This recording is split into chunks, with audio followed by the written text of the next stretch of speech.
Welcome to Great Audiobook. If you enjoy my work and love these amazing novels, don't forget to like, subscribe, and hit the notification bell so you never miss a chapter. One Piece, Shadow Monarch. I'm Just Logistics. Chapter 1, What Vice Captain? I'm Just Logistics. See Circle Calendar 1520, East Blue, 153rd Marine Branch Base. Two figures were perched atop the wall surrounding the Marine base, their gazes fixed on the training ground below, where a battered-looking man was tied to a cross. Reiner, is he the three-sword-style swordsman you mentioned? Luffy glanced at the men beside him. The men had short golden hair and wore a sky-blue shirt with rolled-up sleeves, paired with beige trousers, looking very much like a sharp office worker. Green hair, 3 golden earrings. Reiner carefully studied the figure in the training ground for a moment. That's him, all right. Let's go. Francis Reiner. He had transmigrated into the One Piece world a year ago and met Luffy in Fuchsia Village. Today was their first day setting sail. Reiner had brought Luffy straight to the 153rd branch, his purpose being, naturally, to collect the beginner's bonus, 3-sword Roronoa Zoro. Luffy grinned, pushed off the wall with both hands, and jumped into the base, swaggering straight in. Reiner calmly lit a cigarette and followed behind him. Are you here for me? Zoro had already noticed their arrival, his eyes cold and wary. Who are you people? My name is Luffy. I'm the man who will become the king of the pirates. I came to ask you to be our nakama. Luffy grinned, stating his intentions very directly. As he spoke, he reached out and started trying to untie Zoro himself.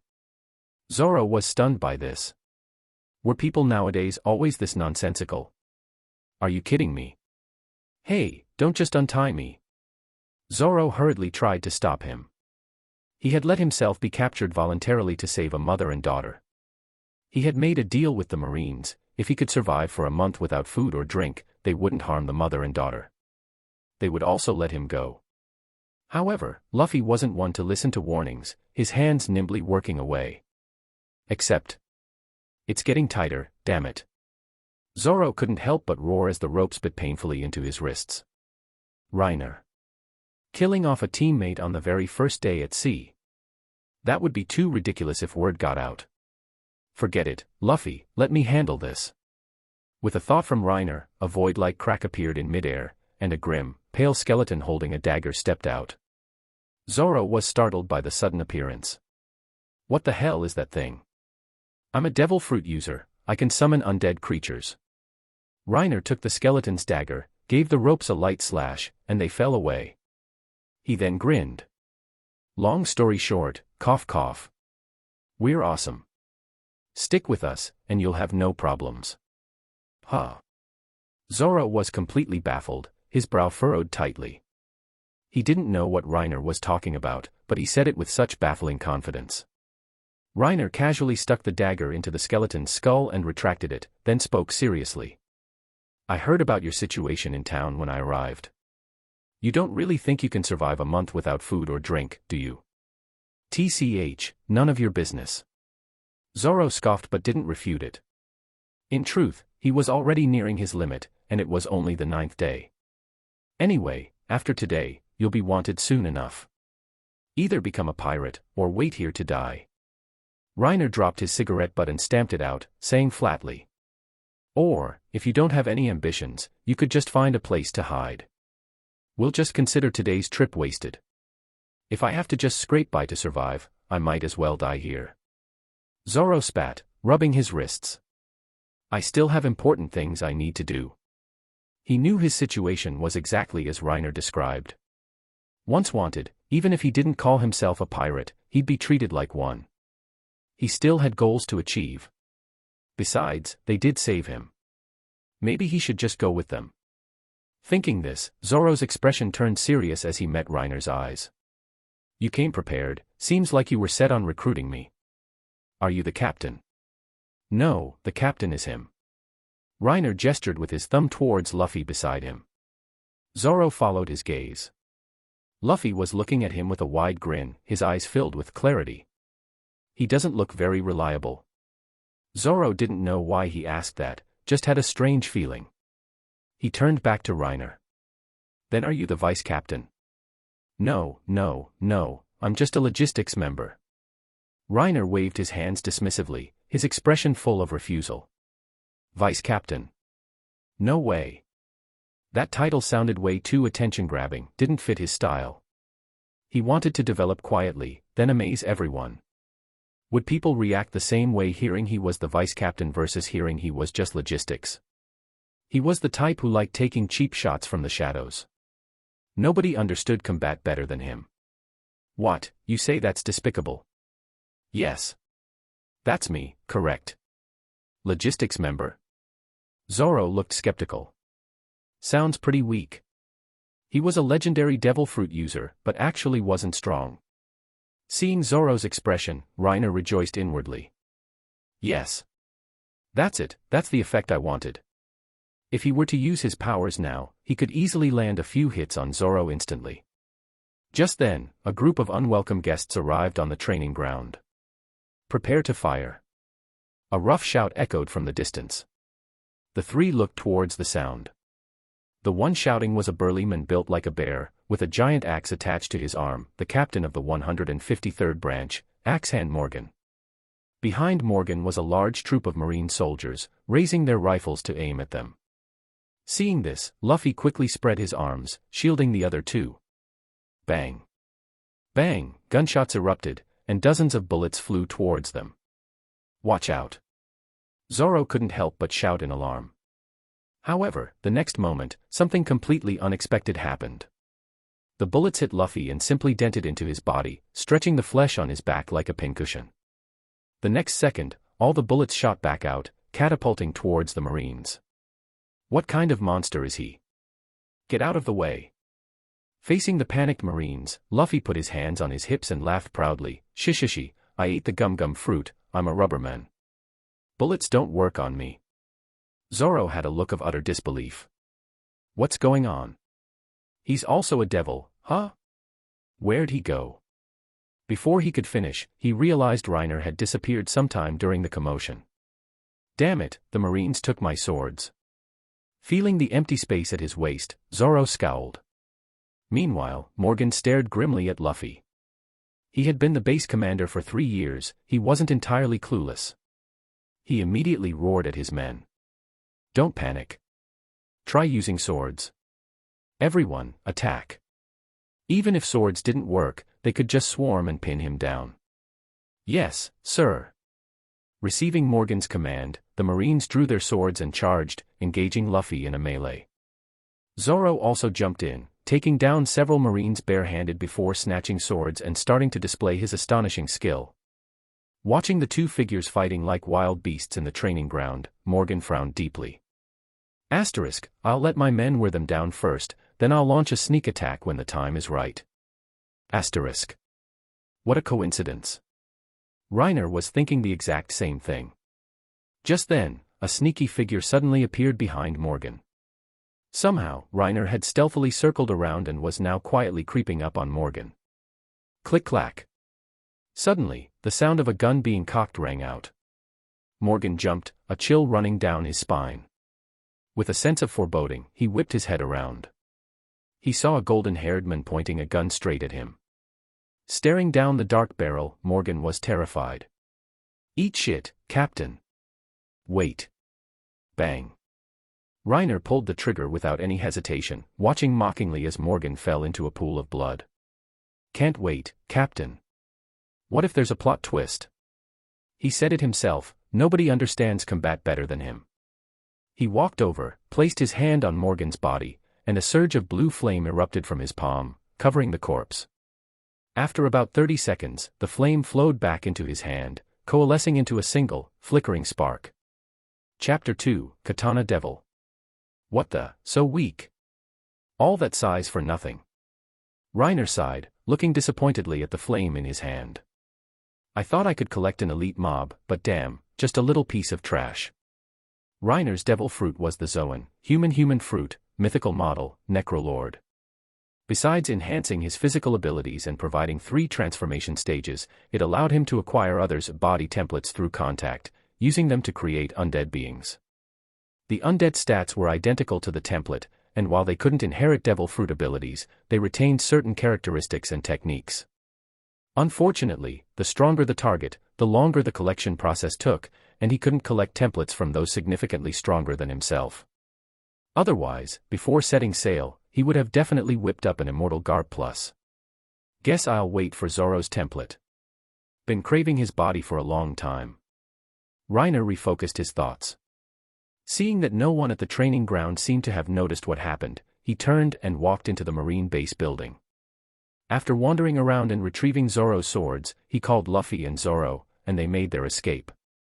Inside a tavern in town. Burp *, yeah, lasting a month was definitely too much to ask. Speaking of which, are you both devil fruit users? Zoro leaned back on the sofa after finishing his meal, chewing on a toothpick as he asked. Luffy stretched his cheek and grinned proudly, that's right. I ate the gum fruit, I'm a rubberman. Okay, that one's relatively easy to understand. Zoro nodded, then turned his gaze to Reiner. Your ability seems a bit creepy, though. It's not that complicated, really. Reiner tapped the ash off his cigarette, stood up, and placed a hand on Zoro's shoulder. Don't move for a sec. As he spoke, an azure flame emerged from his palm and covered Zoro's entire body. What is this? Zoro was startled and instinctively tried to pull away, but realizing the flames had no heat, he calmed down. After about 3 minutes, the blue flame receded back into Reiner's hand, forming a dancing spark. His overall stats are actually comparable to Luffy's. And his arm strength is even higher. Reiner marveled at the information contained within the flame. But then he reasoned it out, Zoro had trained rigorously since childhood, so it made sense his physical condition was close to Luffy's. He couldn't help but give Zoro another look. Truly a swordsman, he thought. That terrifying wrist strength, in the East Blue, probably only Arlong could match it. Reiner already had plans for Zoro's template. With a thought, the void crack reappeared. A black figure slowly stepped out from the void. It stood just over 2 meters tall, powerfully built, wearing a black hat, a black suit, and a black trench coat draped over it. If you didn't look at the head, it cut a mysterious and handsome figure in black. However, hidden beneath the hat was a ferocious and terrifying face with a gaping maw full of sharp teeth. A long sword pierced through its forehead, jutting forward. Both its hands were also long swords, the tips glinting coldly as they dragged on the ground. There were no hilts, instead, the swords merged directly into its arms. That's right. Reiner had modeled this after the Katana Devil from Chainsaw Man. Although only the appearance was similar, Zoro happened to use a 3-sword style, making the template's compatibility super high. What the hell is that thing? Zoro exclaimed upon seeing the Katana Devil. Wait a second, don't tell me you just made that thing out of me somehow. Whoa-ha-ha-ha, so cool. Luffy shouted excitedly, eyes sparkling. This was the reason Luffy had been so fervently inviting Reiner onto his crew ever since he first witnessed Reiner's devil fruit powers back then. Who knows how his brain developed, but the weirder something was, the more attracted he was to it. That's right. Reiner admitted directly. I'm a devil fruit user. By doing what I just did, I can acquire someone's physical data and use it to create undead. His ability could create all sorts of undead, but they couldn't deviate too much from the template's characteristics. Using a dog's template to create a humanoid skeleton would result in something that couldn't even stand properly. Creating undead based on a matching template maximized their potential strength. Reiner retracted the Katana Devil. Luffy, where are we headed next? I don't know. Luffy declared it without a hint of shame, grinning broadly. Why don't you decide, Reiner? I don't know any places anyway. Reiner. Zoro. Is this captain really reliable? Zoro muttered under his breath, speechless. Reiner, however, remembered from the original story that Luffy would next go to the town where Buggy's base was, meeting Nami there, but he didn't know the town's name. Well, just point to one on here. Reiner spread out a map and pointed to a spot. We are here right now. Just pick any place nearby, and that'll be our course. Reiner decided to rely on Luffy's miracle luck. If they didn't run into Nami, they'd just head straight for Kokoyasi village later. Zoro. Zoro slammed his hand on the table, utterly shocked. Hold on. Your logistics role doesn't seem quite right either, does it? Reiner chuckled dismissively. Don't get so jumpy. There's nothing wrong with letting the captain decide the route. Normally, that would be true. Zoro paused. But are you guys normal? Reiner awkwardly took back the map and looked where Luffy's finger had landed. Syrup Village, huh? Reiner pondered for a moment, vaguely recalling that this was Usopp's hometown. Perfect, he could go collect Kuro's template. Soon, the trio, having eaten and drunk their fill, left the restaurant and headed to the port. This is the ship you mentioned. Yeah, what's wrong? A pirate ship? Zoro looked at the small sailboat moored at the dock, tied to a wooden post with rope. He rubbed his chin thoughtfully. He briefly contemplated the feasibility of cutting Luffy down right now, then sighed. Ah well, I should have seen this coming. Truthfully, this was already much better than the tiny raft Luffy had originally planned to use. At least it had a cabin for shelter from wind and rain. Reiner had saved up money to buy even this. Being logistics on Luffy's crew really meant being both a father and a mother.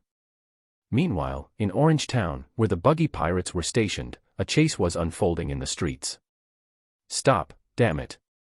You little thief. Don't run. A young woman with short orange hair, a delicate face, and a shapely figure taunted them as she ran. Catch me if you can, idiots.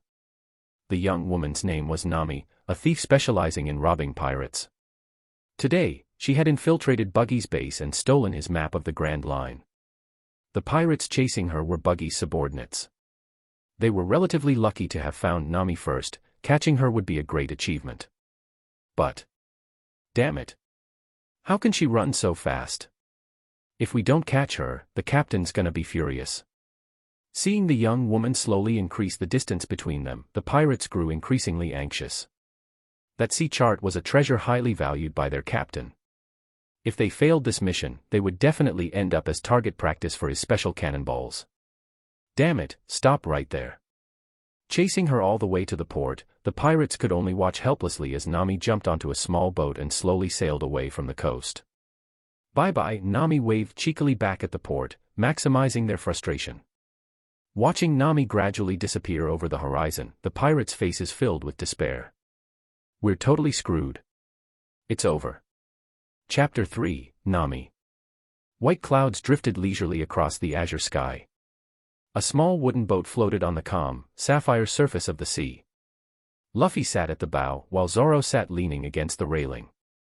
We'll need to find a navigator later on, Reiner remarked idly, lying on the deck and gazing up at the sky, bored. Luffy paused upon hearing this. What's a navigator? Zoro. A navigator is someone who guides the ship, Reiner explained to Luffy. It's very dangerous to encounter bad weather on the sea. We need someone who understands navigation. This was a serious matter. The Grand Line was notorious for its bizarre climates and ever-changing sea conditions. Even in the East Blue, getting caught in a major storm meant almost certain death. Even someone as strong as Shiki couldn't defy the power of nature. After a while, they suddenly heard shouting from afar. Speak of the devil. Looking towards the sound, they saw a small boat heading their way, an orange-haired young woman on deck paddling frantically. She was being pursued by a pirate ship flying a black cat flag. The pirate ship had a giant black cat head as its figurehead. Numerous pirates stood on its deck, yelling angrily at the small boat ahead. Damn it! How dare she steal our treasure? Catch her! The person being chased was none other than Nami. After stealing the sea chart from Buggy and escaping, she had coincidentally run into the Black Cat pirates at sea. Being a thief who specialized in robbing pirates, Nami couldn't resist sneaking aboard their ship to pilfer some treasure. Just as she was about to slip away, she was unexpectedly discovered. Why would someone walk backwards, damn it? Nami roared inwardly in frustration. She had been so close to escaping. Hiding in a corner, she waited for someone to pass, planning to sneak off the ship behind them. But that person turned out to be walking backwards. Nami dashed out from her corner and ran right into him. On the pirate ship, Django heard Nami's distant cry and smirked smugly. That's my dance step. Didn't it completely captivate you? Captivate my foot. Nami yelled back, paddling with all her might. Suddenly spotting the small boat ahead, joy sparked in her heart, and she immediately shouted towards it. Help me! A plea for help. No, her main tactic was to divert the disaster onto others. What do you think?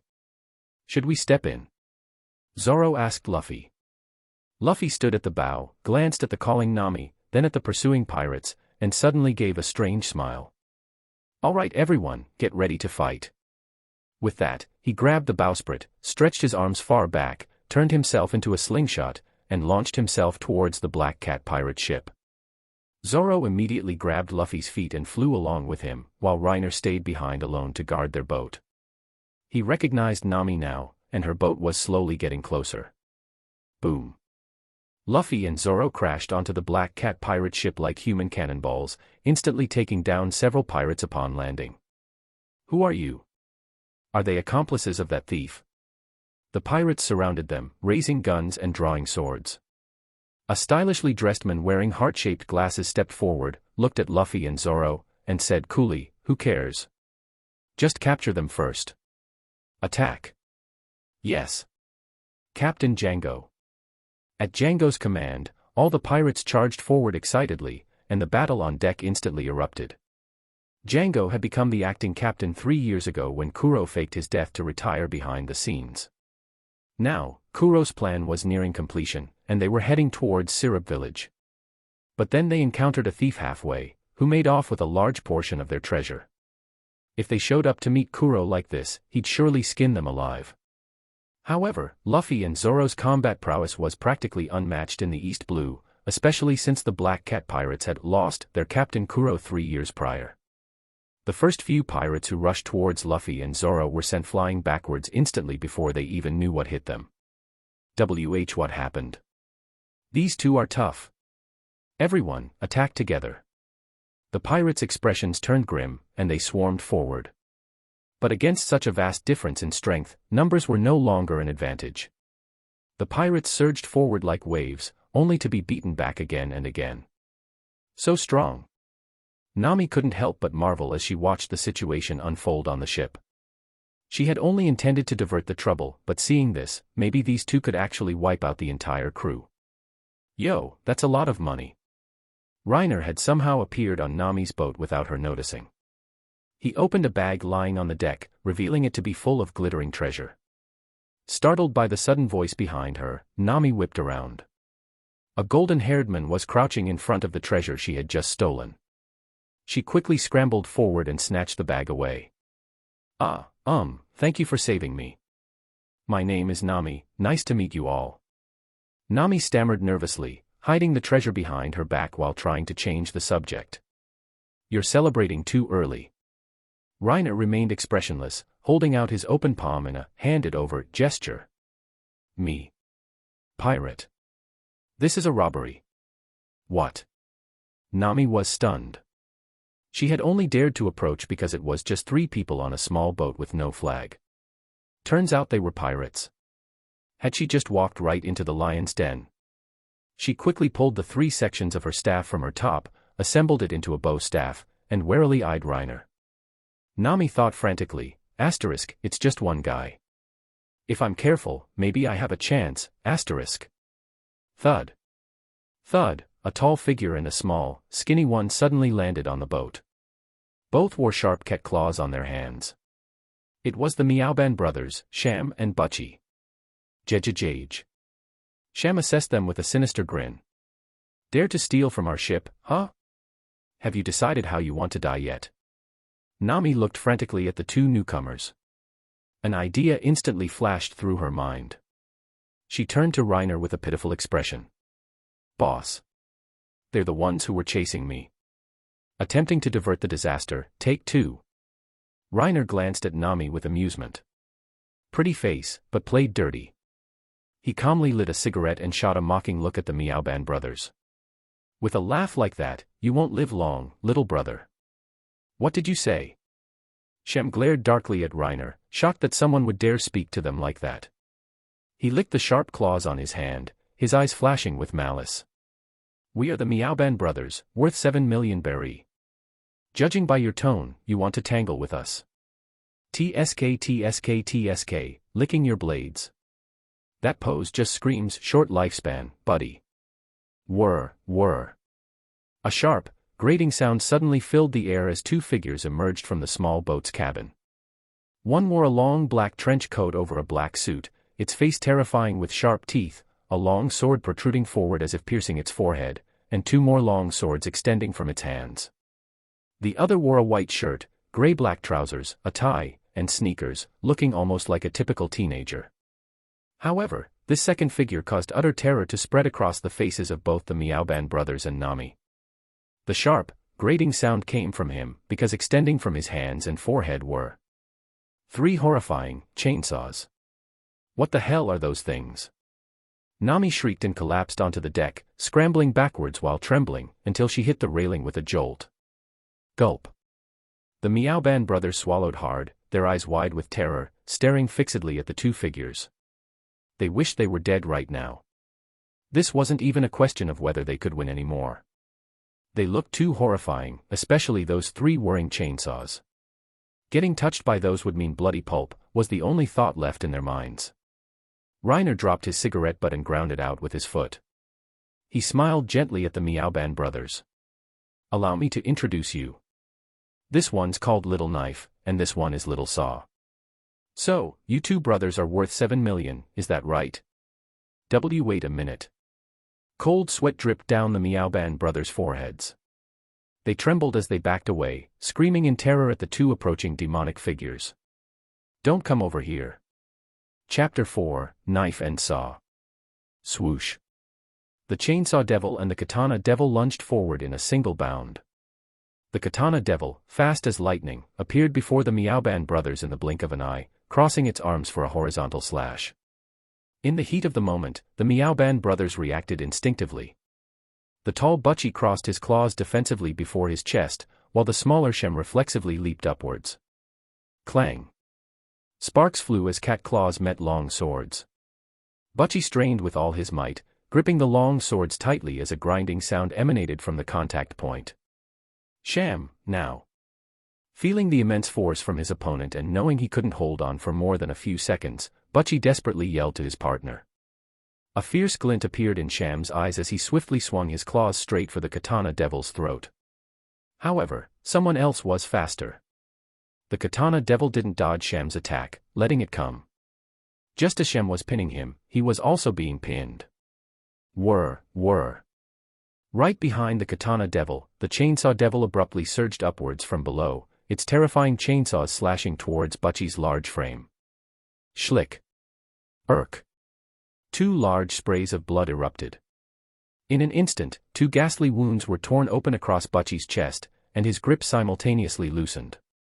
The Katana Devil retracted its blades and thrust upwards towards Sham, who was still midair, claws swinging. Clang. Sparks flashed again. Butchie. Shem roared in panic, but he had no time to spare a glance at his partner. The Katana Devil's arms seemed to carry immense force, throwing him off balance. Shem absorbed the force, using his powerful core strength to execute a flip, leaping behind the Katana Devil. Before he even landed, he heard the grating sound of chainsaws behind him. The Chainsaw Devil had caught up from behind without him noticing. Shem whipped around, thrusting his claws out. Just as the cat claw gloves were about to make contact with the Chainsaw Devil abruptly changed its attack pattern, spinning and delivering a horizontal slash with both saws, one high and one low. Ah! A piercing scream rang out. Although Shem instinctively twisted his body sideways, one arm was still brutally torn off by the high-speed rotating chainsaw. Shem was terrified. Before he could even react or counterattack the Chainsaw Devil in front of him, the Katana Devil had already rushed to his side. Wait! Shem cried out in panic. Asterisk squish. Squish, asterisk. Ignoring his pleas, the two long swords flashed with cold light, piercing Sham's body as smoothly as cutting through tofu. Sham froze, staring down in disbelief at the chilling blades impaling his torso, blood dripping uncontrollably onto the deck. The scene fell into a suffocating silence. Shing! The long swords were withdrawn, and Sham's body slumped limply onto the deck. From the start of the engagement, only a few breaths had passed, and both Meow Ban Brothers lay defeated in pools of their own blood. The deck was stained crimson. The two demonic figures stood amidst the gore, their blades and saws dripping. "See? I told you that laugh meant a short life." Reiner's calm voice broke the tense silence. He slowly walked towards Nami, looking down at the terrified girl trembling on the deck, and held out his hand. "Me. Pirate. Robbery. Oh, okay, it's all yours. Just don't kill me." Nami's voice trembled, her palms slick with sweat. She tightly clutched the bag of treasure and held it out. Seeing the 7 million berry Meow Ban brothers slain in the blink of an eye, witnessing the horrific scene, she had lost all will to resist. After holding out the treasure and seeing Reiner make no move to take it, Nami simply let go, dropping the bag on the deck and quickly pulling her arms back protectively against her chest. "Oh, my mistake. I don't rob money, I rob people." Reiner chuckled, kicked the bag of treasure aside, took a drag from his cigarette, and recalled the katana and chainsaw undead. He retracted his hand and sat down cross-legged. "You said your name is Nami, right? Do you know anything about navigation?" "A little bit."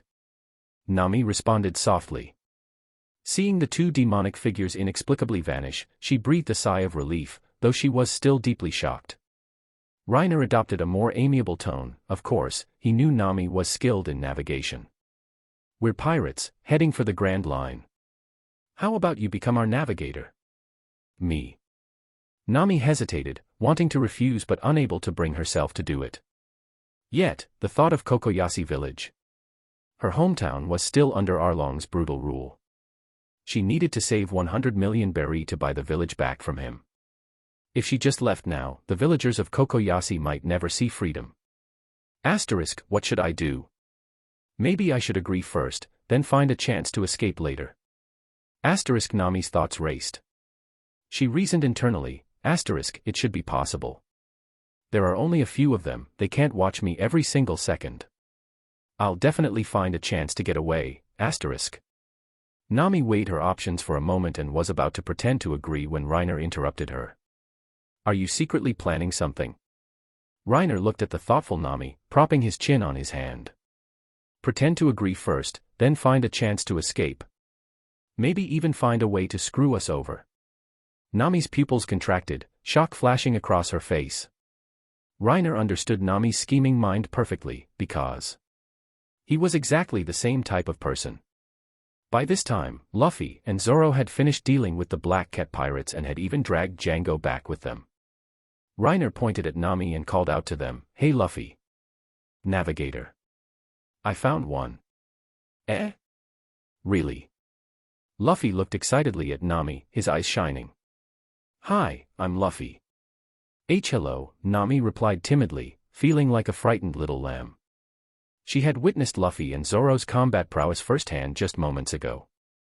Among the three, Reiner seemed the least physically imposing, but he could apparently command those two terrifying demons. Now, with all three present, she had absolutely no power to resist.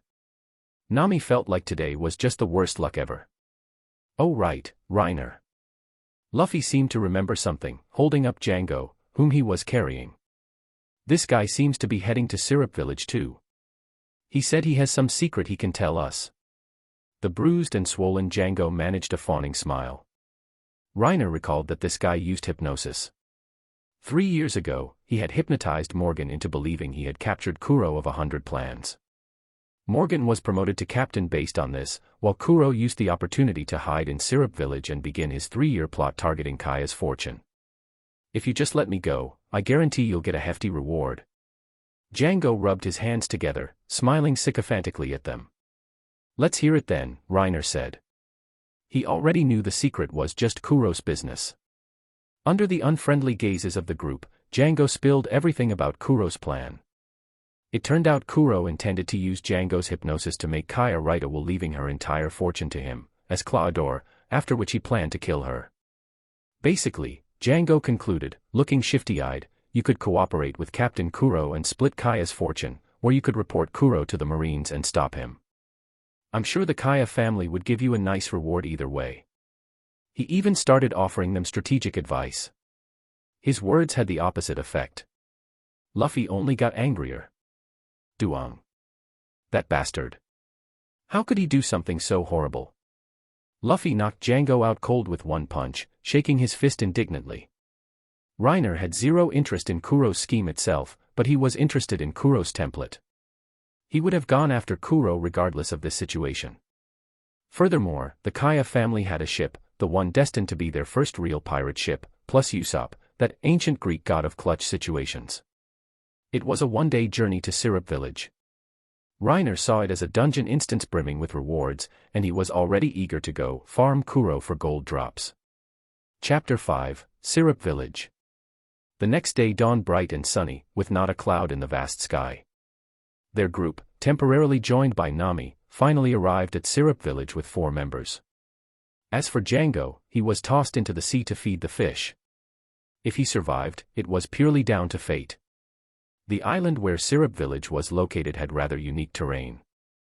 Steep cliffs lined almost the entire coastline where it met the sea. There was only one harbor on the east side of the island, accessible via a long, sloping path leading inland. After docking and disembarking, Luffy excitedly charged up the slope first. Reiner tied the boat's rope to a wooden post on the shore, secured it, and followed. Honestly, I can't handle this, Captain. Nami sighed helplessly, watching Luffy rush off impatiently on his own. Although she had been thoroughly frightened by the 2 demons Reiner summoned yesterday, her opinion of the group had gradually changed since then. Initially, she felt quite favorable towards them for saving her. Furthermore, after hearing Django's secret, Luffy's reaction had astounded Nami. He had spent the entire day yelling about wanting to come here and beat up Kuro. Are there really pirates who like fighting for justice these days? The pirates she had known since childhood were Arlong and his crew, whose brutality had instilled in her a deep hatred for all pirates. To buy Kokoyasi village back from Arlong, Nami had become a thief, but she exclusively targeted pirates. In her view, pirates' money was ill-gotten gains. Even though she never considered herself a good person, she stole from pirates with a clear conscience. She still had no intention of becoming a pirate, but she could accept traveling with this group for the time being. Stop right there. A shout drew the group's attention. A long-nosed young man with an afro jumped out from the side, blocking their path. He had tan skin and a pouch tied around his waist. Reiner recognized him instantly. The great Usopp, a man constantly wavering between courage and cowardice. Speaking of which, Reiner actually admired Usopp quite a bit. Compared to Zoro's unrealistically perfect image, Usopp was more like a reflection of ordinary people. Yet, it was this timid, weak person who could always face his inner fears at critical moments, step forward, and fight to the death for his companions with unwavering resolve. He allowed the flower of miracles to bloom on this seemingly insignificant character. Looks like the weakling trio can be formed ahead of schedule, Reiner thought. As for the 3rd member besides Nami and Usopp. Yes, that would be him. He was just a logistics crewman. His undead summons were strong, what did that have to do with him? Besides, he currently only had 2 combat-capable undead, the Katana Devil made from Zoro's template and the Chainsaw Devil made from Luffy's template.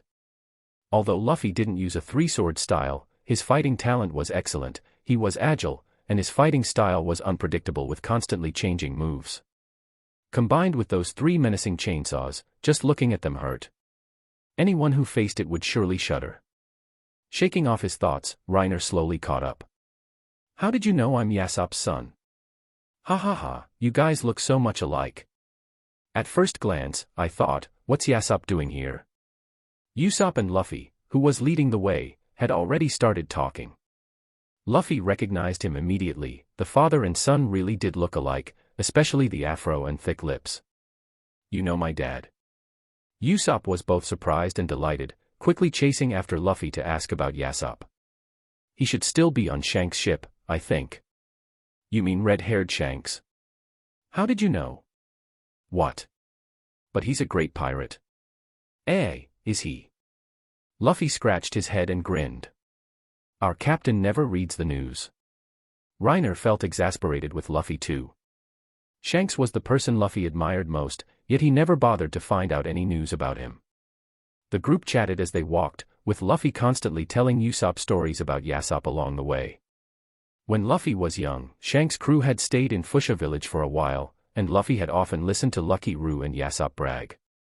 Now, unexpectedly, he was repeating Yasopp's tall tales to his own son.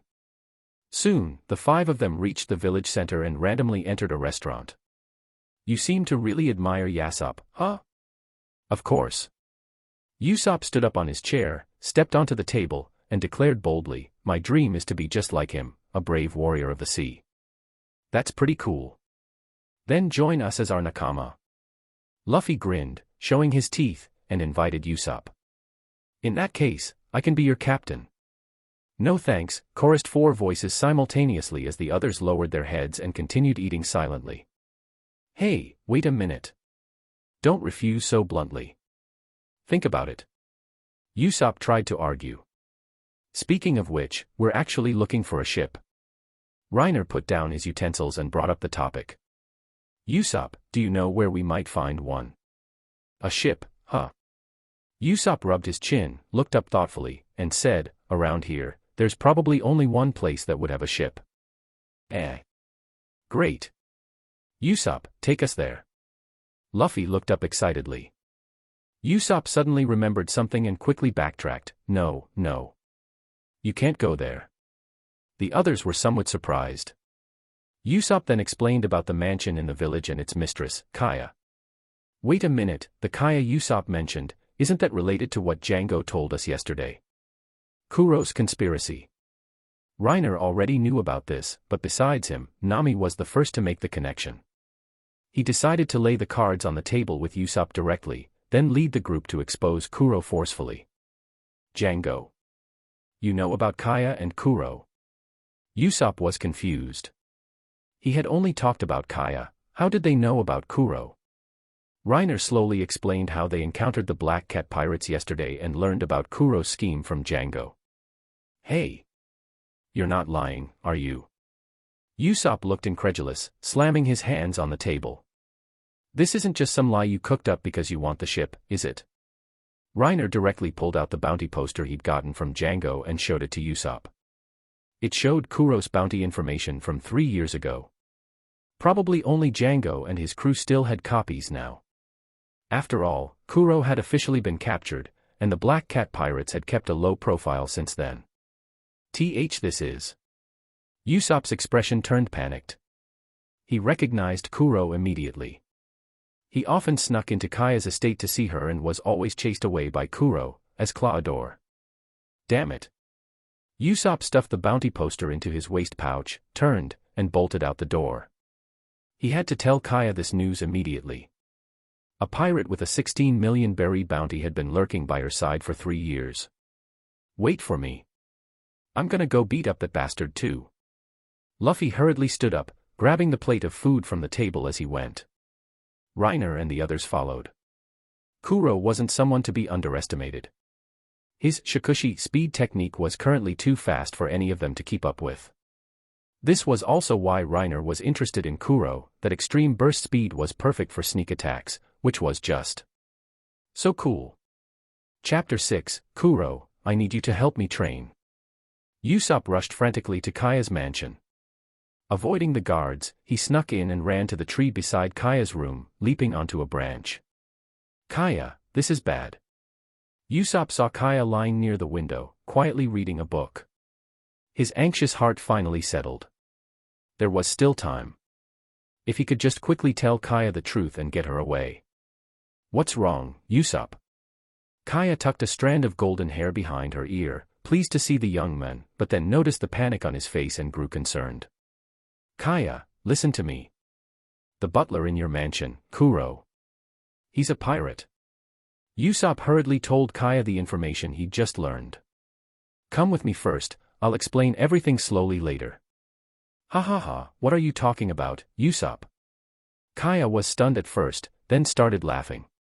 Is this today's story? Ever since Kaya's parents passed away, she had fallen into a state of depression, which even affected her physical health. Usopp had been the one constantly by her side, often running over to tell her exaggerated stories. Kaya knew they were fake, sometimes recognizing tales she'd read in storybooks. But she never exposed him, simply playing along with Usopp, occasionally smiling. Sometimes because the story was funny, sometimes because just looking at the young man inexplicably made her happy.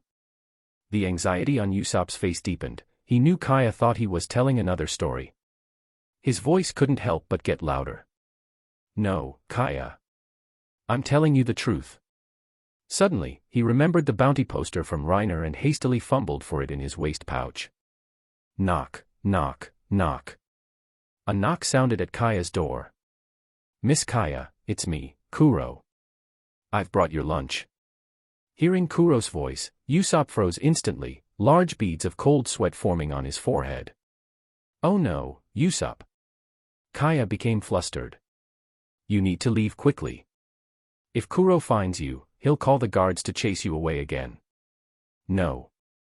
Usopp's hand trembled as he thrust the bounty poster in front of Kaya. Look. I'm not lying. This is real. Hurry up and leave with me. I'll carry you and jump from the window. Trust me, Kaya. This is. Kaya stared at the face on the bounty poster in disbelief. Aside from some differences in clothing, the face was identical to Kuro's. How could it be? Kuro, he. Kaya found it hard to accept. The gentle, refined butler was suddenly a notorious pirate with a 16 million berry bounty. Miss Kaya, are you all right? I'm coming in. Outside the door, Kuro sensed something was wrong. Today was the day he was supposed to meet Django, but the latter hadn't shown up yet. He felt like tearing Django to shreds. Coupled with Kaya's reaction. He had clearly heard movement inside but received no reply from Kaya. Even if it wasn't convenient for him to enter, she would usually at least say something. A faint sense of foreboding crept into his heart. Could it be Django, that useless idiot? Kuro truly lived up to his reputation as a pirate known for his intellect. He figured it out instantly. Bang. Suddenly, with a loud crash, the room door was violently kicked open. Kuro gritted his teeth as he saw Usopp by the window, holding Kaya and preparing to leave. His face instantly became terrifyingly dark. Kuro. Usopp and Kaya gasped. Seeing Kuro pull out long, sharp claw gloves from his suit and put them on, Usopp couldn't help but tremble. Why? Kuro's eyes were ice cold as he spoke flatly. How did you find out? Don't tell me you, useless trash, defeated Django. Yo, we told him. A clear voice suddenly came from outside the window. Luffy was squatting on a tree branch, still holding a half-eaten plate of food. He stuffed a piece of meat into his mouth and looked calmly at Kuro. I'm the one who beat that weird glasses guy. Who are you? My name is Luffy. I'm the man who will become the king of the pirates. King of the pirates? So you're a pirate too? Kuro looked coldly at Luffy. Why interfere? We have no grudge between us, right? Or perhaps you just wanted to run over here and play the hero? Hero? No, I already told you I want to be king of the pirates. As for why? Luffy placed the plate on the windowsill, cracked his knuckles, and grinned, showing his teeth. I don't like the look of you, so I came to beat you up. It's as simple as that. As Luffy spoke, he stretched his arms out, wrapped them around Usopp and Kaya, and gently lowered them to the ground below. What is this? His arm stretched. Usopp and Kaya stared wide-eyed at the arms encircling them, utterly aghast. Is that all? Kuro's face gradually twisted into a snarl. 3 years. 3 years of my painstaking planning. All ruined because of your nonsensical reason. All for nothing just because you didn't like the look of me. You really deserve to die. Kuro roared, spreading the 10 blades on his hands, which glinted with a menacing light. Swoosh. The next moment, Kuro's figure vanished instantly from his spot. This was his silent step, a high-speed burst movement technique performed soundlessly. When he reappeared, he was already right in front of Luffy. So fast. Luffy was startled, he hadn't fully reacted to the opponent's instantaneous burst of speed. Schlick. Blood spurted as the 10 claws slashed several bloody marks across Luffy's chest. Damn it. Luffy gritted his teeth. Although he had instinctively flinched backward, he was still hit. He performed a backflip, landing on the lawn. However, Kuro didn't pause after landing the hit. He pressed his advantage, closing the distance again just as Luffy landed. His sharp claws slashed down viciously. Clang! Sparks suddenly flashed in midair. A figure clad entirely in black, with sharp teeth, parried Kuro's claws with swords. What the hell is this thing? Kuro stared in terror at the katana devil. This person's appearance. No, this thing didn't look human at all.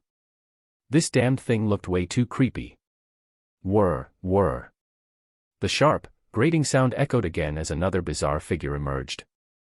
Its terrifying appearance surpassed even the katana devils, with 3 high-speed rotating chainsaws that were chilling to behold. Ah! A piercing scream rang out. Kaya covered her face with her hands as if seeing something utterly horrifying. How rude! Reiner walked up from behind, followed by Zoro and Nami. Looking at the terrified Kaya, Reiner lit a cigarette and said nonchalantly, "Little Knife and Little Saw will have their feelings hurt. Those names are creepy on them, damn it." Nami shot him a glare. "No matter how many times I see those things, they're disgusting. Anyway, he's our target, right? Looks like a decent opponent." Zoro drew his swords, eyeing Kuro with interest. "Rorinoa Zoro." Kuro looked at Zoro drawing his swords. Although retired behind the scenes, he still kept up with information from the outside world. He was familiar with the pirate hunter who had gained fame in the East Blue over the past 2 years, the three-sword-style swordsman Zoro. Looking at Luffy, Zoro, and the 2 bizarre-looking creatures, Kuro's expression couldn't help but turn grim. This situation is really not good. Reiner directed the 2 demons to surround Kuro while he himself stayed back. He casually took the long rifle off his back and began loading bullets. 4 versus 1. No, it's 5 versus 1. This wasn't some kind of duel, no one would think it unfair. "Kuro, I need you to help me train." Chapter 7, The Black Cat's Curtain Fall. Thank you." Usopp looked up and thanked Reiner and Nami beside him. He honestly thought he was dead, facing a pirate worth 16 million berry. Although he usually talked big, he knew his own limits. He hadn't expected Luffy, Reiner, and the others, despite having met only yesterday, to be willing to offend the once infamous Kuro for their sake. "You misunderstand." Reiner racked the bolt of his rifle, glancing at Usopp and Kaya sitting on the ground. "First, we came looking for Kuro regardless of you. Second, there's a ship here." He paused, then added, "Let's just consider it a transaction. After we defeat Kuro, you give us the ship." Kaya looked at the men before her, his expression lazy and indifferent.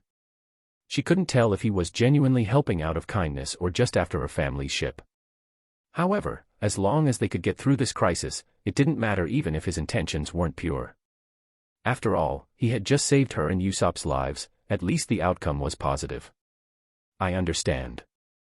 Thank you again for saving us." Kaya was much more sensible than Usopp, understanding that even if they were plotting something, she had no other choice. Reiner grinned, showing his teeth. "Hey Luffy. We've secured our ship too. Shishishi. All the more reason to beat this guy senseless." Luffy grinned eagerly at Kuro, rubbing his fists together as he charged forward. Zoro followed close behind. Reiner didn't hesitate either, commanding his 2 demons to surge forward. The clang of blades echoed continuously, sparks flashing in the air intermittently. These guys, each one is more ridiculous than the last. Kuro felt like grinding his teeth to dust, secretly alarmed by the force transmitted through his 10 blades. Any single one of these 4 possesses strength comparable to mine. How have I never heard even a whisper of such a powerful pirate crew? It wasn't Kuro's fault, this was only their 2nd day at sea. They had just caused trouble at the 153rd branch yesterday and arrived at Syrup Village this morning. Even the best informed person couldn't possibly get news that fast. After just a few exchanges, Kuro found himself completely suppressed. Suddenly, caught off guard, he took a heavy punch to the stomach from Luffy. Kuro clutched his belly, only for the chainsaw devil to slash another deep wound across his back. Ah! Intense pain washed over him. Kuro gritted his teeth, forcing himself to endure it as he used his silent step to create distance. Cold sweat poured down his forehead and face. A dark shadow flickered in Kuro's eyes. I have no choice but to use that technique. Shakushi. Kuro's strongest technique, an advanced form of silent step. It was so fast that even he couldn't clearly see what he would hit. Once activated, it was a relentless assault that wouldn't stop until he exhausted his stamina. Kuro raised a hand and pushed his glasses up with his palm. He crossed his arms, his 10 blades flashing with a chilling light. Shakushi. In the next instant, Kuro's figure vanished. A fierce wind swept across the lawn, a killing wind as sharp as knives. So fast. I can't see him at all. Luffy and Zoro were astonished by his speed. Swing. Swing. Swing. Deep claw marks suddenly appeared on the ground, then on the walls, then on tree trunks. Without warning, with no discernible pattern. Hey, let's get away from this area first. Reiner frowned, his expression turning serious. He protected his vitals, one arm around his neck, the other shielding his chest, as he backed away. Usopp pulled Kaya away to safety. Nami had already smartly hidden herself earlier. She knew that if even these guys were struggling, she would only get in the way. Clang. Suddenly, sparks flew from the katana devil's sword, and several gashes inexplicably appeared on its leg. Luffy. You two fall back, let these two tank it. Reiner shouted to the two in the field. Shakushi was a technique comparable in speed to Zoro. They currently lacked the ability to track him. Their only option was to gamble. Gamble that Kuro would run out of stamina first, or try to grab him when hit, which depended on whether the hit struck a vital point. However, with Reiner's 2 undead creatures present, things were much simpler. Just let them tank the hits. Undead have no concept of life. If they break, they get repaired, it just costs a bit of stamina. Got it. Luffy and Zoro decisively retreated. This wasn't a formal duel, they weren't foolish enough to just wait to be cut. On the field, the Katana Devil and Chainsaw Devil stood back to back, raising their arms defensively. They remained motionless, letting themselves be struck on the back. Until the next moment, when several slash marks suddenly appeared on the Chainsaw Devil's chest. Both men instantly reacted, bringing their swords and saws down violently. Ah! A blood-curdling scream echoed as a spray of blood appeared out of thin air. The Katana Devil had luckily landed a blow. Kuro, moving at high speed, stumbled heavily, crashing to the ground and rolling several times. My arm. Kuro gritted his teeth, staring at his empty right shoulder, trembling from the intense pain. The Katana Devil and Chainsaw Devil blurred into motion, holding their weapons across their chests as they shot forward, skimming across the ground. Watching the two figures hurtling towards him, Kuro actually felt a sense of relief. He knew his life was at its end. Is it over? Kuro's expression dimmed, he no longer had the strength to dodge. This is why I hated this kind of life. Every day, either terrified some strong opponent would show up, or constantly harassed by ants. It's just so annoying. If I had known. Maybe I should have just stayed hidden like that. Schlick. Schlick. Schlick. Blood spurted. Kuro's vision gradually blurred.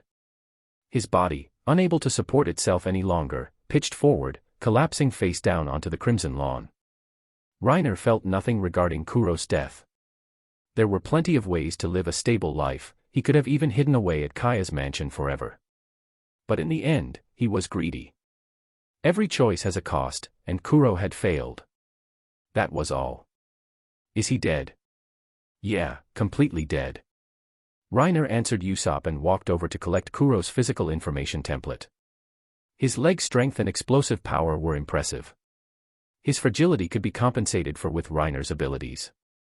His strength was also lacking, but with weapons, his attack power would be sufficient in the early stages. Reiner had high expectations for him.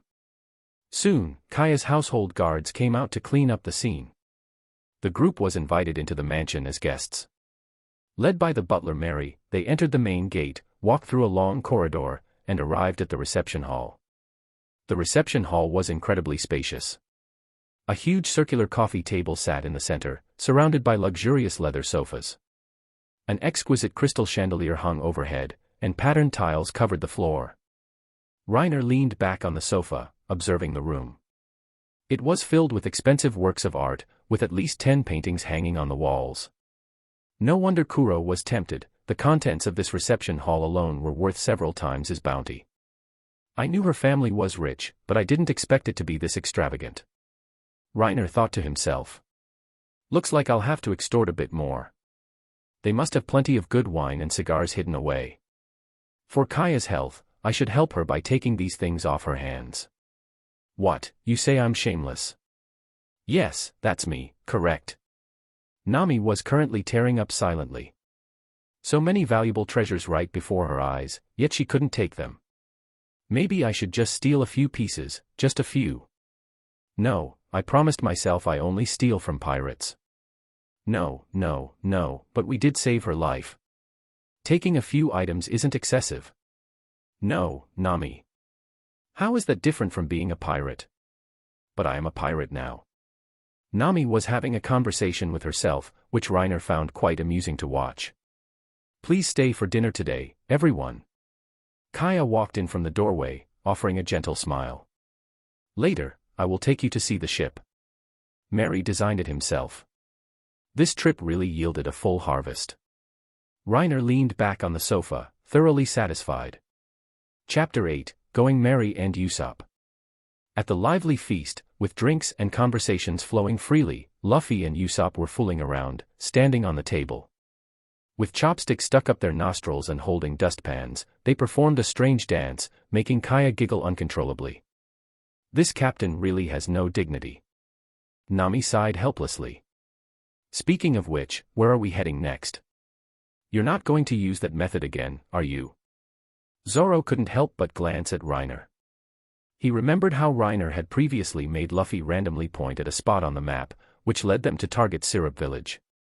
That method. Ahem, I already have an idea for our next stop. Reiner gave a slight cough, saying to a curious Nami, don't you think our ship is still missing an important crewmate? You mean that role, right? Yeah, the ship really needs someone in that position. Zoro and Nami nodded, rubbing their chins in agreement. You guys think so too, right? Luffy overheard and joined the conversation, looking around at them with a grin. Then it's decided. Let's go find a musician. It's a cook. A cook. If you're not using your brain, you should donate it. Speaking of cooks. Reiner paused, then looked up. The Baroque Sea restaurant. Let's go there. However, that's already close to the Grand Line. Before that, I was thinking of making a trip to the Konomi Islands to find Arlong. Konomi Islands. Where's that? Arlong. Compared to the others' confusion, Nami let out a startled cry. She hadn't expected to hear that name from Reiner's lips. Arlong, those two words were practically her nightmare, evoking deep-seated fear and disgust every time they were mentioned.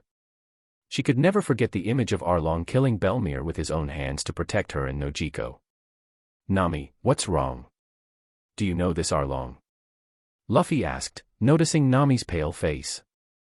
Nami's face darkened, and she fell silent. The lively atmosphere suddenly quieted down. Reiner spoke first, breaking the silence. Arlong was originally a member of a certain fishman pirate crew in the Grand Line. He slowly explained to Luffy and the others how Arlong came to the East Blue and established his brutal tyranny over the Konomi Islands. Sounds like a real bastard. Reiner, Nami, do you know him? Luffy asked, puzzled. Even Nami looked sideways at Reiner. She wondered what Reiner wanted with Arlong. Could he be colluding with him? What are you thinking? Reiner noticed Nami's suspicious gaze and explained, have you forgotten my ability? I'm just interested in his template, that's all. Oh, so that's how it is. Luffy understood, grinning broadly. Then let's go beat up Arlong first and help Reiner collect a new monster. It's undead, not monsters. Hey, wait a minute. Nami became anxious. Do you even know how strong Arlong is? He's... Nami trailed off. Arlong's power was deeply ingrained in her mind. Over the years, countless Marines who tried to capture him disappeared, ship and all, before even getting close. Hearing they planned to pick a fight with Arlong instantly alarmed her. But... Nami looked up at the group. Luffy, Zoro, Reiner's undead, they had dealt with Kuro, a pirate with a 16 million berry bounty, so easily. If it's them, maybe, Nami couldn't help but wonder. Perhaps they really could defeat Arlong. If so, the people of Kokoyasi village could finally be freed from Arlong's oppressive rule. No, she couldn't risk it. If they failed, knowing Arlong's cruelty, he would definitely kill them all. Nami was torn. She had made a deal with Arlong, gather 100 million berry, and she could buy Kokoyasi village back from him. But that was 100 million. So many years had passed, and the goal was still nowhere in sight. Hey Nami, what's wrong with you? You've been acting strange since just now. The others were puzzled. Besides Reiner, none of them knew about Nami's history with Arlong. I know Arlong. Nami finally decided to tell them the truth. Subsequently, through Nami's gritted teeth and suppressed anger, the group learned about her past. Many years ago, after Arlong and his crew came to the East Blue, they used their overwhelming strength to rule the Konomi Islands. Everyone had to pay regular protection money to live, and her hometown, Kokoyasi village, was one of the islands under his control. So that's why you became a thief. Zoro guessed the reason Nami went to sea after hearing about her deal with Arlong. Luffy was even angrier. That bastard. I've decided. Our next stop is to find that Arlong. Wait, didn't you hear me? Arlong is. No need to persuade us, Nami. Reiner interrupted her. No matter what, we already consider you our navigator. If our own crewmate has been wronged, and we don't go settle the score, can we even call ourselves pirates? Besides, with Arlong still around, you wouldn't be able to travel with us peacefully anyway, right? Reiner stood up and looked down at Nami. Luffy doesn't like him. I want to collect his template, and you've suffered under him. Any single one of those reasons is enough for us to beat him up. That's the pirate way of doing things. Nami covered her mouth, tears welling in her eyes. She had gotten used to relying only on herself. She never thought that after Belmere died, she would meet people she could depend on again. Thank you. Wah. That's so moving. Usopp was crying streams of tears. Someday, I'll go to sea too and become pirates just like you guys. What? You're coming too? Hearing Luffy's words, Usopp looked completely baffled. I remember inviting you already. Wait, was that for real? Not a joke. Yeah, it was serious. Luffy grinned. I like you. Usopp looked around at the others in a daze. What are you spacing out for? Reiner lit another cigarette and teased Usopp. Hurry up and go back to pack your things. We're setting sail after we finish eating. If you miss the boat, there won't be a next one. Wait. Usopp scrambled to his feet and rushed outside. Reiner glanced at Kaya and teased, sorry for stealing your little boyfriend away. You don't blame us, right? And no, not at all. Kaya blushed faintly and stammered, I always knew Usopp would go out to sea someday. Although Kaya said this, a hint of sadness could still be seen in her eyes. Soon, after finishing their meal, Kaya and Mary led them to the port. Usopp was already there, waiting next to a single-masted sailing ship. The ship had a white sheep's head figurehead, a large main mast on the deck, and a triangular sail at the stern, with a two-story cabin structure sitting atop it. This ship might look a bit retro, but I designed it myself. Mary gestured towards the ship, introducing it to the group. It's a fast caravel. I named it the Going Merry. While Mary was explaining things to Nami, the others had already eagerly boarded the ship. Ha ha ha, this is awesome. Luffy was sprawled over the sheep figurehead, arms and legs wrapped around it, looking up with a huge grin. From now on, this is my special seat. Chapter 9, Reiner's Logistics Life. Reiner stood on the deck, surveying the ship. He stomped his foot, and the wooden planks creaked. Looks like my life in logistics is about to begin. He climbed the rope ladder to the crow's nest and looked down. Zoro was already sitting on the deck to one side, leaning against the railing and starting to doze off. Looking up, the vast azure sea stretched out before him. He turned again to look towards the island. His gaze pierced through the forest, and he could vaguely make out the scattered houses of the village.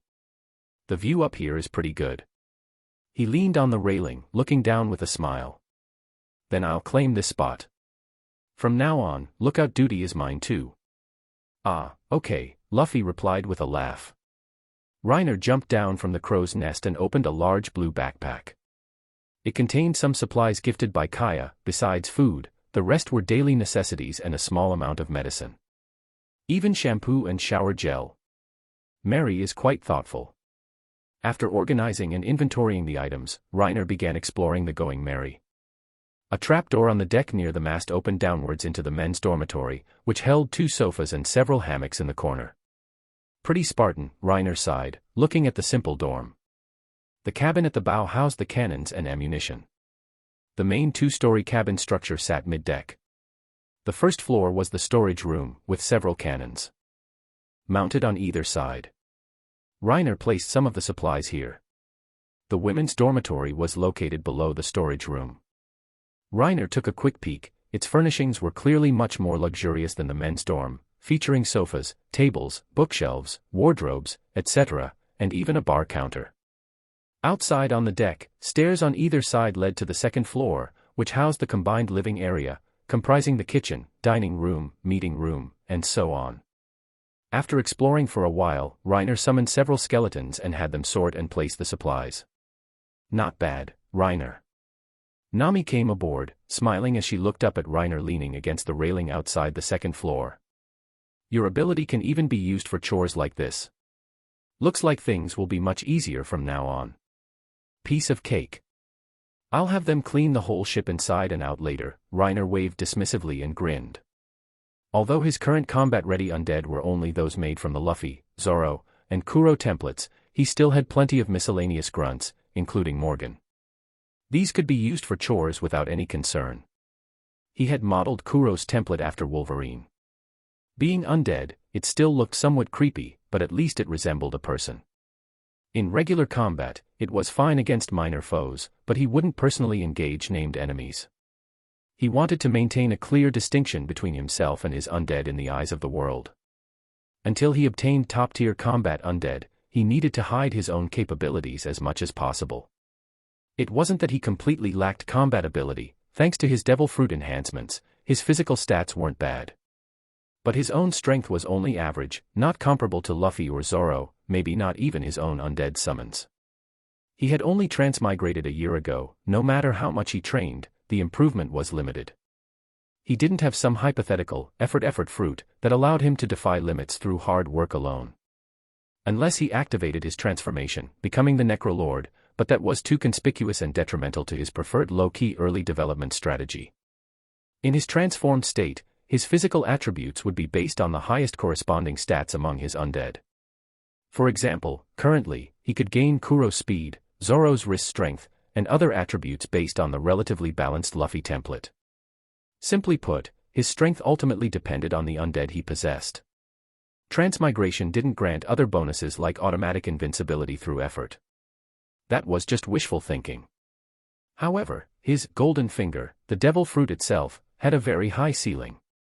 What he lacked was time.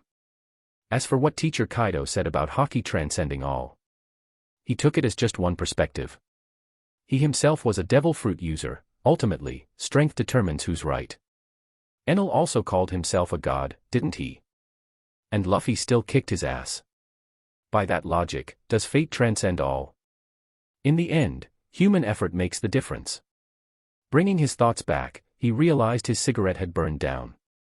Usopp finished loading his things onto the ship, and they raised the anchor, preparing to set sail. Goodbye everyone. Goodbye Usopp. Goodbye Kaya. When I come back, I'll tell you adventure stories even more amazing than my tall tales. Usopp waved goodbye to Kaya. Today, he had finally taken the first step towards becoming a brave warrior of the sea. Kaya and Mary stood quietly on the shore, watching until the small ship disappeared over the horizon. Miss Kaya, a few days ago, I heard something about Usopp from the villagers. Mary smiled gently and began speaking slowly. Before his mother passed away, Usopp ran through the village shouting, "Pirates are coming," all the way home. He excitedly told his mother that his father had returned to take them with him out to sea. Perhaps it was out of loneliness, but even after his mother died, he continued to shout, "Pirates are coming," in the village every day. The villagers say his lies carried a powerful wish, hoping that one day his father really would come back for them. Kaya listened quietly to Mary's words, gazing out at the sea as if lost in thought. "Mary. I want to study medicine." "Is that so? You've suddenly made quite a big decision." Aboard the Going Merry, the crew was celebrating. "Let's toast to the Going Merry and to Usopp." "Cheers." "I see you don't have a pirate flag yet." Usopp looked up at the empty mast. "The flag is the soul of a pirate crew. Tell me your ideas, my drawing skills are top-notch." "Really?" Luffy's face lit up with excitement.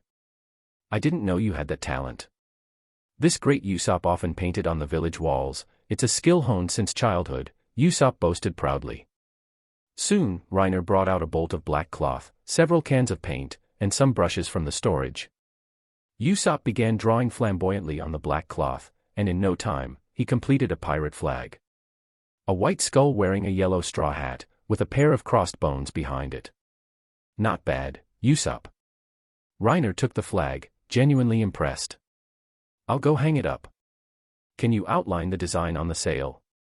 "I'll have my skeletons fill in the paint." "Leave it to me." Soon, with Usopp and Reiner working together, the same large design as the flag was painted onto their mainsail. The crew looked at it, smiling couldn't help but appear on their faces. The Straw Hat Pirates were officially formed. "Nami, how long will it take to reach Kokoyasi village?" Reiner suddenly asked. Nami answered immediately without thinking, 2 days. "But I have to ask again, are you really sure about this? Arlong's bounty is 20 million, but I suspect his strength is far greater than that. In the past, many Marines who came to subjugate Arlong failed without exception. He's secretly colluding with a certain Marine branch to suppress many of his crimes, so his bounty hasn't increased." Hearing this, Zoro frowned slightly. He used to make a living hunting wanted criminals and knew something about the Navy's bounty rules. To some extent, a bounty reflected strength, and 20 million was definitely very high in the East Blue. Based on what Nami said, Arlong's strength was likely far greater than they imagined. Chapter 10, Kokoyasi Village. 20 million berry, huh? That's quite a hefty bounty, Reiner thought. Too bad they were pirates and couldn't cash it in. Still, Arlong had been accumulating wealth for years, there was probably a lot of treasure to be gained. As for whether they could win, Arlong was certainly strong in the original story, but Reiner figured it would be an easy fight. He was very confident. In a head-on confrontation, just sending out the Wolverine summon might be enough. Since it was undead, without the concept of life, he could repair any damage. Even if it got tied up, Reiner could simply recall it and summon it again. Relying on its high speed and high attack, as long as it could inflict damage, it could wear Arlong down to death. As Nami continued her explanation, the group got a better idea of Arlong's strength. He can flip a house over barehanded. Usopp immediately collapsed onto the deck, clutching his chest dramatically. "Oh no. I've contracted a strange disease where I'll die if I set foot off this ship. Arlong is all up to you guys now. Are you okay, Usopp?" Luffy turned, saw Usopp suddenly collapse, and panicked, rushing over and shaking him. Watching these two clowns, Nami and Zoro's faces darkened. They sighed, rubbing their foreheads. This idiot. Anyway, Arlong is very strong, Nami said worriedly. I know you guys are monster-level strong too, but honestly, I'm still not sure. If we fail, we'll all die. Don't worry, Nami. Reiner spoke up reassuringly with a smile. They're really strong. Plus, you have me. I mean, my undead. There won't be any problems. This is totally in the bag. Besides Arlong himself, a few of his subordinates are also worth noting, Hatchin, Kurubi, Chu. Nami began introducing Arlong's officers. Reiner didn't remember any of the names Nami mentioned, except vaguely recalling Hatchin. Still, it sounded like Arlong had quite a few subordinates. Fishmen naturally possess 10 times the physical strength of humans, collecting them one by one to use as grunts wouldn't be bad. Plus, they were all excellent swimmers, an invaluable asset at sea. He felt happy just thinking about the potential gains. Sailing on the open sea was quite boring, and now Reiner's undead handled all the chores. The crew had limited activities. Luffy and Usopp passed the time fishing. Nami stayed in her room drawing sea charts, using the high-quality paper and ink she got from Kaya.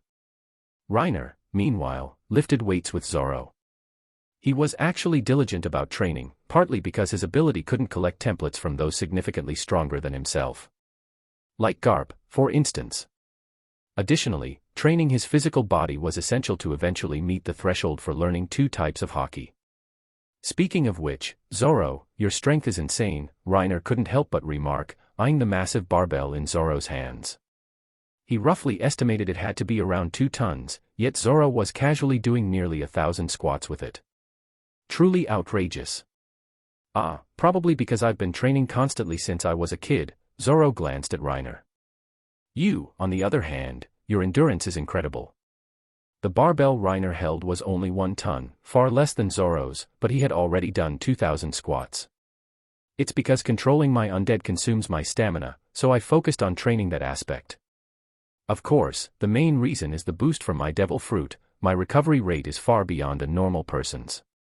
Is that so? Devil fruits have abilities like that. Yeah, Zoan-type devil fruits grant significant enhancements to the user's physical abilities. In the East Blue, devil fruits were legendary items to most people. Details about their different types were even less known. Reiner patiently explained it to Zoro. Wait a minute. Based on what you're saying, wouldn't Logia types be invincible? Zoro was astonished after hearing the explanation. Being able to transform one's body into an element sounded like something out of a fantasy tale. Not necessarily invincible. There are still ways to counter them. Reiner went on to explain sea stone and haki to Zoro, leaving him stunned. Well, you'll see these things for yourself eventually. Is that so? The sea truly holds all kinds of wonders. Zoro said with fascination. That man probably possesses the kind of power you mentioned too. And here I was thinking about challenging him after setting sail, looks like I'm still far too lacking. You mean the world's strongest swordsman, right? He could probably beat you without even using a sword, ha ha ha. If he appeared before you right now, would you challenge him? Hearing this, Zoro glanced at Reiner, thought for a moment, and said, I don't know. Probably, yes. Is that so? Figures, you stubborn mule. Lit, Iron Head King. Huh. Oh, nothing. Reiner gave a slight cough, silently roasting/commenting in his mind. Old times had Daredevil, who was courage incarnate. And you, my friend. You are Daredevil incarnate. Translator's note, implying reckless bravery rather than just courage. And so, 2 days passed. The Going Merry finally carried them to the waters near the Konomi Islands. This was an archipelago composed of over 20 small islands, each with its own village. Without exception, all were under Arlong's rule. Everyone was forced to pay fees, failure to pay meant death. Several villages had even been completely wiped out. Let's head to Kokoyasi village first. If we go straight to Arlong Park, our ship will probably be destroyed before we even get close, Nami said quietly, her face grim. Her mood was written all over her face, and the others remained silent. Reiner summoned 2 undead to handle the ship's helm. Following Nami's directions, the Going Merry slowly sailed towards Kokoyasi village. It's pirates. Pirates are here. Quick, go find Genzo. Wait, look. Isn't that Nami up there? The villagers were clearly thrown into disarray by the Merry's appearance, but soon they spotted Nami standing at the bow. I'm back, everyone. It's Nami. She's back. Quick, go tell Genzo and Nojiko. No need, we'll head straight over. Okay then. By the way, Nami, these pirates behind you. Several villagers at the port eyed the crew with a degree of caution. Nami smiled and waved dismissively. Don't worry, they're not bad people. They're my nakama. Is that so? Well, anyway, it's good that you're safe, Nami. Then I'll head back now, everyone. Goodbye. With that, Nami led them towards the village. Occasionally, they saw houses that had been completely overturned. Although they had heard about it from Nami, seeing it firsthand still made them marvel at the astonishing strength of the fishmen. Hey, are you kidding me? Are we really going to fight monsters like that? Usopp was already starting to tremble. Nami led the way, speaking without turning back. Arlong's crew doesn't know we're here yet. If you want to back out, now's the time. I won't say anything if you just leave. Don't underestimate us, stupid woman. I can do that kind of thing too. The only one on the ship who called Nami stupid woman was Zoro. Reiner had no doubt Zoro could flip a house. In terms of sheer wrist strength, even Luffy couldn't compare. Though when Luffy fought, the tension generated by stretching his rubber body significantly increased his actual attack power. We already said you're a navigator. We're not going to give up. Luffy's face wore a rare serious expression. Reiner lit a cigarette and followed behind. Soon, the group arrived at Nami's tangerine grove. As they approached, they heard the sounds of an argument coming from within. Stop it. This is all money Nami worked painstakingly hard to save. What saved money? This was all stolen. It's illicit funds and should be confiscated. Damn it. Can you even call yourselves Marines acting like this? Oh no. Hearing the commotion, Nami gasped, gritted her teeth, and rushed into the tangerine grove. Damn it. Chapter 11, Arlong Park. The group followed Nami quickly into the tangerine grove. As soon as they entered, they saw a young woman with short blue hair anxiously and angrily confronting a group of Marines. Are you okay, Nojiko? Nami rushed forward to Nojiko's side, then immediately turned her glare towards the Marines opposite them. Before she could ask anything, a shifty-eyed Marine officer with 3 long whiskers on each cheek stepped forward. Naihihi, I am Captain Nozumi of Marine Branch 16. We received intelligence that stolen funds are hidden here. Now, all these illicit funds are to be confiscated. Captain Nozumi had a treacherous look on his face. As he spoke, he gestured behind him, where several subordinates were digging up a wooden chest filled with treasure. Nami's face darkened, but she didn't act rashly, her mind racing. Asterisk, how did the Marines know about this place? I've always been so careful, asterisk. Besides Nojiko, no one knows where the money is hidden, and Nojiko would absolutely, 10,000% never betray me. Could it be? At this thought, Nami nearly ground her teeth to dust, forcing out a low growl through clenched teeth, you damn bastards. Naihihi, what are you talking about? This captain doesn't quite understand. Did Arlong's pirates send you here? Whoa, Arlong and his associates are a legitimate organization that pays its taxes on time. They're certainly not pirates.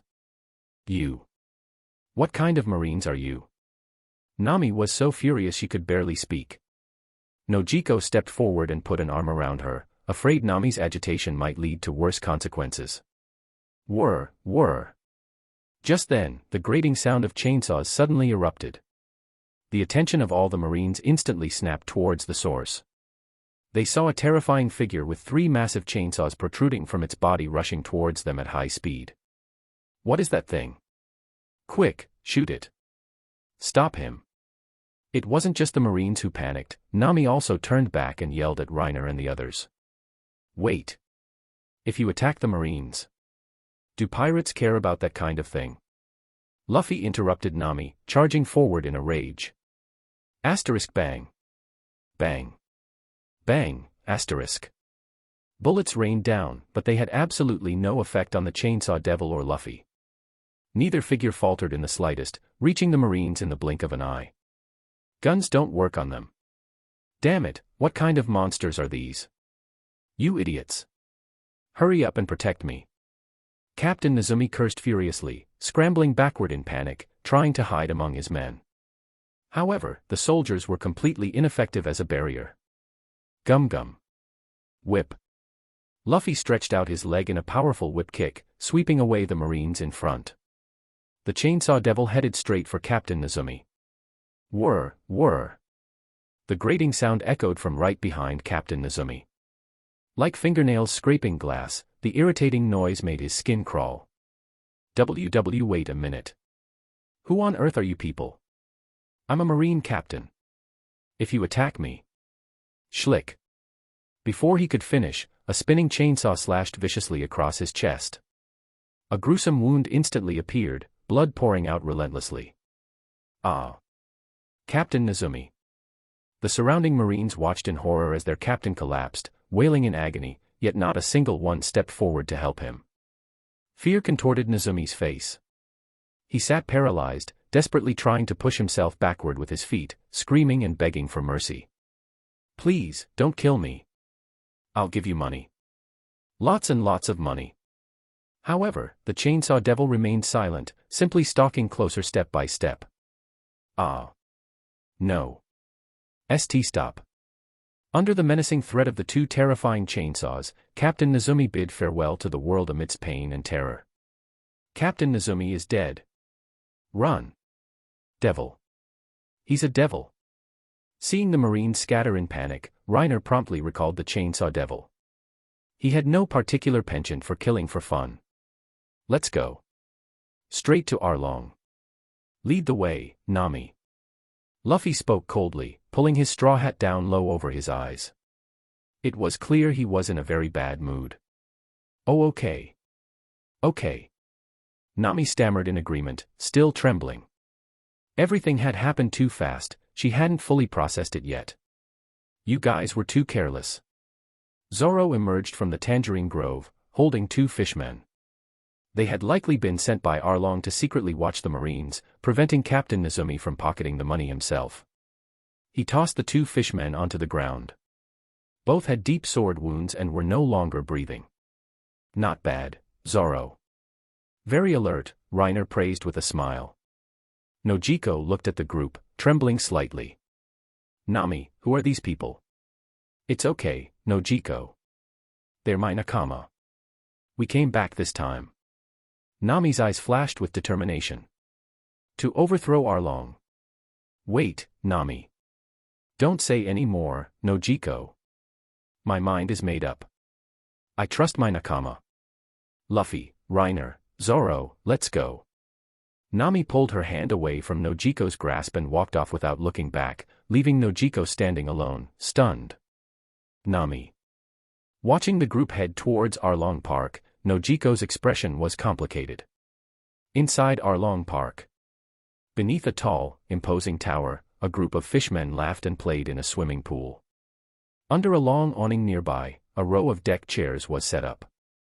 A robust purple-skinned fishman lounged in one, characterized by a long, sharp, saw-like nose, a mouth full of pointed teeth, a felt hat atop disheveled hair. Jayahaha. I wonder what kind of expression Nami will make when she finds out all the money she saved for years has been completely looted. Arlong laughed boisterously, his surrounding officers chiming in with agreement. That was a brilliant move, boss. But Nami will probably guess that we colluded with the Marines, right? So what if she knows? Can she possibly resist me? Jayahaha. When the time comes, we'll just make her save up another 100 million, and then we'll harvest it from her again. Anyway, as long as the village is under my control, she can never defy me. Jayahaha. Arlong's cruel laughter echoed throughout the park. Speaking of which, Hatchin escorted Captain Nezumi and his men over quite a while ago. He should be back. Boom. Before Arlong could finish, a massive explosion sounded. The main gate of the park was violently blown off its hinges, crashing down and pinning several nearby fishmen underneath. What happened? Hey, are you guys okay? Who did this? The huge commotion drew everyone's attention. Arlong frowned, his gaze turning cold as he looked towards the entrance. Through the thick smoke, a familiar figure with orange hair slowly walked in, accompanied by several others. Jayahaha, it's Nami. Arlong recognized Nami among them, then looked mockingly at her companions. Well now, looks like this isn't exactly a friendly visit. You're Arlong, right? Luffy shouted, his face grim, walking straight towards Arlong, who was surrounded by several fishmen. Reiner's eyes burned with intensity as he scanned the park, taking in the various fishmen in and around the pool watching them. Asterisk 2, 4, 8, 18. TSK, not bad at all. Asterisk. He was already overjoyed internally. Fishmen were naturally excellent swimmers, and their physical strength was typically 10 times that of humans. Whether used as deckhands for chores or as combat grunts, they would be extremely useful. Chapter 12, Despicable. Yes, that's me. Nami, what are you doing? We're talking to you, damn it. Mere humans. How dare you ignore us? Anger flared on the fishmen's faces. Ever since they arrived in the East Blue, they had never encountered humans this arrogant. Get them. Take them down. Several nearby fishmen charged towards the group with ferocious expressions. Zing. A slight smirk touched Zoro's lips as he drew his swords first, lunging towards the charging fishmen. Small fry like you shouldn't interrupt. The twin swords in Zoro's hands radiated a chilling light. In the blink of an eye, he was before the fishmen, unleashing a flurry of flashing blades. Asterisk schlick. Schlick. Schlick, asterisk. Erg. Instantaneously, the leading fishmen collapsed into pools of blood. Bastard. What did you do? Arlong gritted his teeth, roaring in a low voice, how dare you harm my brethren? He was an extreme racist. In his heart, humans were nothing but lowly, inferior beings, while his fellow fishmen were paramount. These guys aren't small fry. Don't let the brothers waste their lives needlessly. Chew, Kurubi. You two go. Yes. Boss Arlong. Following the order, several officers stepped forward, confronting the intruders. The fishman called Kurubi was tall, with long fins on his arms, his hair tied in 2 buns, and a long braid down his back. King Neza. Reiner thought, his gaze shifting to the other fishman. That one was a kissing fishman, tall and thin, with long lips and a touch of blush on his cheeks. Nami, what is the meaning of this? The kissing fishman, Chu, glared at Nami. The bun-haired fishman, Kurubi, snorted contemptuously. Humph. I told you long ago this woman couldn't be trusted. We came here today to declare war. Nami glared furiously at Arlong further back, shouting through gritted teeth, Arlong. Today, I officially leave your crew and join the Straw Hat Pirates. Oh. Arlong stared at Nami with amusement, mocking her, meaning, they're the helpers you found. Just them. Ha ha ha. Don't make me die laughing, Nami. Considering your talent, I'll give you one more chance. As long as you continue drawing sea charts for me, I can let bygones be bygones and spare you. Heh. Draw sea charts for you. Nami lifted her somber face. Recalling how she worked day and night in that small, dark, suffocating measuring room, constantly under the threat of cold steel, her expression gradually twisted into a snarl. She roared at Arlong. I wish you dead even in my dreams. Arlong. In that case, you can all just die here. Arlong grinned ferociously, stood up, reached down, and ripped the deck chair bolted to the floor right out, roots and all, hurling it towards them. Is Boss Arlong going to fight himself? These humans brought this upon themselves. Reiner had already summoned his 3 powerful undead minions. The katana devil raised its hand and sliced the flying iron chair in 2. Luffy leaped through the gap and charged towards Arlong. You think you're worthy of Boss Arlong fighting you personally? Just as Kurubi and Chu were about to intercept, the Chainsaw Devil and the Wolverine Summon moved to block them. What the hell are these things? Is this some strange race? No, cyborgs. Kurubi and Chu stared in astonishment at the 2 suddenly appearing undead. Even having traveled the Grand Line, they were taken aback. Meanwhile, Luffy had already reached Arlong. He stretched his arm far back, then rapidly contracted it, whipping it towards Arlong. Gum gum. Pistol. Luffy's fist, filled with rage, slammed into Arlong's face unexpectedly. Arlong was sent flying backward instantly, crashing heavily against a wall and sliding down like soft mud. Arlong-san. His arm stretched. Arlong stood up, frowning deeply, and wiped a trace of blood from the corner of his mouth. A devil fruit user. Seems I underestimated you. However, don't think having a devil fruit makes you invincible. Without another word, Arlong charged at Luffy. He dodged Luffy's punch, ducked low, and aimed a heavy blow at Luffy's abdomen. However, Luffy didn't dodge, pulling back his fist and punching towards Arlong's face. Bazooka. The force of the blow contorted Arlong's face, slamming his head hard onto the ground, instantly cracking the ground and creating a deep crater. Simultaneously, Luffy was knocked back by Arlong's punch, but being rubber, blunt attacks had no effect on him. This was why he chose to trade blows. It had to be said, Luffy's combat instincts were top tier. Cough. Cough. Arlong spat out a mouthful of blood. Seeing Luffy press forward again, he braced one hand on the ground and plunged the other into the swimming pool. Water shot. What? Massive water bullets materialized instantly in front of Luffy, hitting the astonished Straw Hat Captain and sending him flying back.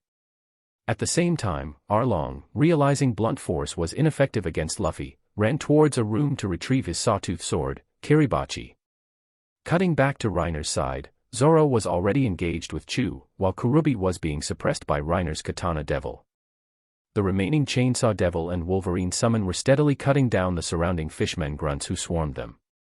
As for Nami and Usopp, nice one. Go get them. The two were hiding behind a wall providing moral support, joined, of course, by Reiner. If things keep going like this, we'll definitely win. Nami couldn't suppress the grin spreading across her face as she watched the battle unfold. She never expected Luffy alone could fight Arlong so evenly. About time, Reiner thought, overjoyed by the performance of his two undead. He began moving around the battlefield, touching corpses to collect templates. Hope Luffy keeps him busy for a while longer. If these fishmen scatter and dive into the sea, they'll be hard to catch, Reiner thought. This was why he wasn't pressing the advantage with all his summons to take down Arlong immediately. As long as Arlong hadn't fallen, these fishmen wouldn't lose their fighting spirit. And he would have a continuous supply of undead templates to collect. He even intentionally had the Chainsaw Devil duo hold back slightly, otherwise, these fishmen might have lost the nerve to attack after just a few encounters. He was purely fishing for templates here. What are you doing to my comrades? A deep, resonant voice sounded from behind him. Busted. Reiner turned to see an octopus fishman with 6 arms, carrying a large water pot on his back, staring at him. Hatchin. Reiner blurted out instinctively. Eh? You know me? No, wait. What are you doing to my comrades? Hatchin demanded angrily, looking at the fallen fishman near Reiner. He had been sent to pick up a marine who looked like a rat, but after waiting by the shore for ages, no one showed up. He went inland to check, only to find the marine Arlong wanted him to meet already dead. Seeing this, Hatchin immediately returned to report to Arlong, only to stumble upon this massacre. Bodies strewn everywhere wasn't an exaggeration. Hatchin, you're back. Great. Quick, help us. Several fishmen spotted Hatchin and yelled urgently. Reiner pointed towards the 2 undead currently cutting down fishmen. Your comrades? Those 2 killed them. I don't know them. Eh? Is that so? Sorry for misunderstanding you. Ah, no problem. Go settle the score with them. You 2 bastards. Taste my 6-sword style. Hatchin drew his 6 swords and charged towards the 2 undead. No wonder he helped Zoro get to Kokoyasi village in the original story despite Zoro cutting down a bunch of fishmen. So gullible. The instant Hatchin turned his back, Reiner raised his rifle and aimed squarely at him. He didn't want to be associated with his undead abilities for now, so he tried to avoid using them in plain sight whenever possible. Taking cheap shots from the shadows was definitely the best approach. Yes, I'm despicable. I'm underhanded. Correct. Reiner pulled the trigger without hesitation. Bang. Chapter 13, Do You Even Understand Assassins? Watch out behind you. Brother Hachi. 2 fishmen by the pool screamed in terror watching Reiner, but before their warning could reach Hatchin's ears, the bullet arrived first. Hatchin, who was charging forward, didn't even have time to feel the pain in his back before he stumbled and fell heavily to the ground. Whir. Asterisk schlick. Schlick, asterisk. The 2 fishmen by the pool were also quickly dispatched by the Chainsaw Devil. Hatchin pushed himself up with his arms, laboriously turning his head to look at the sinisterly grinning Reiner, a trace of unwillingness on his face. You. Despicable. With that, he passed out. Asterisk what's that? What did he just say? Asterisk. Reiner walked over indignantly, reversed his grip on the rifle, and tapped Hachen's octopus head again for good measure. Who could be more despicable than you guys? Reiner scoffed. He scanned the area. The fishmen were basically dealt with. Those who dared to fight were all lying on the ground, the rest had almost all fled. Zoro had already defeated the fishman officer Chu and joined Luffy in his battle against Arlong. Reiner then looked towards the katana devil fighting Kurubi. Damn ghost thing. Kurubi cursed under his breath, staring grimly at the katana devil before him. He was being suppressed in both speed and strength, and his opponent's sword skills were superb. This terrifying wrist strength, combined with this bizarre appearance, is it a devil fruit user or a cyborg? Kurubi charged forward automatically, swinging the massive sword-shaped fin on his arm towards the katana devil. Fishman karate, arm blade slash. The katana devil crossed its twin swords, meeting the incoming fin head-on with a powerful slash. Schlick. The long sword sliced through, directly severing Kurubi's sword-like fin. The katana devil didn't stop, raising its sword again and adding another gash to Kurubi's chest. Ah. Reiner wasn't surprised. This summon was made from Zoro's template, its physical stats and combat techniques were 100% replicated. Combined with the highly compatible three-sword style, its strength was infinitely close to Zoro's. It would be a waste if it couldn't even suppress one fishman officer. Looks like I have to use that technique. Kurubi gritted his teeth, his expression grave. He extended one hand straight forward, placed the other at his waist, and assumed a formal karate stance. Fishman karate, thousand-tile true punch. A heavy fist carrying immense force shot out, even creating an explosive sound as it broke the air. The katana devil dragged its twin swords along the ground, striking sparks, and rushed towards Kurubi's fist. Just as they were about to collide, it abruptly bent its knees, crouched low, gathered power, and leaped forward in a single bound. The two figures instantly crossed paths. A cold glint of steel accompanied by the low hum of a blade. The katana devil slowly turned back, flicking the blood from its sword onto the ground. Two-sword style IAI, cross-slash. Two intersecting wounds appeared on Kurubi's chest.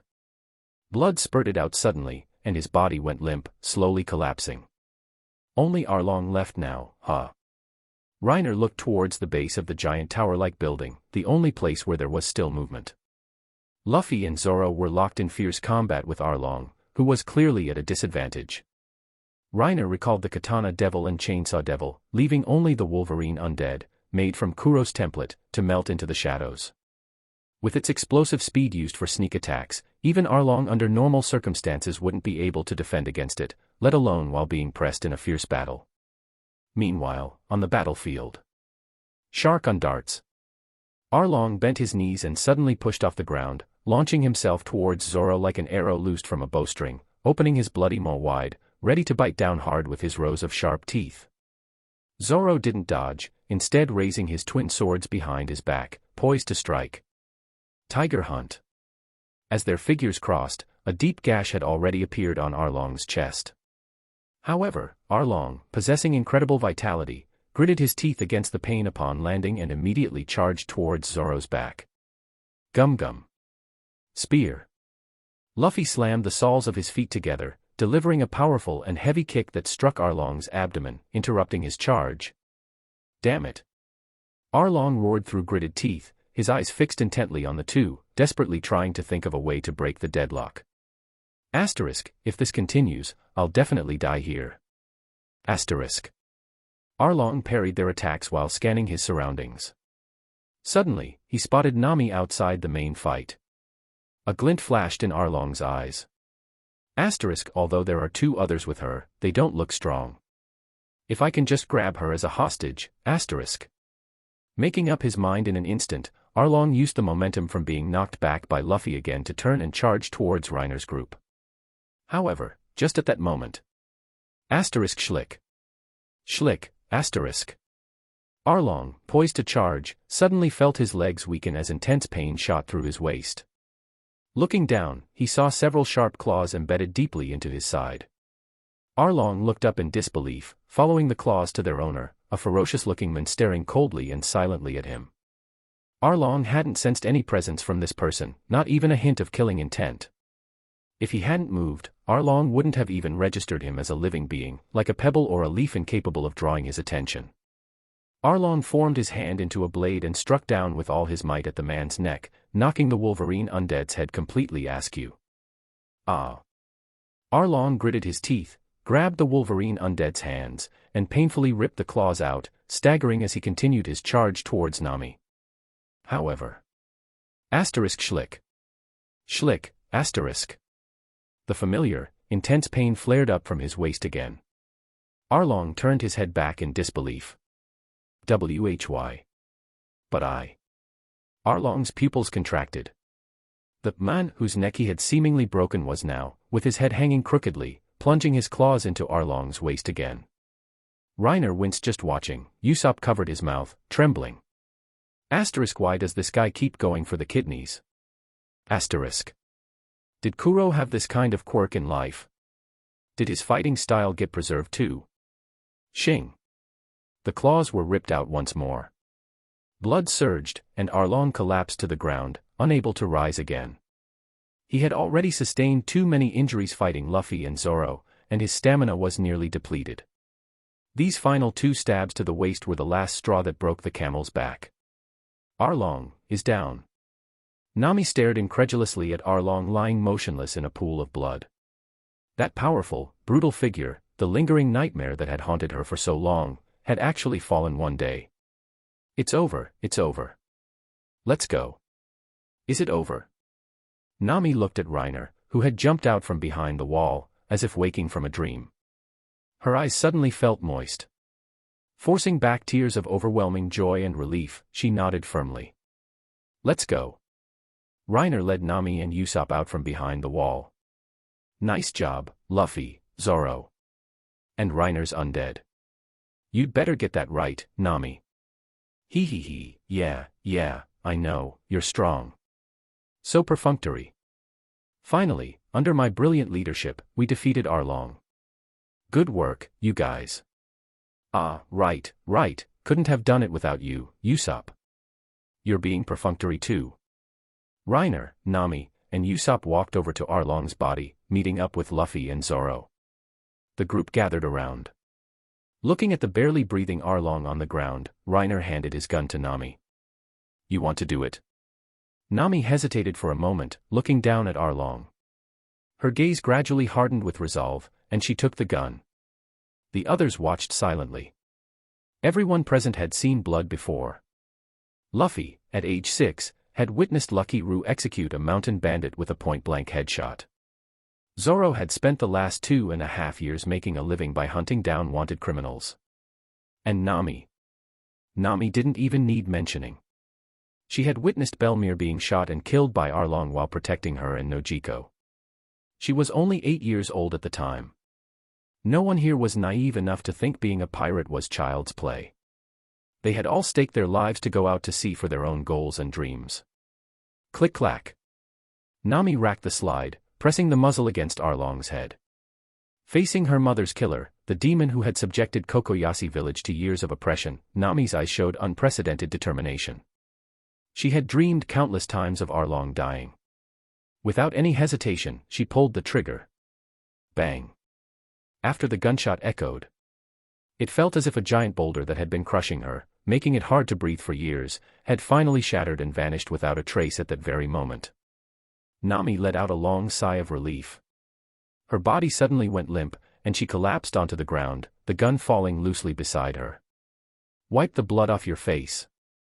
Reiner handed her a handkerchief and patted her shoulder. He crouched down, and an azure flame emerged from his palm, covering Arlong's body. Chapter 14, Who Said Undead Can't Be Weapons? Nami, we came to save you. Let's get Arlong and his crew. Just then, outside Arlong Park, throngs of villagers surged forward, faces filled with anger, clutching simple weapons in their hands. Hearing the commotion, the crew turned to look. The man leading the charge wore a dark brown guard uniform, with a distinctive pinwheel attached to his cap. His body was covered in stitched-up wounds. Genzo. Nami turned her head, looking surprised at the newcomers. Why is everyone here? Could it be Nojiko? That old guy looks weird. He's got a pinwheel growing on his head. Luffy remarked curiously, wearing his straw hat. Reiner understood immediately, guessing the villagers' intentions. He turned and slipped towards Arlong's tower. Nami, you handle things here for a bit. I'm going to go check for loot. A while later. Inside Arlong's room, Reiner looked at the scattered cash he had managed to gather. After a quick count, it came to roughly 400 million berry. He scratched his golden hair and sighed, much less than I expected. It was definitely a huge sum, but still less than he had anticipated. Arlong's crew had controlled over 20 villages here, and aside from the few completely destroyed, the rest had been under his exploitation for years. A monthly, life preservation fee, of 100,000 berry per adult and 50,000 per child, even a small village must have around 100 people. How could they only have amassed this much after so many years? Thinking this, Reiner couldn't help but curse under his breath, do these bastards really know how to blow money? Oh well, at least it's more than enough to feed Luffy. Right. Reiner couldn't help but recall Luffy's ability to devour 100 million berry worth of food in a single banquet. Reiner sighed again, gathered up all the money, shouldered his backpack, and left. Walking out the door, he bumped right into Nami, who was about to enter. Nami. What are you doing here? I came to get the sea charts I drew before. What's that you're carrying behind you? Nami stared intently at Reiner, a fiery glint in her eyes. Reiner, hee. 50-50. Dame. No. 40-60. Dame. No. Soon, the group returned to the village with the villagers. Reiner and the others went to rest at Nami and Nojiko's house. This is dried tangerine peel we sun-dried ourselves. Please try some. Nojiko brought over several cups of dried tangerine peel tea, offering them with a smile. When Nami had led them towards Arlong Park earlier, Nojiko had immediately gone to find Genzo, which led to the villagers marching over later. Delicious. Yeah, not bad. I'm glad you like it. Our poor little village doesn't really have much to offer as thanks. I'll pack some dried peels for you to take with you later. Don't talk about rewards. We've already received the best treasure. Is that so? Nami will surely be very happy with you all. Nojiko left, content, to pack the tangerine peels as a thank you gift. Having just finished fighting, the crew members were all rather hungry, lounging weakly on the sofa. Grumble.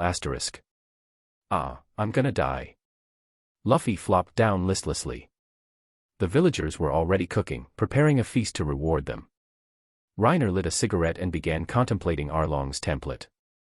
With a wave of his hand, several dancing azure flames appeared. Reiner could faintly sense the flames representing Arlong and Zoro attracting each other. Should I merge them? Reiner murmured. Yes, templates with sufficient compatibility could be fused.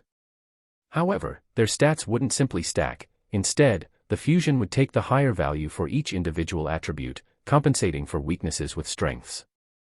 Both Arlong and Zoro possessed outstanding wrist strength. Additionally, Arlong's bite force was extremely powerful, and Zoro, due to his three-sword style, had also specifically trained his jaw strength.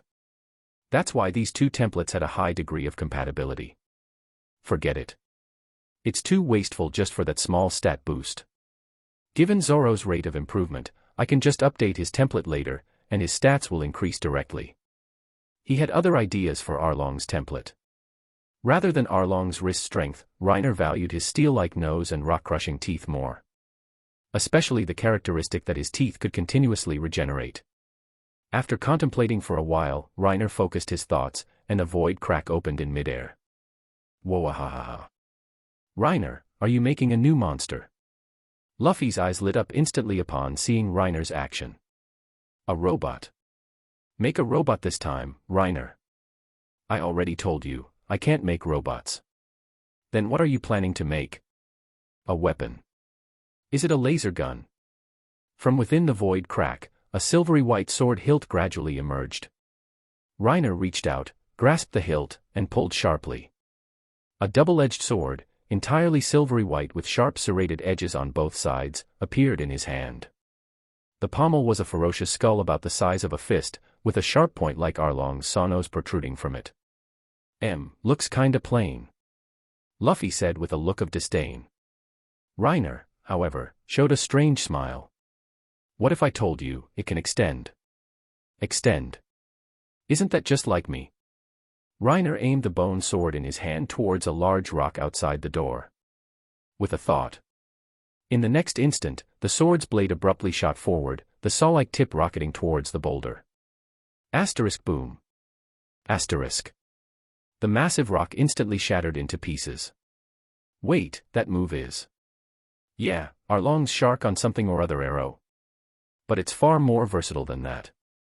As Reiner spoke, the bone sword suddenly bent, its tip whipping back around to stare straight at Luffy, like a snake. It's ultimately an undead creature. You can think of it as a bone snake, I just shaped the tail end into a hilt. Technically, it was a chain sword. It could extend because the blade was composed of bone teeth, utilizing the regenerative properties of Arlong's teeth, which could be regrown by consuming stamina. Chain swords are very useful weapons, but the techniques are difficult to master. However, Reiner thought, do undead creatures even need to practice? He could control it freely, making it follow his will with a single thought. It could be a sword, a whip, or even.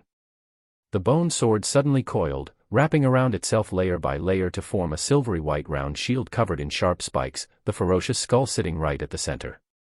If anyone mistook it for just a shield and got close, Reiner could give them a demonstration of shoot him dead, Shinso, in minutes. Translator's note, Bleach reference to Jin Ikimura's Bankai, implying a sudden, deadly piercing attack from the shield. Woahahaha, it transforms. Reiner, make one for me quick. Reiner.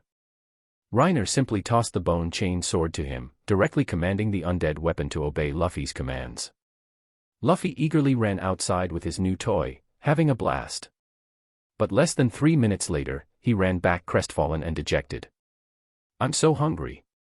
Dinner's ready, everyone. All right. Banquet time.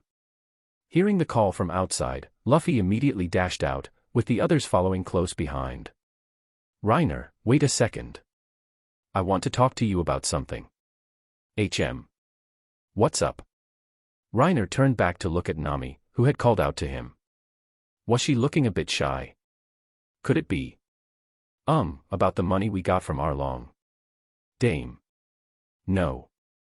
That's not it. I wanted to ask if we could leave some for the villagers of Kokoyasi. Sure.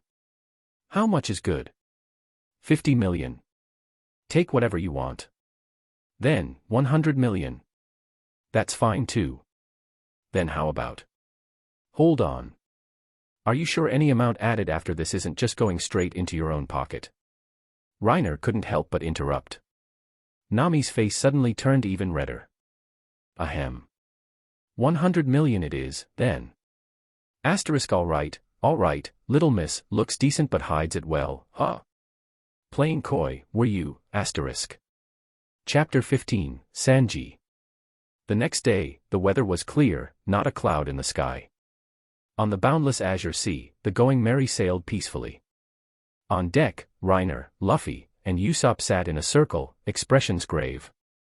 Nami and Zoro sat slightly apart, observing closely. Testing the waters, a 3. A small raise, a 4. Pass. You don't even have a 4. You're not doing so hot, Luffy. Cut it out. Don't think you can trick me into breaking my pair. Usopp gritted his teeth, looking at Luffy. This guy, he's gotten smarter. Most of the time, sailing was quite boring, especially after Reiner's miscellaneous summons took over all the chores. So, Reiner taught them how to play poker. When Luffy and Usopp were fishing, Reiner and Zoro would lift weights. During breaks, they would gather to play cards, with Nami and Zoro often joining in to watch the fun. As for Reiner's card luck, he was basically a charity player. He didn't mind, though, considering it like distributing pocket money to everyone. It's worth mentioning that he was the one managing the crew's funds. Saving. Not his style. But acquiring money. He excelled at that, so saving wasn't necessary. Except when it came to Luffy. If you dared give Luffy money, he'd genuinely squander it all. Suddenly, an undead hawk flew down from the crow's nest. It landed on Reiner's shoulder and pecked gently, its beak pointing towards the ship's bow. This was one of several hawks Usopp had helped Reiner hunt back in Kokoyasi village yesterday. Reiner had turned them into undead specifically to act as lookouts when he wasn't available, which was most of the time. Seeing the signal, Reiner immediately leaped up to the crow's nest. Following the direction the hawk's beak indicated, sure enough, a small green dot was visible in the distance. The sea restaurant Baroque. We can finally have a proper feast. Reiner jumped down. Game over, let's settle the score. Shishishi. I won 500,000 berry. Luffy grinned widely. Great, another 500,000 down the drain, Reiner thought. Soon, the group arrived at the Baroque. It was a giant, 3-story ship floating on the sea, shaped like a fish with an open mouth at the bow. Time to eat. Luffy clutched his newly won 500,000 berry and eagerly ran aboard. Hey, wait a minute. Is that a pirate ship? Reiner looked where Usopp was pointing. The massive wreckage of a pirate ship, broken in two, was half submerged in the sea, only the bow and stern sections still floating adrift. That flag belongs to the Krieg pirates. Usopp recognized the allegiance of the wrecked vessel. Hearing this, familiar scenes immediately flashed through Reiner's mind. Hawkeyes, huh? Reiner frowned slightly, his gaze shifting to a small boat moored nearby. The small boat featured a high-backed armchair and several lit candles around it. It was tied to the Baroque with a rope. How did such a huge ship sink? No idea. Maybe it got cut. Don't joke around, Reiner. How could anyone cut a ship? Usopp laughed, waving his hand dismissively. The group disembarked and headed straight into the restaurant.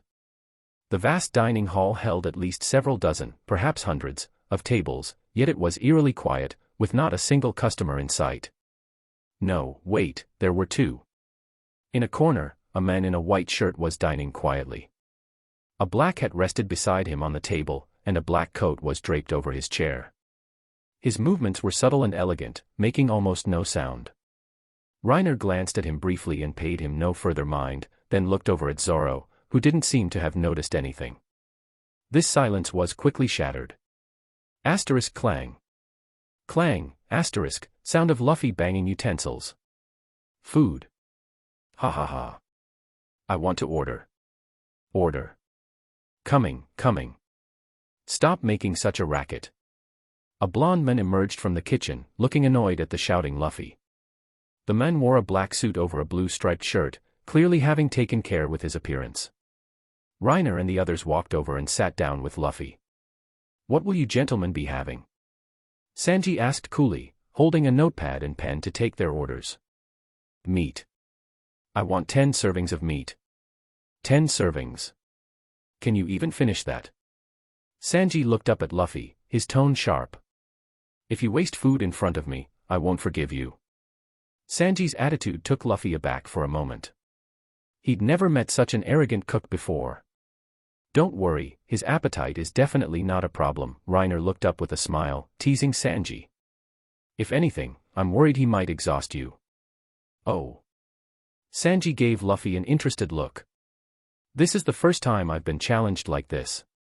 Go ahead, try me. Luffy, eat to your heart's content today. Money's no object. Really? Luffy exclaimed excitedly, his eyes fixed intensely on Sanji. When it comes to eating, I've never lost. And when it comes to cooking, I've never lost. Sparks flew between the two as their competitive spirits were instantly ignited. So, what would the rest of you like to eat? Sanji turned to the others, but his words died abruptly as his gaze fell upon Nami. The fighting spirit instantly vanished from his face, replaced by pink hearts in his eyes. He dropped to one knee before Nami. Nami was somewhat taken aback, clearly startled by the sudden gesture. An angel. An angel has descended. Sanji fawned, his tone exaggerated. Please allow me to become your captive. Before Nami could even react, a wooden prosthetic leg slammed hard onto Sanji's head. Whack. Ouch. Damn idiot. Harassing the customers again. Zeph scolded, arms crossed. Looks like you don't want to work here anymore. Pack your things and get lost. My restaurant doesn't need a cook like you. Damn old geezer. Sanji glared furiously, jumping up and shouting, no matter how many times you try to kick me out, I won't leave. I'm staying here until you die. What bullshit. I'm gonna live another 100 years. Zeph retorted, turning and heading back to the kitchen. Sanji clicked his tongue, his expression gradually calming. He turned back to Nami with a smile. My apologies for my earlier behavior, my beautiful lady. As compensation, your meal today is on the house. His expression then turned blank as he looked at Reiner and the others. The rest of you pay as normal. Pervy cook, chorused 4 voices. Soon, cooks began bringing out dishes one after another. Sorry for the wait. We heard you're having a duel with Sanji. You've got guts. He even forbade us from helping, said he wants to make sure you leave completely stuffed today. The cooks chatted and smiled, sizing up the crew as they served the food. A showdown between cooks and customers was a rare sight, even after working there for years. They were all excited to watch the spectacle. As the crew ate and drank, they chatted with the cooks. It was only then that they learned the wrecked ship outside was the flagship of the Krieg pirate armada, led by Pirate Admiral Krieg. Earlier that morning, a pirate named Jin had escaped from the navy. Near death from starvation, he was saved by Sanji. However, after returning, Jin brought back the Krieg pirates. Zeph didn't hold a grudge and gave them food. But once full, Krieg repaid their kindness with betrayal, intending to plunder the Barity. This Krieg guy is a real bastard. No wonder there aren't any customers here. So what happened after that? You all seemed fine. Hearing this, the cooks exchanged glances, then spoke cautiously. See that man in the corner? He cut the Krieg pirates' flagship in half with a single slash. Krieg and his entire crew were wiped out by him alone. The cook leaned in, whispering conspiratorially into their ears. Oh, 1 slash. Cut a ship that huge. Nami and Usopp gasped incredulously, covering their mouths. See his eyes. That's the world's greatest swordsman. Hawkeye's Mihawk. Just then, Mihawk, in the corner, slowly stood up. He put on his hat, draped his coat over his shoulders, and casually slung the black blade resting nearby onto his back. He addressed the cooks coolly, check, please. Chapter 16, Defeat. Hawkeye's. Zoro was astonished to hear the name. He shot to his feet, his gaze fixed intently on the men in the corner. His hands rested on his sword hilts, unconsciously gripping them tighter. What's wrong, Zoro? The others asked, puzzled. Seeing this, Reiner knew exactly what Zoro intended to do, but... the power gap is too huge. Should I stop him? Reiner couldn't help but think. He couldn't guarantee the story would unfold as it originally did. If Zoro died right here. However, when he looked up and saw the resolute determination in Zoro's eyes, he abandoned the thought of intervening. This was Zoro's own path. Besides, even if he tried to persuade him, Zoro definitely wouldn't listen. Hawkeyes walked straight towards the exit, not sparing the intensely staring Zoro a second glance. Wait! Zoro shouted. You're the world's greatest swordsman, right? With that, he drew one sword and pointed it at Mihawk. I challenge you. I have no interest in the weak. Hawkeye spoke coolly, continuing towards the door without pause. Don't be so arrogant, bastard. Zoro gritted his teeth and chased after him. Hey, Zoro. Nami called out urgently, then looked at the others. Quick, stop him. Didn't you hear? That guy cut a pirate ship in half with 1 slash. It's no use, Nami. Luffy had also put down his food, his expression serious. I promised Zoro I wouldn't stand in his way. Ah, let's go, Reiner sighed, getting up and heading towards the door. The few cooks stood stunned for a moment, then immediately ran towards the back kitchen. Hey, everyone come out and look. That customer is challenging Hawkeyes. Seriously. Hey, wait, isn't that guy a really famous bounty hunter? It really is him. Rorinoa Zoro. The back kitchen instantly erupted in commotion as cooks poured out of the restaurant. Sanji, looking puzzled, put down his kitchen utensils and came out. Honestly, what's with this group? Do they love dueling this much? On the deck outside the restaurant, Zoro blocked Mihawk's path, the Wado Ikemanji already clenched between his teeth. His purpose for setting sail was to find this very man before him. To defeat him, make his name resound throughout the seas, and fulfill the promise he made long ago. An unprecedented longing burned in Zoro's eyes. I admire the look in your eyes. Since that's the case, consider this some post-meal exercise. As Mihawk spoke, he removed the cross pendant from his chest, unsheathing a small knife from within. I don't carry a smaller blade than this. Come. On the second-floor deck, besides Reiner and the others, stood the Baroque cooks led by Sanji, all watching the duel with eager anticipation. The world's greatest swordsman versus Roronoa Zoro. I never thought I'd witness a duel of this caliber. I can't even imagine what it will look like when they fight. All the cooks stared intently at the scene below. They only knew both fighters were strong, but they had no concrete concept of how strong. Their own skills were far below either man's level, they could only judge by reputation, and Zoro's fame in the East Blue was already considerable. However, 3 minutes later. Scars on the back. Are a swordsman's shame. Would it be rude to laugh right now? Witnessing this famous scene, Reiner found it both infuriating and amusing. While worry flickered in his eyes, his respect for Zoro deepened. Mihawk drew his black blade, Yoru, bringing the battle to a close with one final strike. Turning his back on the fallen Zoro, Mihawk departed with a leisurely stride, leaving only a quiet parting remark. Go and become stronger, Roronoa. I will await you atop the throne of the world's strongest swordsman. Lying on the deck, Zoro covered his face with one hand, raising the Wado Ikemanji towards the sky. Until I defeat him. I will never lose again.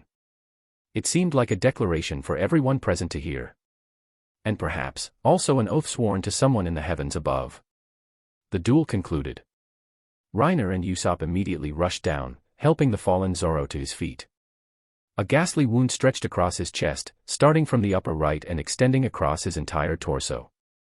Reiner jumped back onto their ship to grab medical supplies, and the two began bandaging Zoro's injury.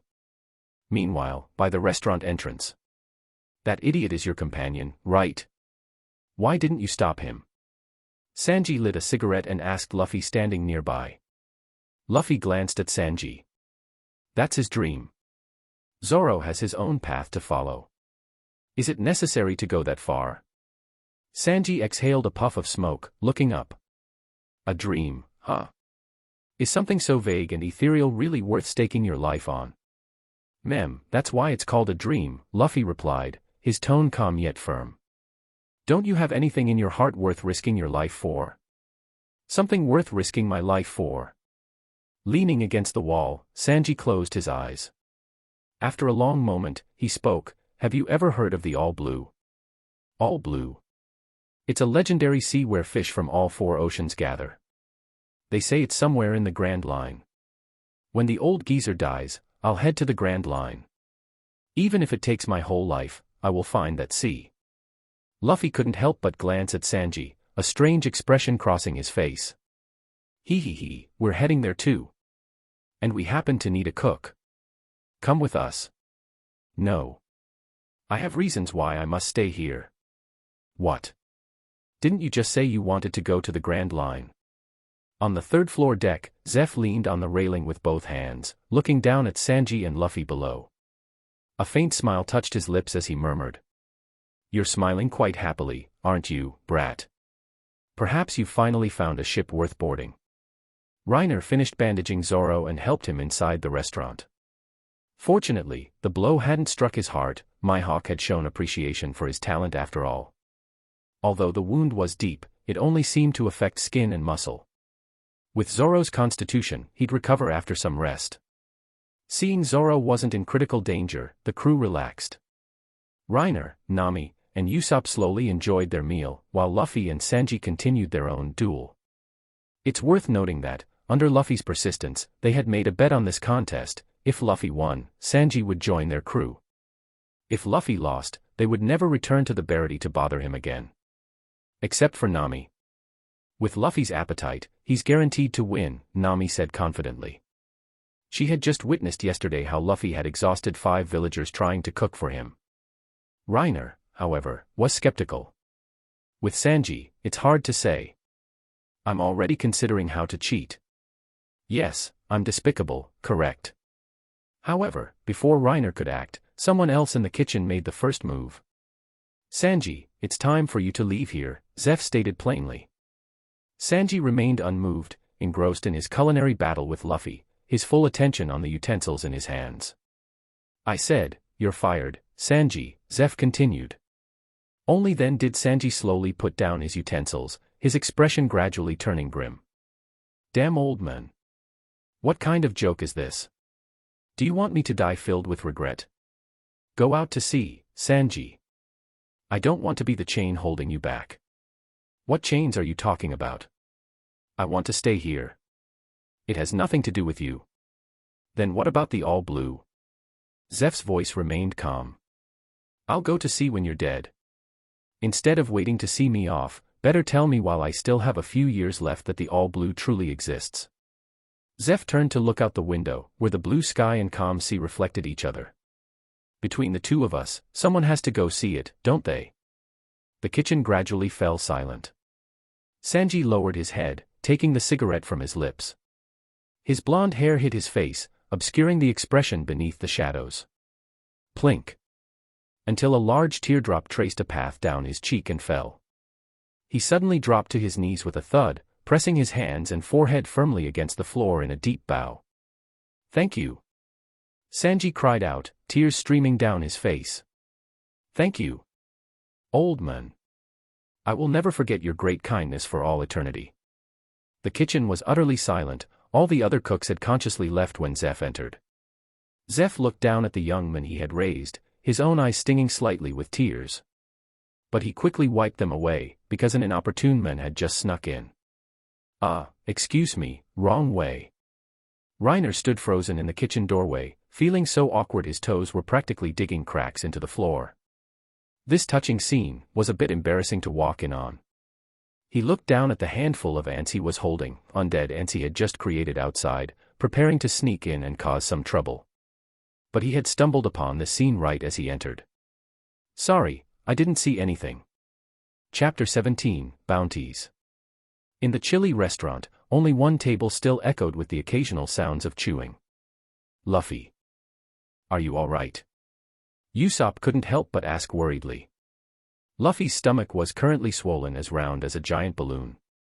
Yet, he was still grabbing food with both hands, continuously stuffing it into his mouth.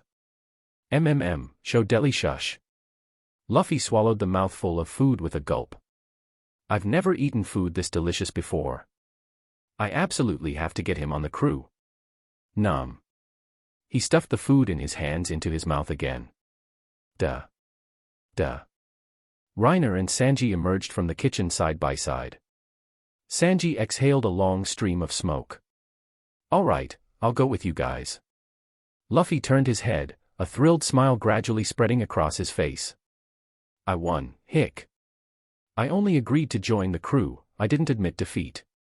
Shishishi, okay then, you win. I can't eat, hick anymore. Luffy's voice trailed off weakly. With that, he toppled onto the floor, wobbling back and forth like a roly-poly toy with a vacant expression.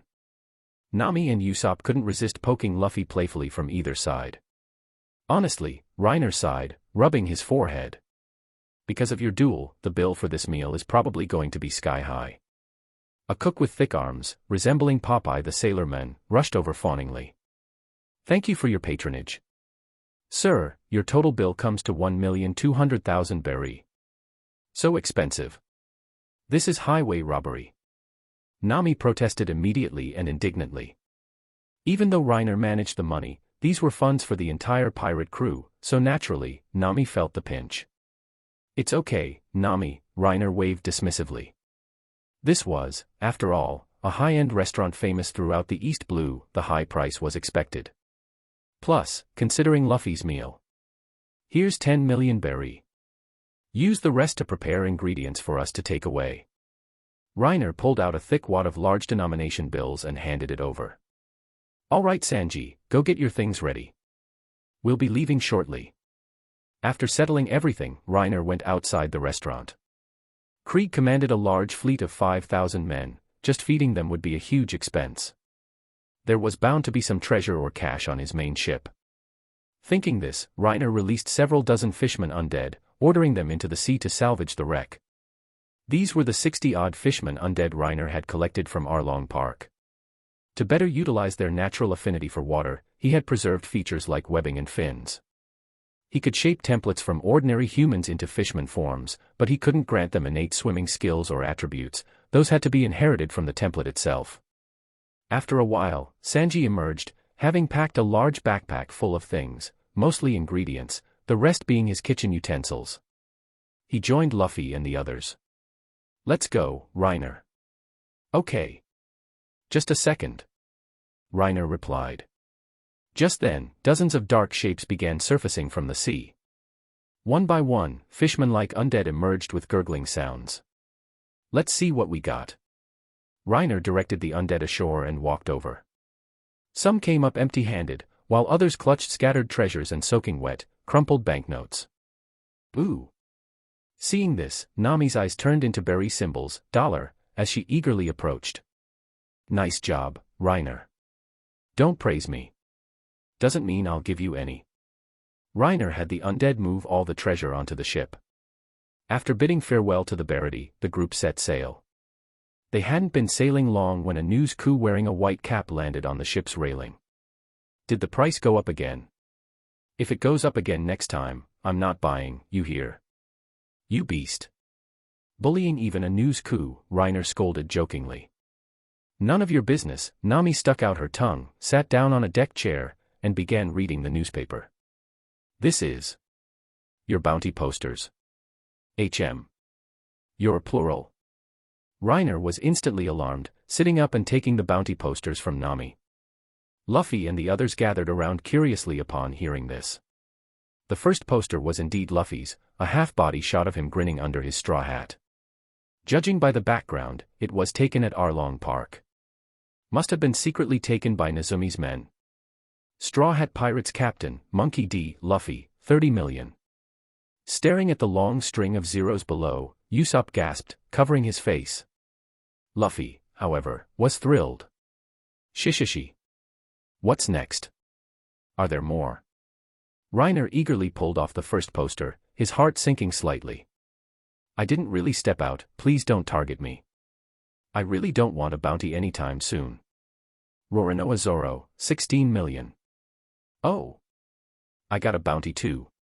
A smirk tugged at Zoro's lips. Reiner found this somewhat strange. If he remembered correctly, Zoro's first bounty should have been 60 million directly after the Alabasta incident. Could it be because he participated in ganging up on Arlong? Reiner pondered. After removing Zoro's poster, only one remained, but the figure on it wasn't Reiner. Knife-saw duo combination. Reiner looked puzzled at the two figures on the poster. The Katana Devil and the Chainsaw Devil got a bounty. This was good news, but why not the Wolverine undead that sneak attacked and finished Arlong? Duo combination bounty, 25 million. A bounty issued for a combination, like Kuro's Meow Ban Brothers. The Marines must have messed up. Why isn't Reiner himself wanted? No, no, no. This is perfect. Absolutely perfect. Reiner quickly checked the newspaper again and found that the Wolverine undead was reported as having perished along with Arlong in a mutual kill. Reiner recalled how Arlong's handchop had snapped the undead's neck, leaving its head dangling crookedly. In contrast, the Katana and Chainsaw Devil's rampaging and slaughtering everything in sight had been clearly photographed. Nami didn't get a bounty, the photographer probably slipped away when Arlong fell. Night descended. On the dark sea, only the faint light from a single small ship shone. At this moment, in the second-floor living area on the Going Merry's deck, Reiner and the crew were celebrating with drinks. "Let's welcome Sanji to the crew. Cheers. Cheers." They were celebrating Sanji's joining. Now Reiner had both a smoking buddy, Sanji, and a drinking buddy, Zoro. All that was missing was, cough cough, the king's left and right arms, his partners in crime. Today was quite a haul. Yeah. Not only did Sanji join, but Reiner also fished up a ton of money. Stop probing, Nami, Reiner rolled his eyes. The salvaged treasure amounted to roughly 50 million berry in total. A bit low, mainly because pirates live dangerously, licking blood off blades, never knowing if they'll see tomorrow. When they get money, they tend to squander it quickly. An entire fleet of 5,000 men, and they only had 50 million saved up.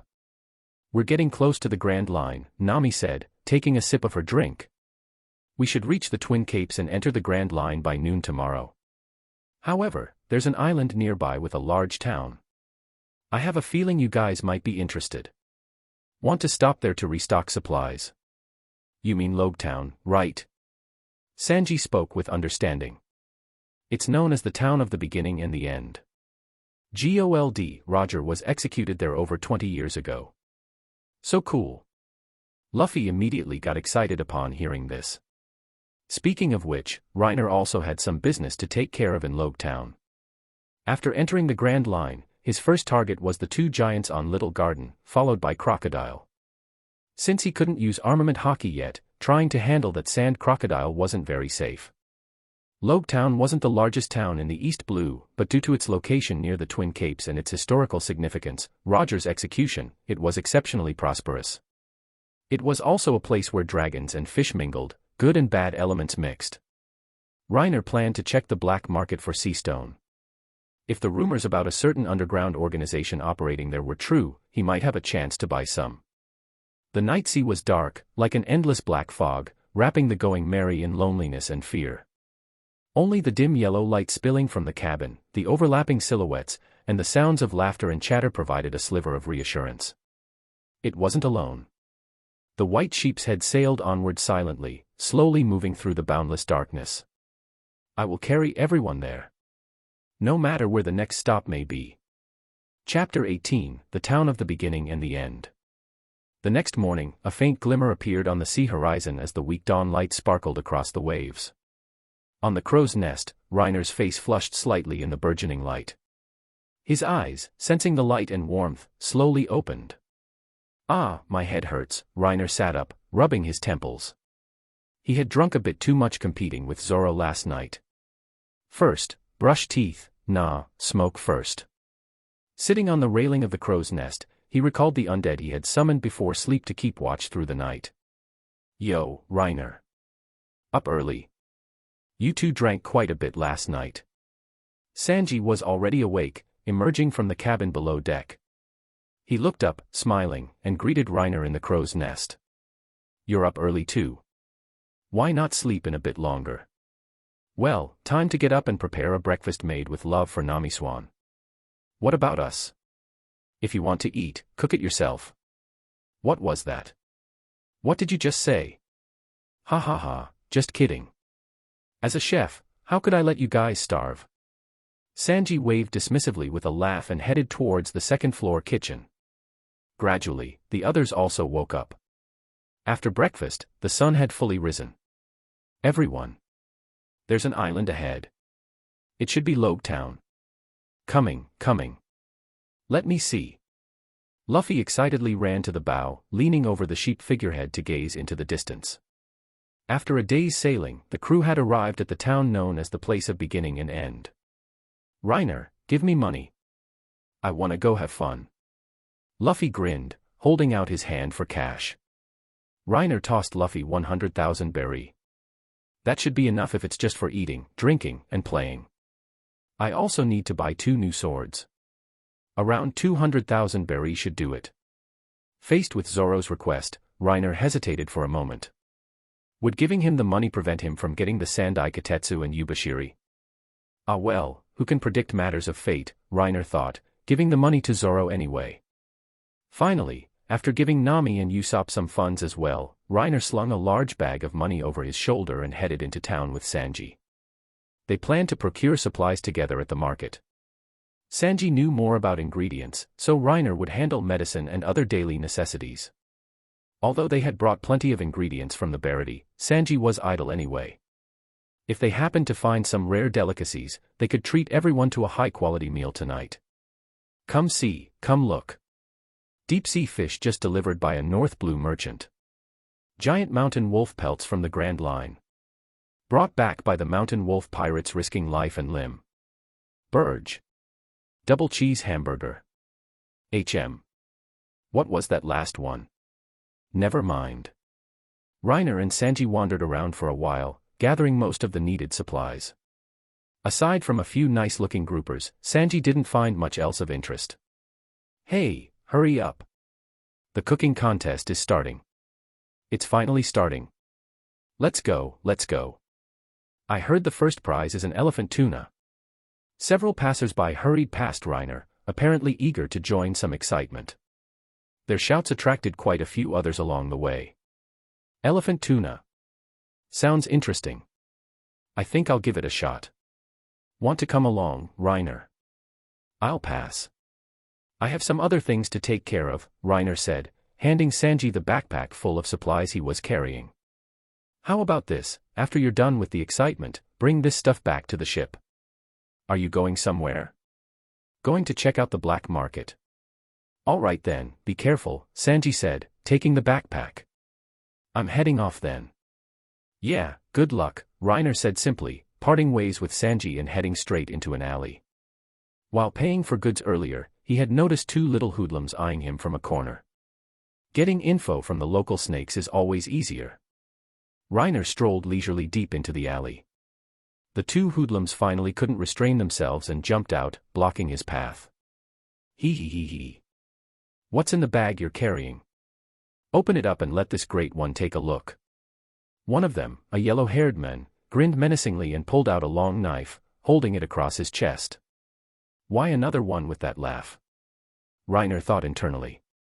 Reiner's expression remained unchanged. Without a word, he reached into his coat and drew his pistol. Bang. The knife-wielding man was startled by the sudden movement, instinctively raising his knife and tucking his chin. Schlick. Ah. It just hit your shoulder, stop making such a fuss, Reiner said calmly, walking forward. Where is the biggest black market in this town, and what power runs it behind the scenes? The yellow-haired man gritted his teeth, clutching his shoulder trying to slow the bleeding, staring in panic as Reiner approached step by step. His companion was already paralyzed with fear, sitting slumped on the ground, hands gripping a dagger, trembling uncontrollably. AI, just two little thugs. Don't tell me you can't even speak. Reiner sighed. Then you're useless. Wait. I know, the shotman quickly yelled out. There are two main black markets in this town. One is controlled by our boss, Bartolomeo. The other black market is run by a mysterious group, but there are rumors they're from the Grand Line. They say they work for someone called Joker. Bartolomeo. Reiner suddenly recalled that the crest-headed guy was from around here. But first things first. After extracting the desired information from the two hoodlums, he left immediately. Doflamingo's business spreads across the world. It's perfectly normal for him to have a base in Logetown, one of the most prosperous towns in the East Blue. Just don't know if they have sea stone in stock. After all, I can't wait around here forever. This is Smoker's territory, and even if the smoke fruit is called the shame of the Logia, I can't handle it right now. Soon, following the information he received, Reiner arrived in front of a tavern, accompanied by the Katana Devil and the Chainsaw Devil. This was deep within a remote alley, people became scarce halfway down. A good place for murder and robbery, Reiner couldn't help but comment inwardly. The tavern was cold and deserted inside. Only 4 men lounged lazily at the bar counter. Opposite them stood an old man with white hair wearing a monocle, currently polishing a glass with a handkerchief. The old man's face bore clear wrinkles, yet he looked radiant with vitality, standing tall and straight in his bartender uniform, complete with a red bow tie at the collar. Creak. The tavern door swung open. The old bartender and the 4 slouching men all looked towards the entrance. First, a young man with refined features and golden hair entered, bowing slightly and extending a hand as if ushering in some important figures. The old man's gaze couldn't help but lift, focusing on the 2 figures striding confidently through the door. Hey, what are those things? Are they human? Devil fruit users. The lounging men panicked slightly at the sight of the 2 undead, whose appearances were both ferocious and bizarrely unique. It's them. A flicker of surprise crossed the old bartender's mind, but his facial expression remained unchanged. His deep voice resonated. Looks like some big shots have arrived. The knife saw duo from the Straw Hat Pirates, who recently defeated East Blue's #1 villain, Arlong. It is them. I remember now. From yesterday's bounty posters. The 25 million berry knife saw duo. They look way creepier in person than in the photo, hey. Chapter 19, Joker, the Clown. Seeing the two approaching undead, the men immediately scattered, retreating to either side. If a fight broke out, they didn't know if the old man behind the bar could even stop these things. Reiner paid them no mind, directing the katana and chainsaw devils to take seats at the bar counter, then followed suit. Our master is here to make a deal, Reiner stated directly, wasting no words. We need sea stone items, in stock now. If you have them, state your price. The white-haired old man glanced at him without speaking, then turned his gaze back to the two undead. Reiner naturally understood his meaning. While looking at the chainsaw devil, he mentally directed it to nod slightly towards the old man. Only then did the old man look back at Reiner, thinking internally, are these two cyborgs? Arrogant, or perhaps unable to speak. He had come from the Grand Line to oversee the Logetown base for the East Blue operations. He had seen all sorts of strange things. Looking at the appearance of these two figures, his first thought was, cyborgs. The fact that their designs were very similar reinforced this belief. After all, two identical devil fruit powers wouldn't appear simultaneously, and while similar powers might exist, the probability of two such users appearing together was minuscule. Sea stone handcuffs, 2 pairs. 15 million per pair, the white-haired old man stated coolly. He didn't doubt their ability to pay. In the East Blue, few even knew about devil fruits, let alone sea stone, which countered their abilities. Since this person came asking directly, he clearly wasn't ignorant. Do you have sea stone bullets? Reiner pressed. Processing sea stone into bullets is extremely difficult. 6 million berry per bullet. I have 16 rounds here, the old man replied. Additionally, they require a special gun to fire. 8 million per gun. Reiner intentionally glanced at the chainsaw devil again, then directed it to give another slight nod. I'll take all the handcuffs and bullets. Do you have any extra guns? We have 3 in stock. Pack them all up together, Reiner said decisively. Spares and spares for the spares, isn't that common sense? Are you sure? A change finally flickered across the old man's face. He had guessed they could afford something, but he hadn't expected them to buy out the entire stock. This added up to 150 million berry. Who are they planning to fight that requires this kind of expense? Maybe they should just hire us as muscle instead. If Reiner knew what the old man was thinking, he would have laughed out loud. Double it to 300 million, and you guys go take out Crocodile and Enel. Certain. We'll take it all. Verify the cash, Croc slowed down, addressing the men who had retreated to the side. Go get the goods and show him. Reiner placed the money bag he was carrying directly onto the bar counter. He hadn't been sure how much money to bring on this trip. Of the 400 million obtained from Arlong, 100 million was left for Kokoyasi village. He had brought the remaining 300 million. Although these were the crew's funds, no one would complain about money spent wisely on essentials. As Reiner unzipped the bag, the old man's breath hitched noticeably. Honestly, the white-haired old man was tempted. In a place like the East Blue, seeing someone casually place 300 million berry in front of you, you'd have to be dead not to feel tempted. However, the old man didn't make a move. Joker's business spanned the globe. If he attacked and failed to take down the opponent on the spot, it would severely damage Joker's reputation. Forcibly suppressing his desire to act, the white-haired old man began counting the money, while simultaneously keeping an eye on the knife-saw duo, calculating the probability of successfully taking them down. Reiner, conversely, was somewhat disappointed. This old man wasn't weak, but Reiner could tell he wasn't as strong as Arlong. Reiner almost wished the old man would try to pull a black eats black move. As for Doflamingo, just needed to be clean about it. By the time Doflamingo could trace it back to him, it would be ages later, and who knows how strong Reiner would be by then. Doflamingo himself might have to carefully consider his own strength before acting. Should I strike first? Is it necessary? It's not like I can't afford this, Reiner calculated internally.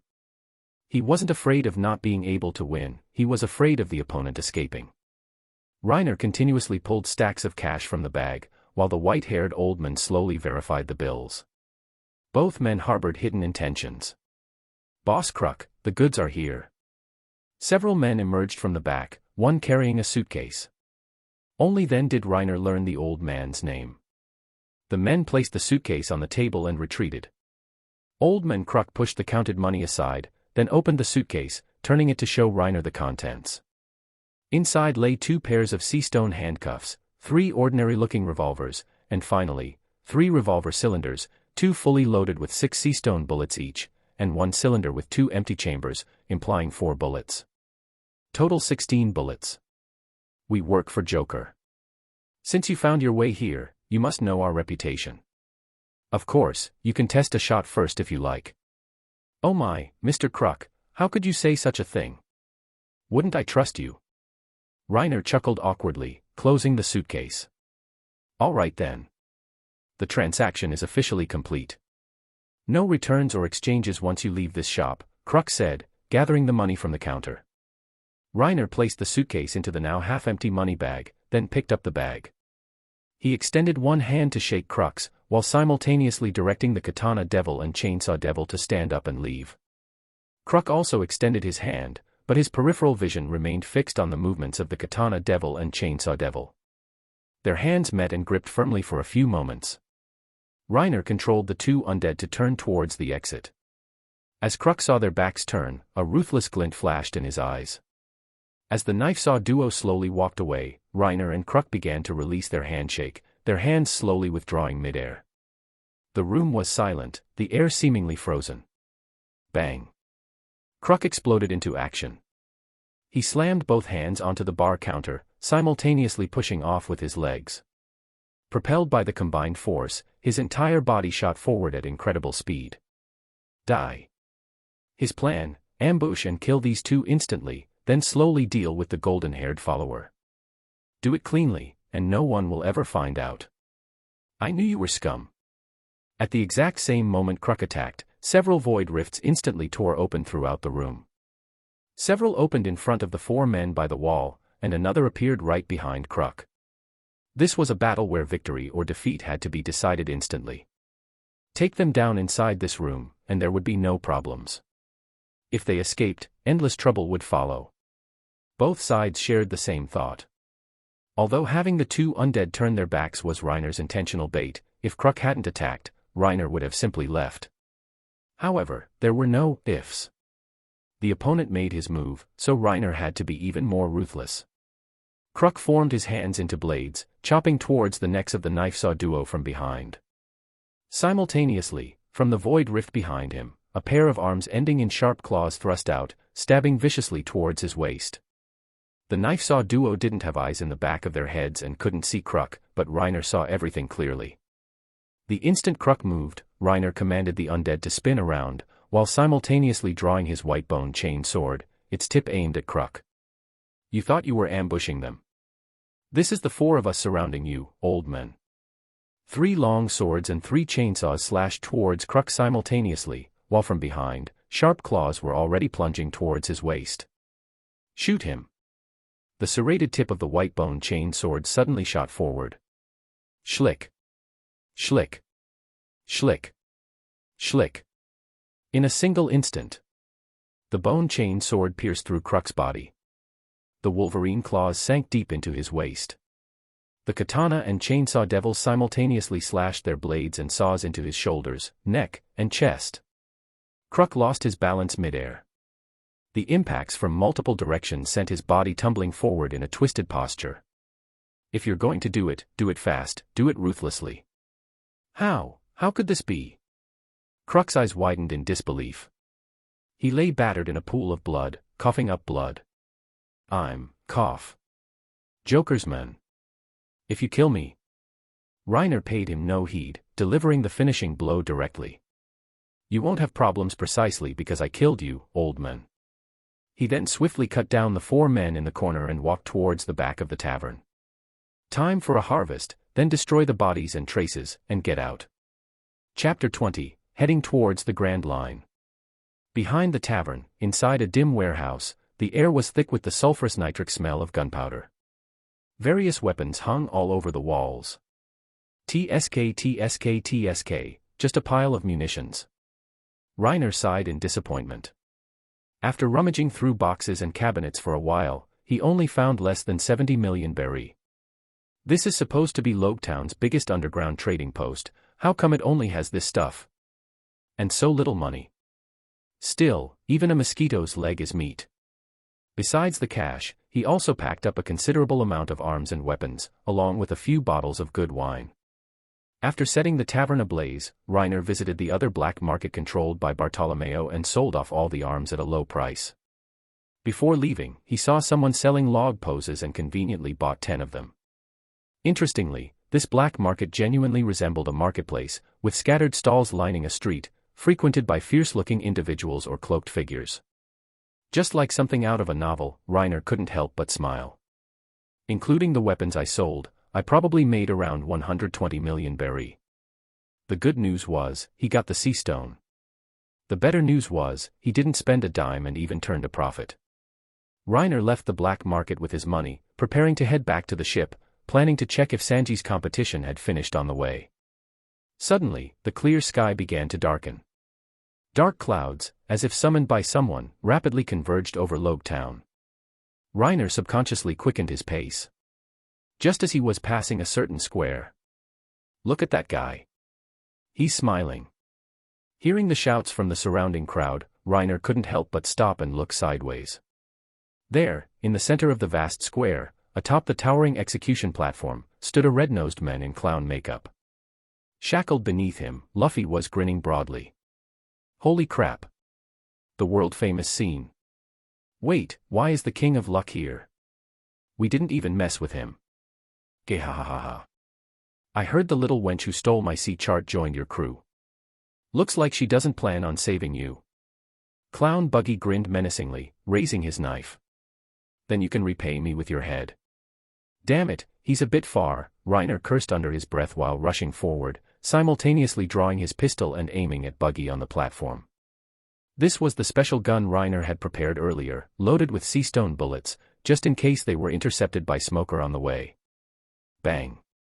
Just as Buggy raised his knife, Reiner's bullet struck him squarely in the shoulder, sending out a spray of blood. Damn it. What is this? Buggy cursed through gritted teeth, collapsing weakly onto the execution platform. He rolled over once and tumbled off the side. Luffy, seeing Buggy fall, looked slightly baffled. Following the sound of the gunshot, he spotted Reiner below, his smile growing even wider. Shishishi. Knew you wouldn't die. What the hell were you doing? Reiner climbed onto the platform and broke Luffy's cuffs. We gotta run, Luffy. Back to the ship.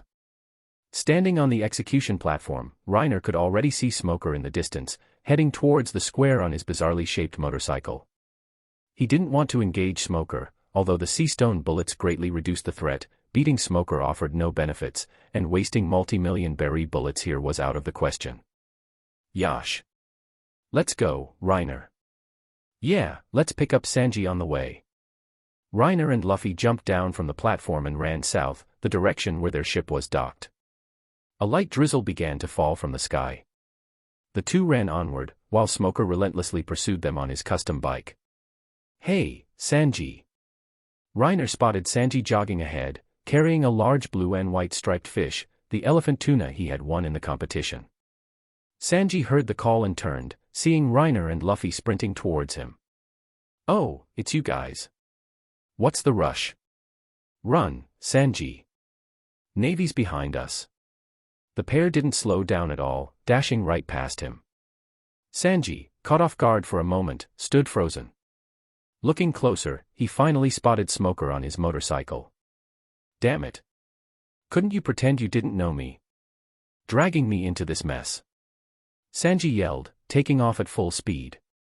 Luffy and Sanji ran, one carrying the fish's head, the other the tail, as the light drizzle intensified into a torrential downpour. Large raindrops hammered their faces, visibility worsening within the curtain of rain. No good. His bike is much faster than us. If this keeps up, he'll catch us soon. Want to fight? Don't waste time, keep running, Reiner stopped them.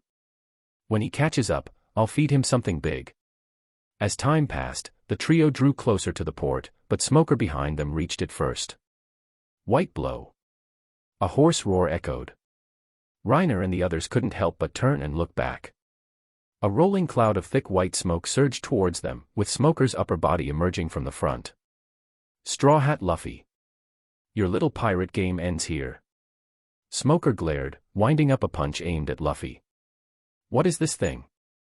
Luffy exclaimed in surprise, dodging the punch sideways and retaliating with a whip kick towards Smoker. However, his foot passed right through the smoke as if stepping on air. What happened? Didn't hit. No, it should have hit. Luffy and Sanji were clearly shocked. Gum gum.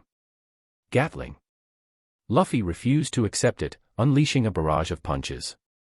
Yet, every fist passed straight through Smoker's body. It's no use, Luffy.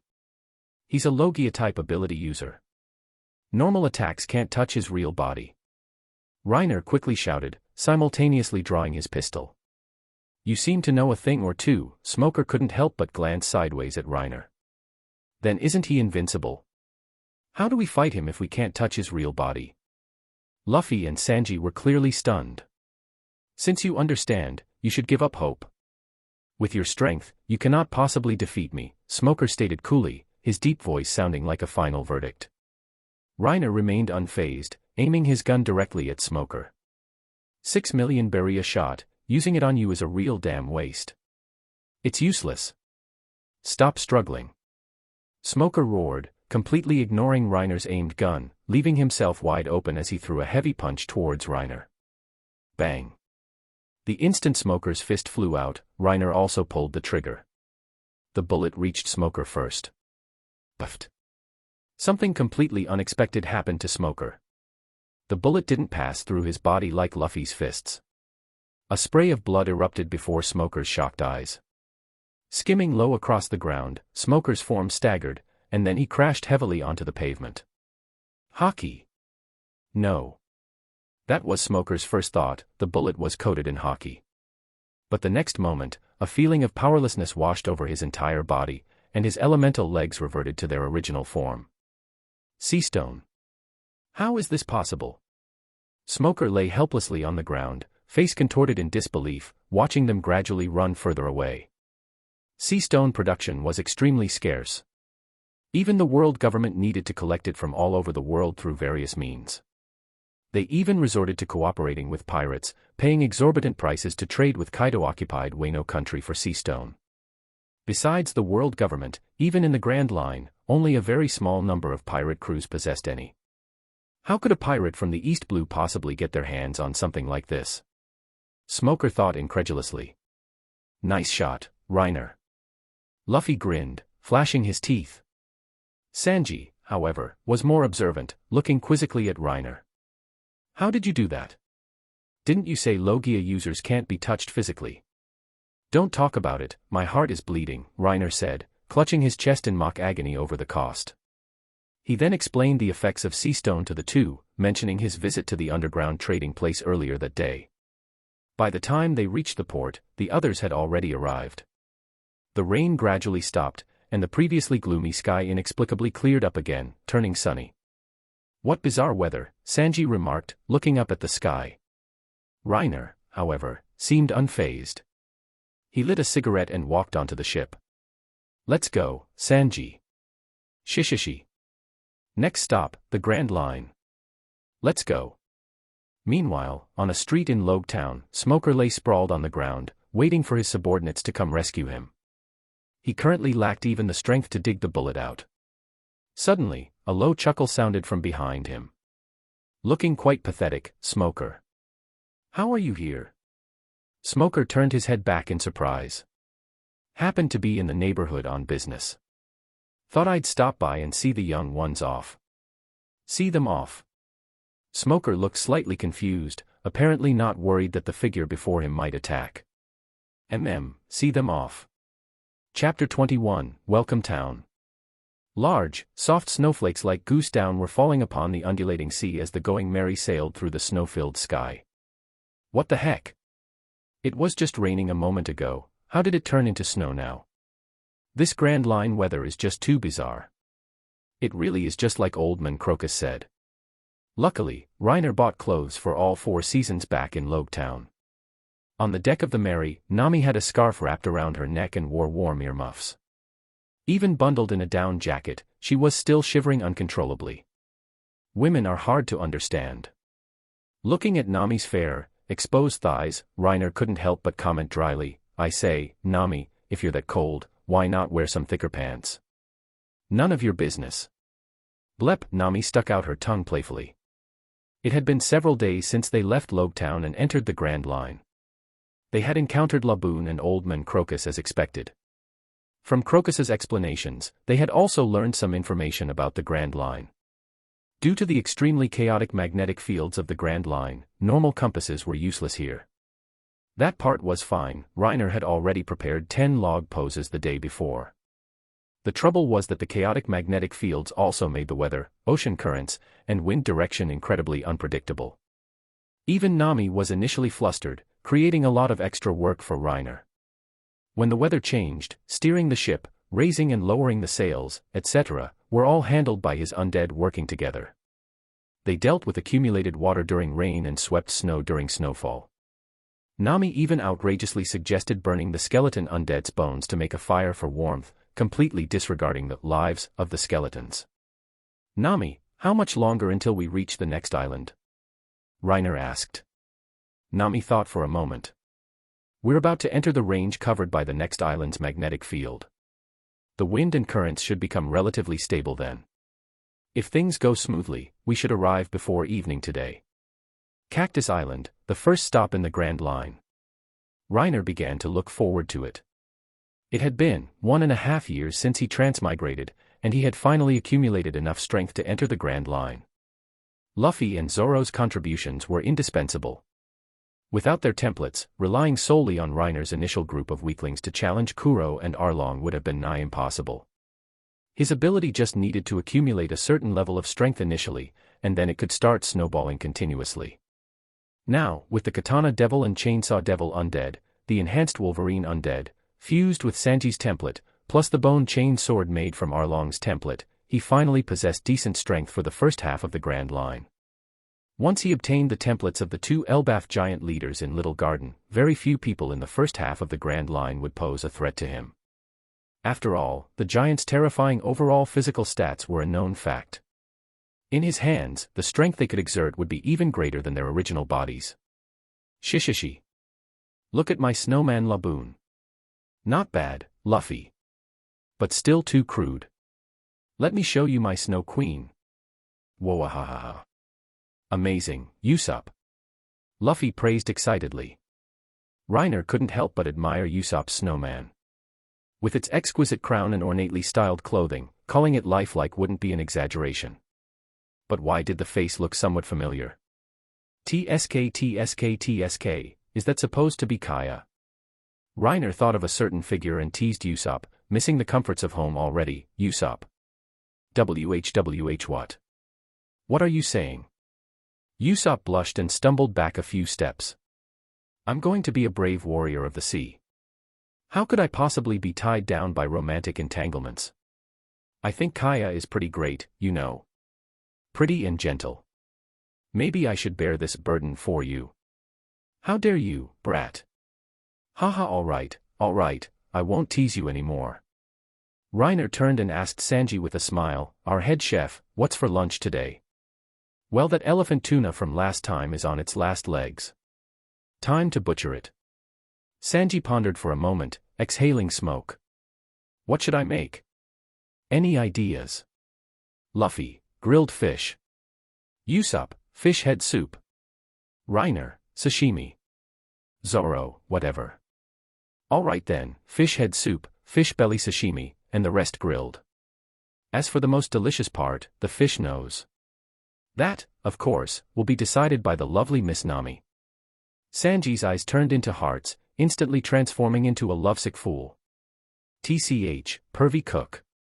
What did you say, Mosshead? Reiner chuckled watching these two rivals. Sanji had only been on board for a few days, and he and Zoro had already started their days of mutual dislike. Soon, Sanji went into the kitchen to get busy. Luffy and Usopp began their daily fishing routine, while Reiner and Zoro went to the stern to lift weights. "You're improving quickly, Reiner," Zoro couldn't help but remark. "It hasn't even been 2 weeks, and your weight load has increased again." "Well, it's mainly thanks to the devil fruit boost. Makes training twice as effective," Reiner explained. When he first arrived, he was just an ordinary person, powerless even to truss a chicken. Now, his physical condition far surpassed that of a normal person. Without the enhancement from his Zoan fruit, achieving this level through training alone would have been extremely difficult. "If you keep this up, I might be surpassed by you in less than a year." Zoro couldn't help but grip his own barbell tighter, watching Reiner do push-ups with a 1,200 kilograms load. "Not at all. I'm not the only one improving. I still have a long way to go to catch up to you," Reiner said, glancing at the 2,100 kilograms barbell in Zoro's hands, unconsciously putting more force into his own movements. The two silently competed until Sanji called them for lunch. After eating, Reiner returned to the crow's nest to keep watch, bringing his barbell with him. He stayed there until evening, when the setting sun was nearing the horizon, before finally spotting an island. From afar, he could vaguely make out rows of houses packed closely together, with several large cactus-shaped mountain peaks behind the town. "Everyone. Island sighted. There's a town on it." Reiner shouted down, then lit a cigarette, watching as the ship slowly approached. Luffy and the others immediately got excited. After sailing for several days, they were finally arriving at an island with signs of civilization. This island was called Cactus Island. A river divided the island in two. The Going Merry sailed up the river, arriving at an inland port. "It's pirates. Quick, tell everyone pirates are here."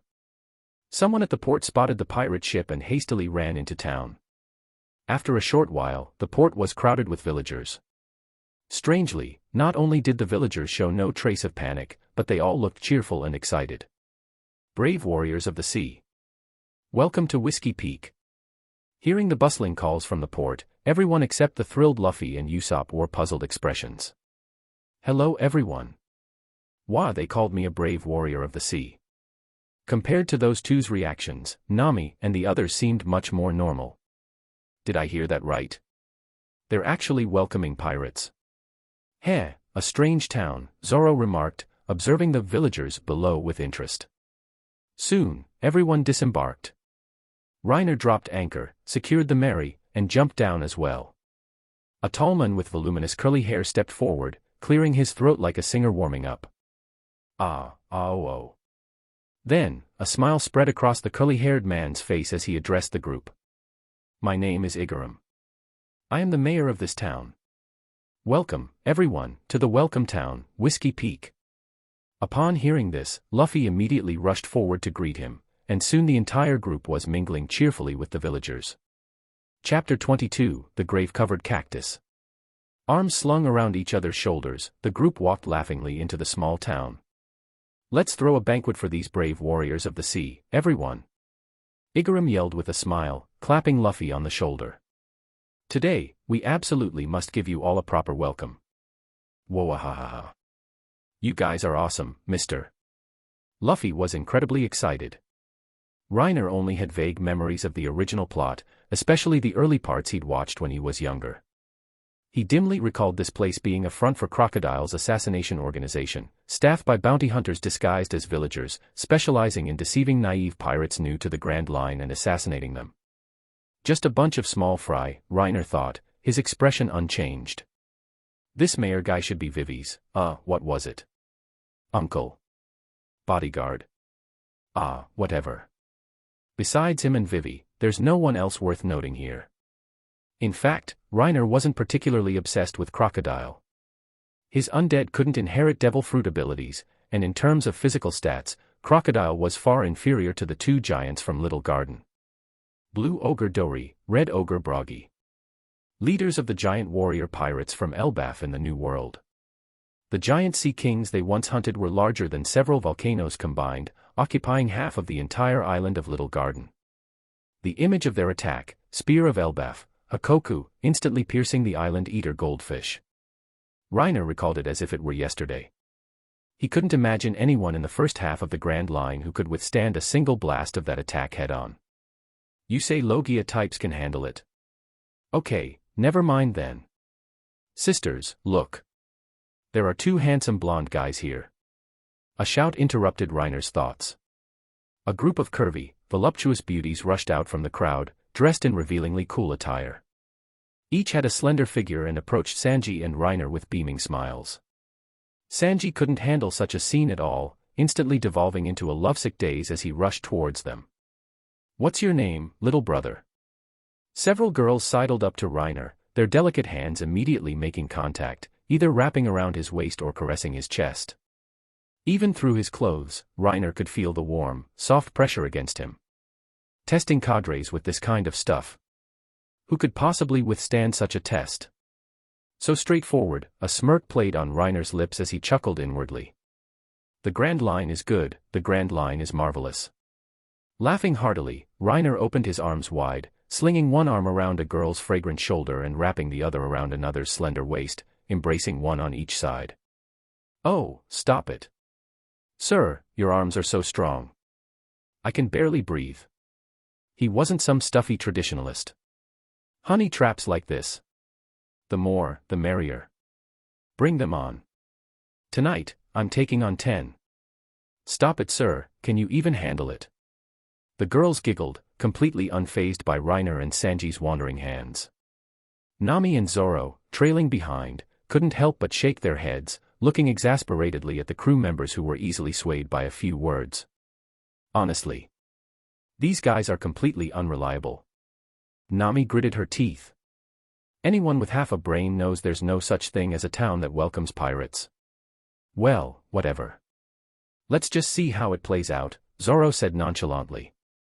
You're the reliable one, Zoro. As long as there's booze, nothing else matters. Damn it. I just complimented you, and you say that. Nami roared furiously. And so, the group followed the villagers' enthusiastic reception into the town. Soon, night fell. In the town of Whiskey Peak, every house closed its doors and extinguished its lights. The silent and deserted Cactus Island seemed desolate, save for one building still glowing with dim yellow light. Because of their arrival, this place had become incredibly lively, filled with sounds of laughter and merriment spilling from within. Another cook is down. That's the third one already. Just how much can he eat? A crowd stared dumbfounded, surrounding Luffy who was wolfing down food. Just then, cries of surprise erupted from another side. Heavens! This swordsman fellow actually drank 13 people under the table. And the beautiful lady next to him still looks full of fight.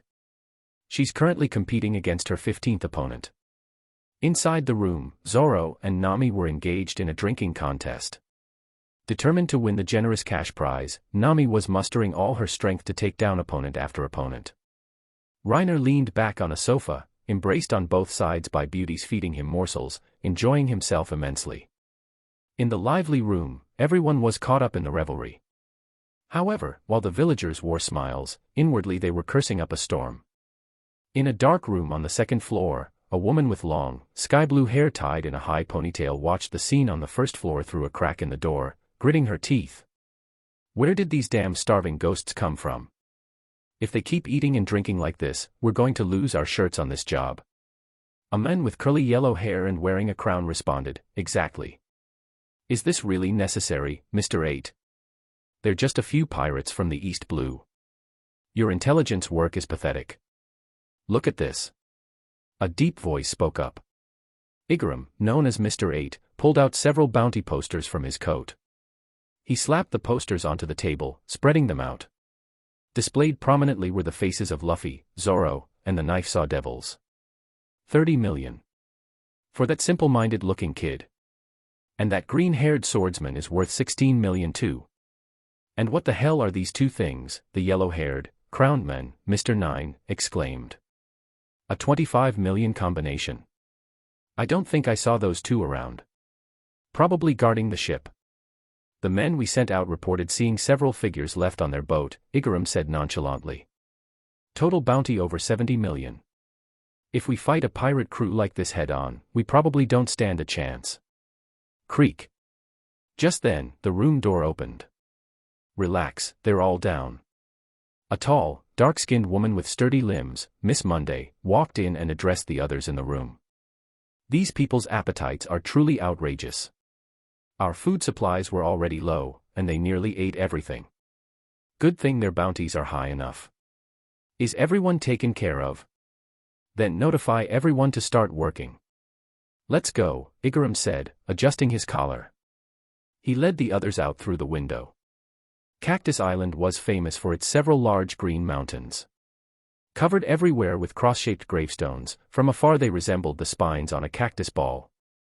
Back in the hall where the feast had ended, Reiner, lying on the sofa, opened his eyes. He extracted himself from the pile of women sleeping haphazardly around him. It's already midnight, huh? They sure know how to party.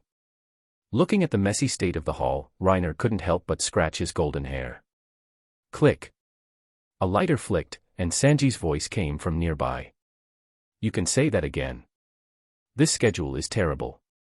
Here. Thanks, Reiner casually caught the cigarette tossed to him, then turned to look at Zoro sitting at the bar counter. Where's Nami? Said she was going to look for their treasure. Left already, Zoro replied coolly. He had woken up earlier and was sitting at the bar, pouring himself a drink. Reiner chuckled softly. Then she's on a wasted trip. My undead already confirmed this place is completely broke. Zzz. A loud snore suddenly erupted. Sleeping this soundly in the enemy's den. That's Luffy for you, Usopp mumbled, climbing up from the floor and shaking his head. Bodies lay scattered around the room. In the dim yellow light, the few awake figures smoked or drank, completely unconcerned about their situation. Everyone's face was calm, unperturbed by the impending crisis. Chapter 23, 3, Crossed Out, 2 vs 100 Under the Moon. Reiner scanned the surroundings, then spoke coolly, knocking the ash from his cigarette, about 100 people outside, plus those Mr. Whatever officers. Sounds kind of familiar, Zoro murmured, rubbing his chin thoughtfully. Reiner looked slightly puzzled. Baroque Works. Have you encountered them before? Ah, I remember now. They tried to recruit me before. You're quite famous in the East Blue then, Zoro, Reiner teased, before heading towards the door. All right, let's go to work. Oh no. I've contracted the disease where I die if I step outside this door. The enemies are all yours. The brave warrior of the sea clutched his chest, then promptly lay down and played dead. Fine, a few small fry hardly require the intervention of God Usopp anyway. Then leave it to us. Let's go, curly brows. Shut up. Don't order me around, Mosshead. Outside the house, the scene was bustling with activity. The curly-haired Mr. 8 walked at the front, surrounded by several officer-level members, followed by about 100 regular agents, all swarming towards the house where Reiner's group was staying. Mr. 8 adjusted his collar and said, "Don't be careless. Their total bounty exceeds 70 million berry. Take down the few inside the house first, then we'll deal with their ship. They're just a few drunk pirates. No matter how strong, they're just fish on the chopping block," the crown-wearing Mr. 9 scoffed, adding, "Anyway, there are only a few of them, while we have over 100. The advantage is ours." Yo. Over 100, huh? That should take a while to cut down. A disdainful voice rang out. Mr. 8 and the others paused, looking up instinctively. Under the high-hanging full moon against the black sky, 3 dark silhouettes stood backlit by the cold moonlight on the rooftop. How can this be? Weren't they already down? Don't panic, the curly-haired Mr. 8 yelled, his expression grim. There are only 3 of them. And their strongest member, the captain, isn't among them. He's right. Mr. 9 gritted his teeth, quickly pulling out 2 metal baseball bats. All the agents put on ferocious expressions, drawing swords and raising guns, preparing for a major fight. So little class. These must be the cheapest assassins I've ever seen, Reiner couldn't help but roast from below. Is Crocodile so poor he can only afford this level of goon, or is he so rich he hires even these small fry? Reiner didn't plan to intervene personally. After all, they had treated them to food and drinks, and provided the company of so many lovely ladies. His undead didn't know how to hold back, and he'd feel a bit bad if they killed too many. Only Reiner remained sitting alone on the high platform of the roof. Sanji and Zoro had vanished from his side at some point. Yo. So you're the ones after my head? Making such a racket late at night instead of sleeping. Zoro's and Sanji's voices suddenly erupted from within the crowd below, causing widespread panic. Reacting quickly, everyone spun around, but by the time they aimed their weapons, the two figures were already gone. Zoro unsheathed his 3 swords. Amidst flashes of cold steel and flickering shadows, blood instantly splattered everywhere. Sanji moved like a swimming dragon through the crowd, his leg techniques dazzling as enemies fell in droves. They really are monstrously strong, Reiner couldn't help but admire, watching the battle below. His own physical condition wasn't bad, thanks to the unique Zoan enhancement and daily training, calling his progress rapid wouldn't be an exaggeration. However, his combat skills were still lacking. He had tried learning swordsmanship, abysmal talent. Considered focusing on martial arts since its potential was high, ended up just flailing randomly. Attempted to take a shortcut with firearms, turned out to be a master of tracing outlines, missing. When he first arrived, he tried knives, spears, clubs, and staffs, no talent for any of them. Rely on hard work. He scoffed. Later, he decided, continue training the body, since he had free time anyway, but don't force it, just enough to survive is fine. Let the undead handle the fighting.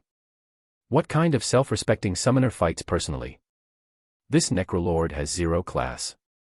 Reiner knew where his advantages lay. Trying to grasp everything and be good at everything. Even wish-fulfillment novels wouldn't dare write that. You damn bastard. Finally found you. A shout interrupted Reiner's thoughts. Looking towards the sound, he saw several grunts had climbed up, surrounding him with drawn swords and knives. The one who shouted was the leader, a brown-haired man, glaring furiously at him with a pistol raised. Why so much resentment? Reiner looked puzzledly at the gunman. Hearing this, the brown-haired man grew even angrier. How dare you? How dare you? Put your hands all over my little sister. I'm gonna kill you. What? What is this? I need to see my... They came onto me, all right. Reiner forcefully threw down his cigarette butt and ground it out. Who got the better end of the deal is debatable. And you're lecturing me about this? Shameless bastard. Die. The brown-haired man roared, about to pull the trigger. Bang. A gunshot rang out, but it was the brown-haired man who fell. Yes. I am shameless. But taking a step back, aren't you also partially at fault? Bang. Bang. Bang. Reiner fired rapidly, and the remaining grunts fell one after another. The outline tracer wasn't blind. When he needed to hit, he hit. He gently blew away the wisp of blue smoke drifting from the muzzle. The battle below was also nearing its end, with only a few officers remaining. Hot-blooded number 9 backflip. The crown-wearing Mr. 9 leaned back, curling into a ball and rolling towards Zoro. His metal baseball bat swung towards Zoro. Then Zoro simply twisted his body sideways, and Mr. 9 rolled right off the roof. Dude, are you going for comedy? Reiner's face instantly darkened. Why does this one feel so embarrassing? Prepare to die. Mr. Bushido. A blue-haired beauty with a ponytail stood atop a duck, swaying her hips left and right while making flourishing hand gestures. Perfume dance Kenpo, bewitchment. Ptaha Reiner recognized the woman below, it was Princess Vivi of Alabasta. Seeing Vivi acting like a delinquent, Reiner couldn't help but burst out laughing. Fuck, where's my camera? This dark history needs to be recorded immediately. Play it on loop later whenever I need a laugh. However, comedy aside, Vivi's technique actually worked. As the hypnotic pattern on her clothes swayed continuously, Zoro suddenly felt a wave of dizziness wash over him. Go, Karu. Quack. The duck shrieked, its webbed feet pattering on the ground as it carried Vivi charging towards Zoro. At the critical moment, Zoro braced himself firmly, gritted his teeth, and swung his sword to block Vivi's peacock slashers, chain weapons, incidentally cutting her hair tie. Her sky-blue hair cascaded down onto her shoulders, a few strands slightly obscuring her face. Vivi knelt on the ground, looking appealingly pitiful with her fair face and bitten lip. TSK TSK TSK. Reiner glanced over with interest. Have to say, Vivi really is a natural beauty. However, today he witnessed what a true Sigma male was. Zoro's expression remained unchanged as he charged forward, holding two swords in his hands and the Wado Ikemonji in his mouth. Princess. Igaram panicked instantly, aiming his modified horn bazooka at Zoro. Reiner was also stunned. What? The Princess of Alabasta, the potential 10th crewmate, the key figure related to an ancient weapon, is going to get randomly cut down by Zoro today. Three-sword style, eagle claw. Reiner didn't stop Zoro's attack, because Zoro was using the backs of his blades. Although lacking Sanji's spirit of chivalry, Zoro also rarely, if ever, cut down women. Neck meat kick. Sanji kicked Igaram, knocking him over and preventing his sneak attack. Saved your life, Mosshead. No need to thank me. What did you say, curly brows? I would have been fine without you. The battle ended here. Reiner ignored the bickering pair and jumped down directly. Princess. Nami emerged, looking confused. Seeing Nami, Reiner couldn't help but tease, yo. How was the haul, Nami? Damn it. What a bunch of poor ghosts. I finally beat you to the punch, but I didn't make a single berry. Nami yelled furiously at him, while also viciously stomping on Igaram underfoot. Hey! Bastard, wake up. What was that you just said about a princess? Chapter 24, Departing for Little Garden. The moonlight was bright, casting a cold glow over the quiet town streets. What princess? I never said anything like that, Igaram gritted his teeth, glaring unwillingly at Reiner and the others. You two bastards. A loud shout erupted from the distance.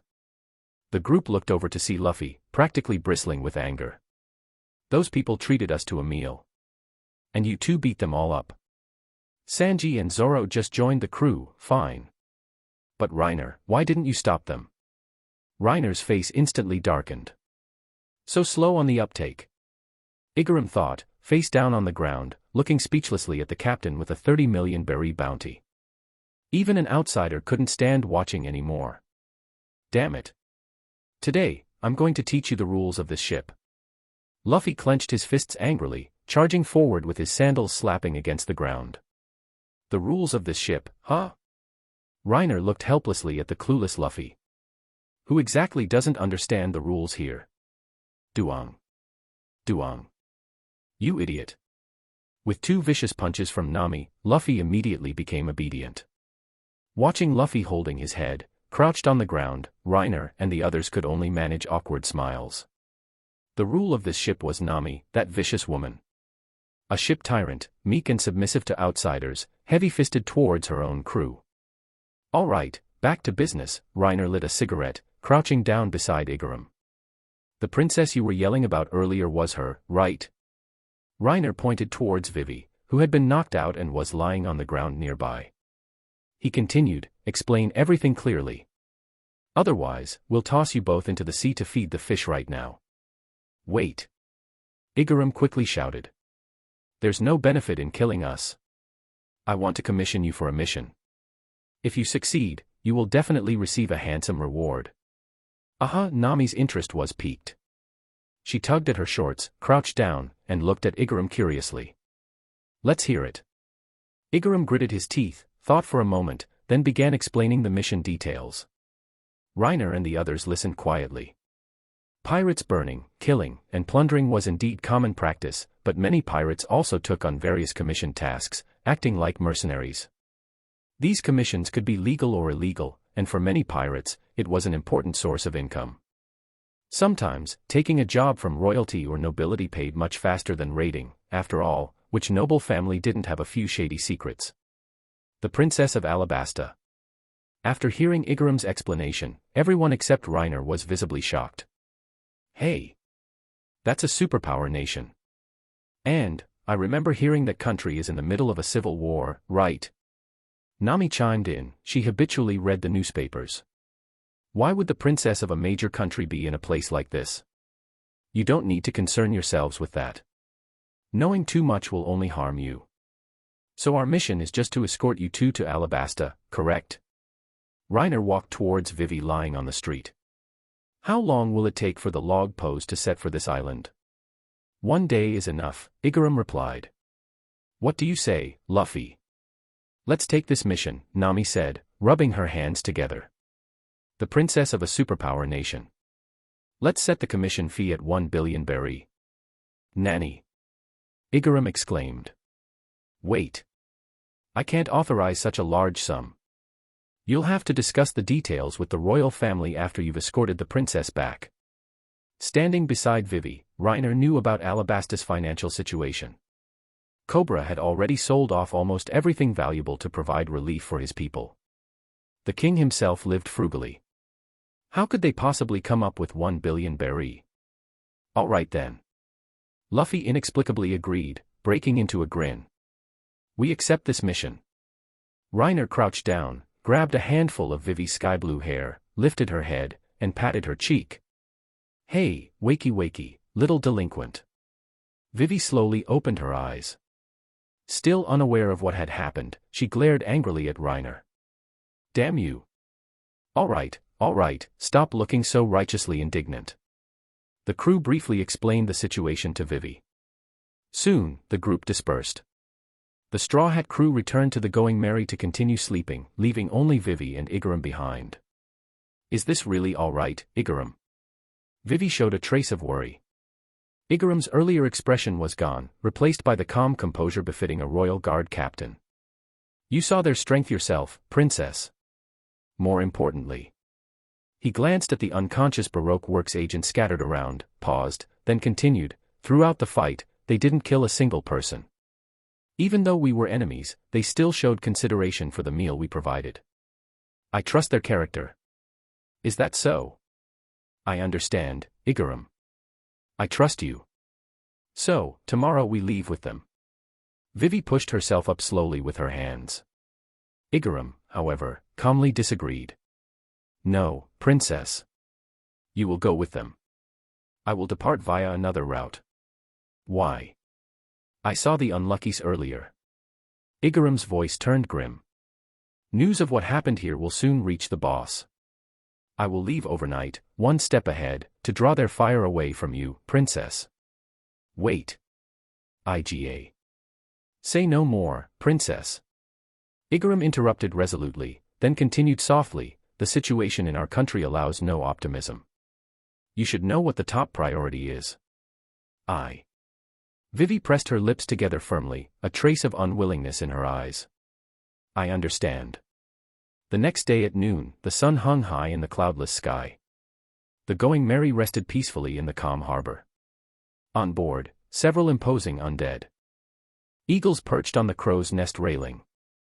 Reiner, as usual, was lifting weights with Zoro behind the living quarters. Ready to set sail, everyone. Luffy announced, perched on the Merry's figurehead, hugging the sheep's head. The undead raised the anchor, and the Going Merry slowly departed from the harbor. Everyone on board went about their usual activities. The only difference was the addition of 1 person and 1 emergency food supply, Karu, to the crew. Is this really okay? Vivi rested her left hand on runs fast, Karu, feeling somewhat strange. It seemed like absolutely no one cared that a princess had come aboard. Even though she was the crucial part of their mission, she felt like an invisible person here. Except for Sanji. Lunchtime, everyone.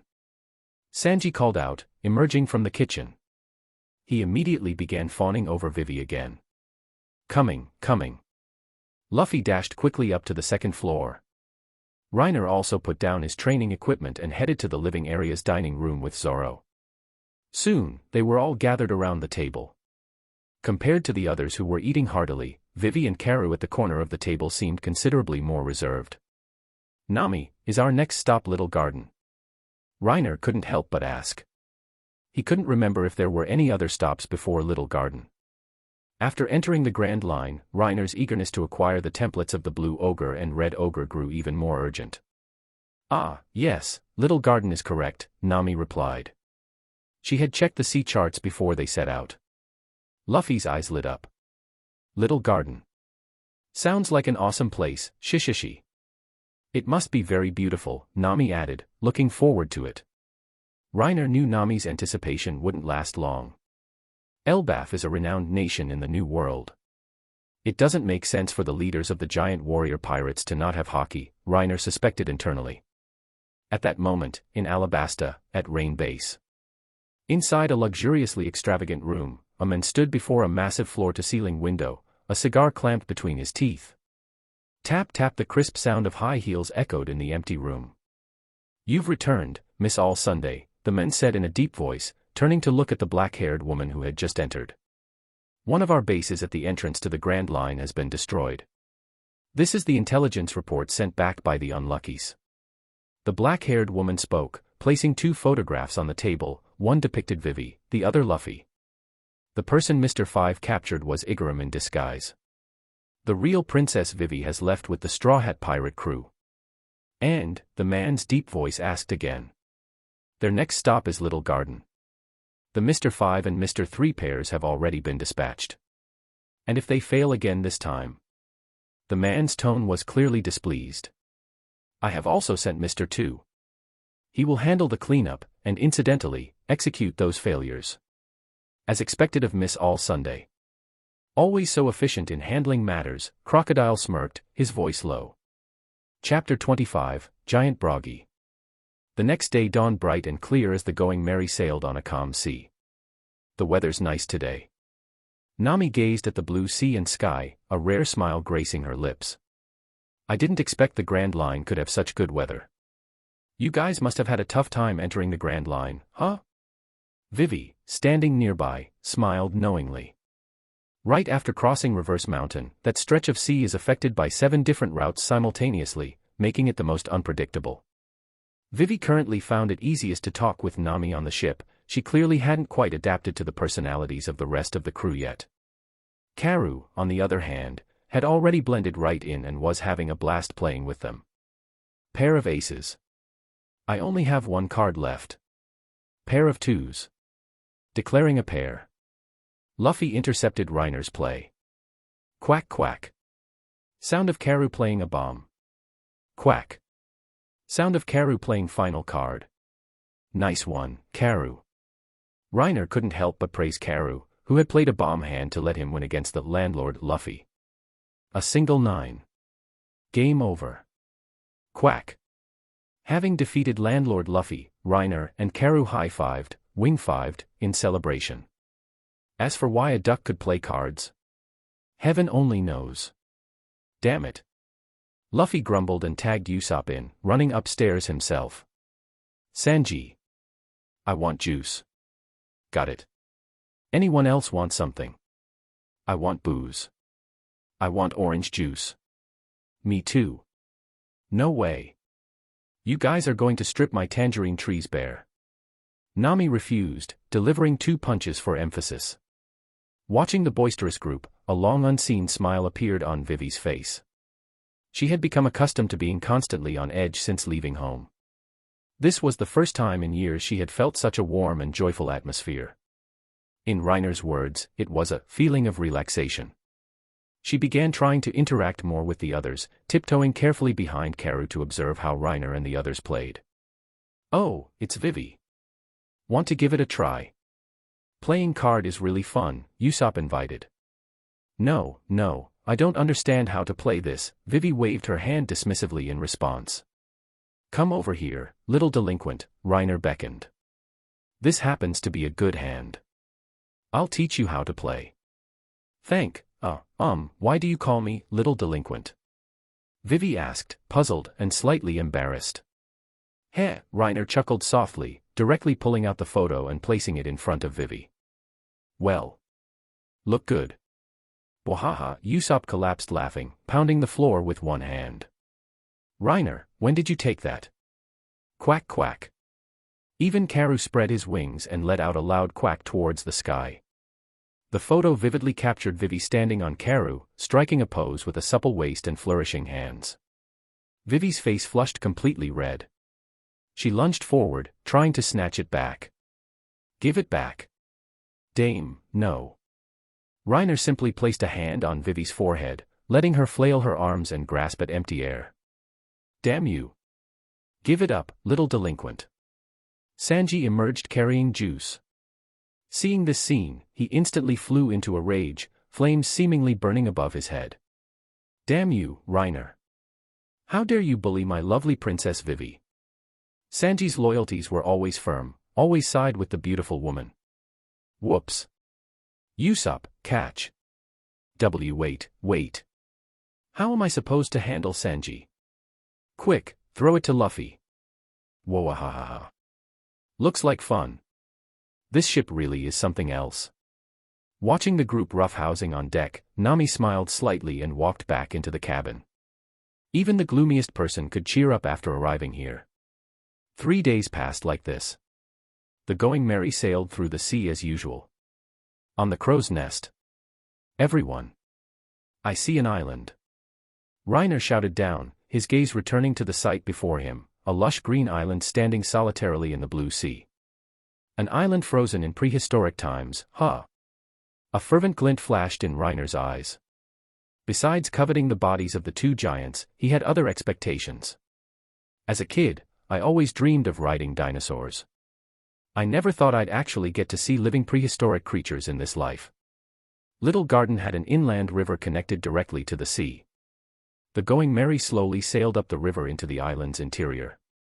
It was a tropical rainforest environment. Dense forests cast layers of shadow, tangled vines snaked everywhere, and moss covered the riverside stones. The fresh air, mingled with the fragrance of soil, grass, and trees, was refreshing and invigorating. Melodious birdsong echoed sweetly. I smell adventure. Sanji, I want an adventure bento. Luffy called back excitedly from his spot on the Merry's figurehead. Adventure bento. Sanji was puzzled, that was a dish he'd never heard of. It's just meat, Reiner explained to Sanji with a laugh. A bento box filled entirely with meat, no vegetables. Luffy's favorite. Absolutely not. Sanji's face turned green. As a chef, I must ensure your nutritional balance. Luffy, if you dare throw out the vegetables, I won't forgive you. Roar. What was that sound? Usopp and Nami shrank back in fear.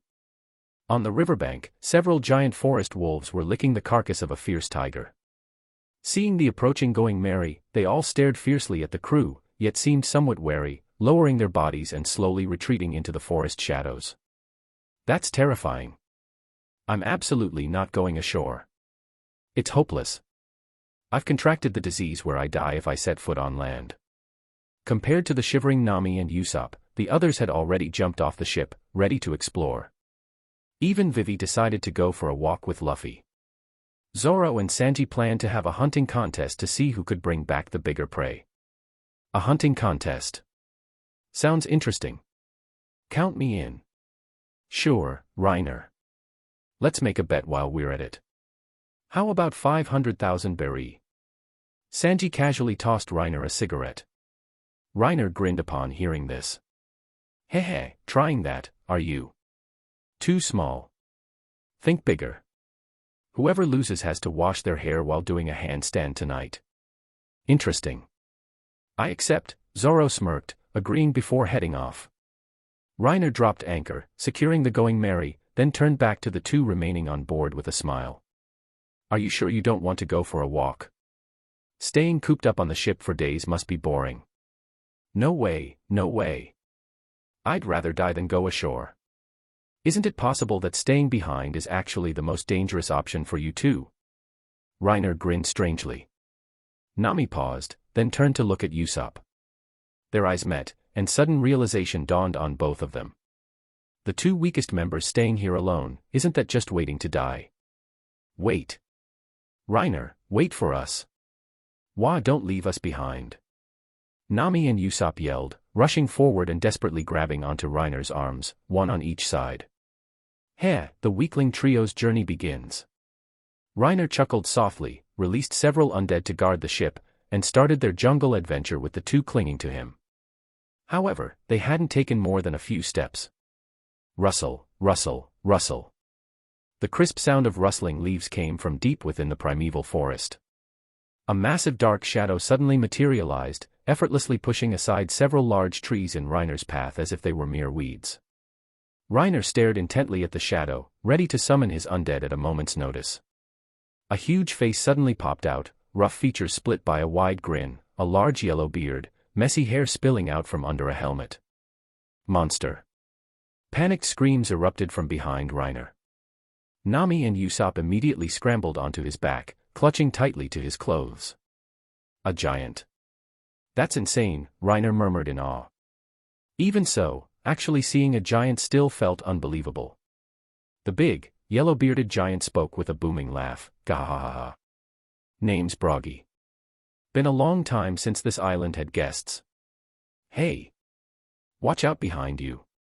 Chapter 26, Uninvited Guests. Roar. Just as Reiner's warning left his lips, a massive dinosaur charged out from behind Broggy, sinking its teeth into his rear end. Even Nami and Usopp couldn't help but cry out in concern upon seeing this. Hey, mister. Are you okay? However, Broggy remained laughing merrily. He turned, and with a swift rise and fall of his axe, casually chopped off the dinosaur's head. He then grinned and said, Gahahaha. Perfect timing, food's arrived too. Let me treat you guys to a meal. Do you have any booze? We, actually do have some. Reiner was stunned, not just by the giant's strength. More so, Broggy exuded a heroic, unrestrained aura that Reiner hadn't witnessed in anyone besides Luffy since arriving in this world. Quite the magnanimous spirit, mister. Reiner switched to a smile. Gahahaha. I am a warrior of Elbaf, after all. Broggy laughed boisterously, thumping the shield hanging at his waist with his axe. Reiner enjoyed interacting with people like this, it was easy and straightforward. He smiled brightly. Let us treat you to drinks then, mister. Huh. Nami, although letting her guard down somewhat, wasn't quite ready to make friends immediately upon meeting someone. Usopp, conversely, seemed to have inexplicably found courage, asking timidly, mister, are you from the legendary giant race? Ah, that's right. You know about us. I've read about you in storybooks. I just never thought you really existed. Usopp's voice gradually became smoother, a hint of excitement on his face. Legends say the giant race is bold and unrestrained. Those are the kind of warriors I admire most. Since that's the case, let's go back to the ship and get the booze. Nami, Usopp. Reiner led the two back to the Going Merry and carried out several large wooden barrels of alcohol. Reiner hadn't bought this much back in Logtown. Zoro, having luckily obtained 2 fine swords for free, had saved the money Reiner gave him and spent it all on booze instead. Let's leave these few barrels for that drunkard. Let's go. Leaving 3 barrels behind, Reiner and the others followed Broggy back to his base deep in the forest. Not long after the Straw Hat crew landed, Little Garden received 2 more uninvited guests. Damn it. We actually grabbed the wrong person. A dark-skinned man with an afro hairstyle cursed resentfully. And now we have to come all the way out to the shithole island. Hee, no need to be so angry, Mr. 5, Miss Valentine, wearing a short, hip-hugging skirt and sporting golden hair, giggled lightly. They're just a few small-time pirates with a 30 million bounty. We'll clean them up quickly and head back. In the primeval forest, Mr. 5 strode forward in his black overcoat, while the skirt-clad woman behind him held a parasol with both hands behind her back, following closely with swaying hips. Soon, the two arrived leisurely at a house made of white wax, walking straight inside where someone was already waiting. Mr. 3, you certainly seem relaxed. Yo, isn't it the failed mission duo? The man with a 3 shaped into his top-knot hairstyle leisurely sipped his coffee and spoke coolly. This is my break time. We can discuss work matters after I finish this cup of coffee. Such a relaxed vibe, Reiner would surely have remarked, truly shows the bearing of a vice commander, had he been present. Mr. 5 didn't speak, waiting quietly until the other man finished his coffee before hearing Mr. 3 finally speak again. I'm aware of the mission details. However, the Straw Hat crew isn't the main problem right now. Mr. 3 pulled out bounty posters from his coat, showing the faces of 2 giants. He continued. Straw Hat Luffy and his crew, with a highest bounty of merely 30 million, have already made contact with Blue Ogre Dory and Red Ogre Broggy. That is the biggest problem. Bounties over 100 million. Miss Valentine slammed her hands on the table with a gasp. Mr. Five's brow furrowed deeply as well. Only Mr. Three, the waxman, remained completely unruffled, slowly dropping an even more shocking statement, and these bounty posters were issued 100 years ago. Silence fell in the wax-constructed room for a moment before Mr. Five's frown finally smoothed out. It's not like they're staying forever. Can't we just wait for them to leave before making our move? That's precisely the problem. Mr. Three stood up from his chair and addressed the afro-haired man. The magnetic field on Little Garden takes 1 year for a log pose to set for the next island. The waxman paused, then added, I have 2 eternal poses on hand. Later, I will attempt to lure them into the forest and kill them. If they don't follow, I'll attack directly, then feign defeat and leave behind an eternal pose. I understand your meaning. A smirk appeared on Mr. Five's lips. As long as we don't involve those 2 giants, it's much easier to handle. Shall we set up an ambush in the forest? Do whatever you want. I can handle the Straw Hat crew myself. TCH. Arrogant bastard, the afro-haired man scoffed, then left with the skirt-clad woman. Returning to Reiner's group, at the center of Little Garden Island. 2 giant skeletons lay here, sparsely covered with moss and weeds, clearly having rested here for many long years. Below the massive white bones, Broggy grinned widely, holding a large wooden barrel of booze like a cup, downing half of it in one gulp. Reiner and the others had followed him here. Broggy roasted the dinosaur meat he had hunted upon meeting them, and they offered fine wine in return. They ate and chatted, Usopp listening with rapt attention to Broggy's tales of past adventures. Gahahaha. It's been too long since I had a drink. This is great. Ha ha ha, as long as you're happy, mister. Reiner raised his cup and took a hearty drink. This way, when I ask for your help later, I won't feel too awkward about it. Gahahaha, no problem. Tell me what you need. If I can help a friend, I'll naturally do my best. Then thank you in advance, mister. Reiner didn't beat around the bush. Dealing with straightforward people like Broggy, directness was the best approach, being roundabout would only backfire. He simply explained his ability to Broggy and stated his request to collect the giant's physical template. Gahahaha. Just that little thing. Nothing to be embarrassed about. Doesn't even require me to do anything.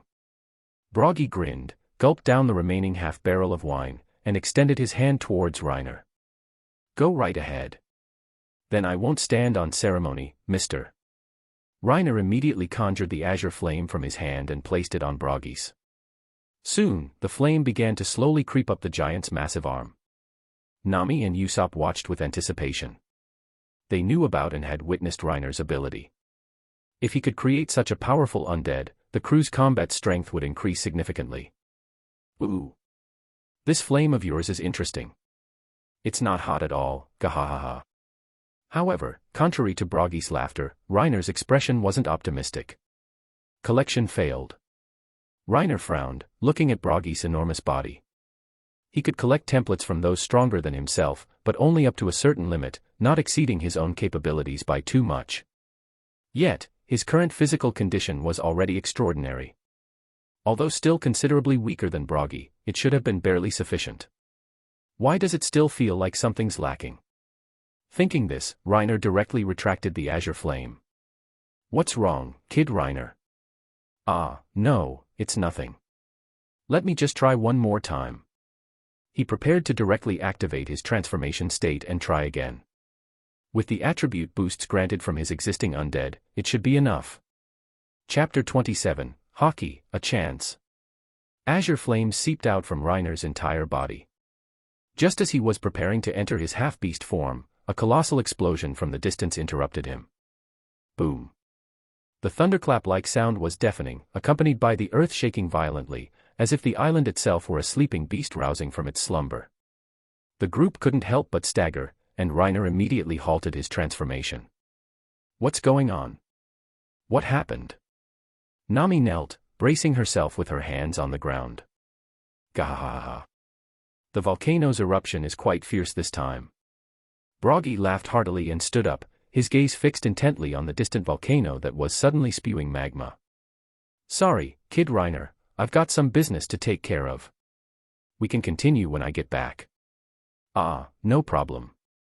Reiner gave a simple reply.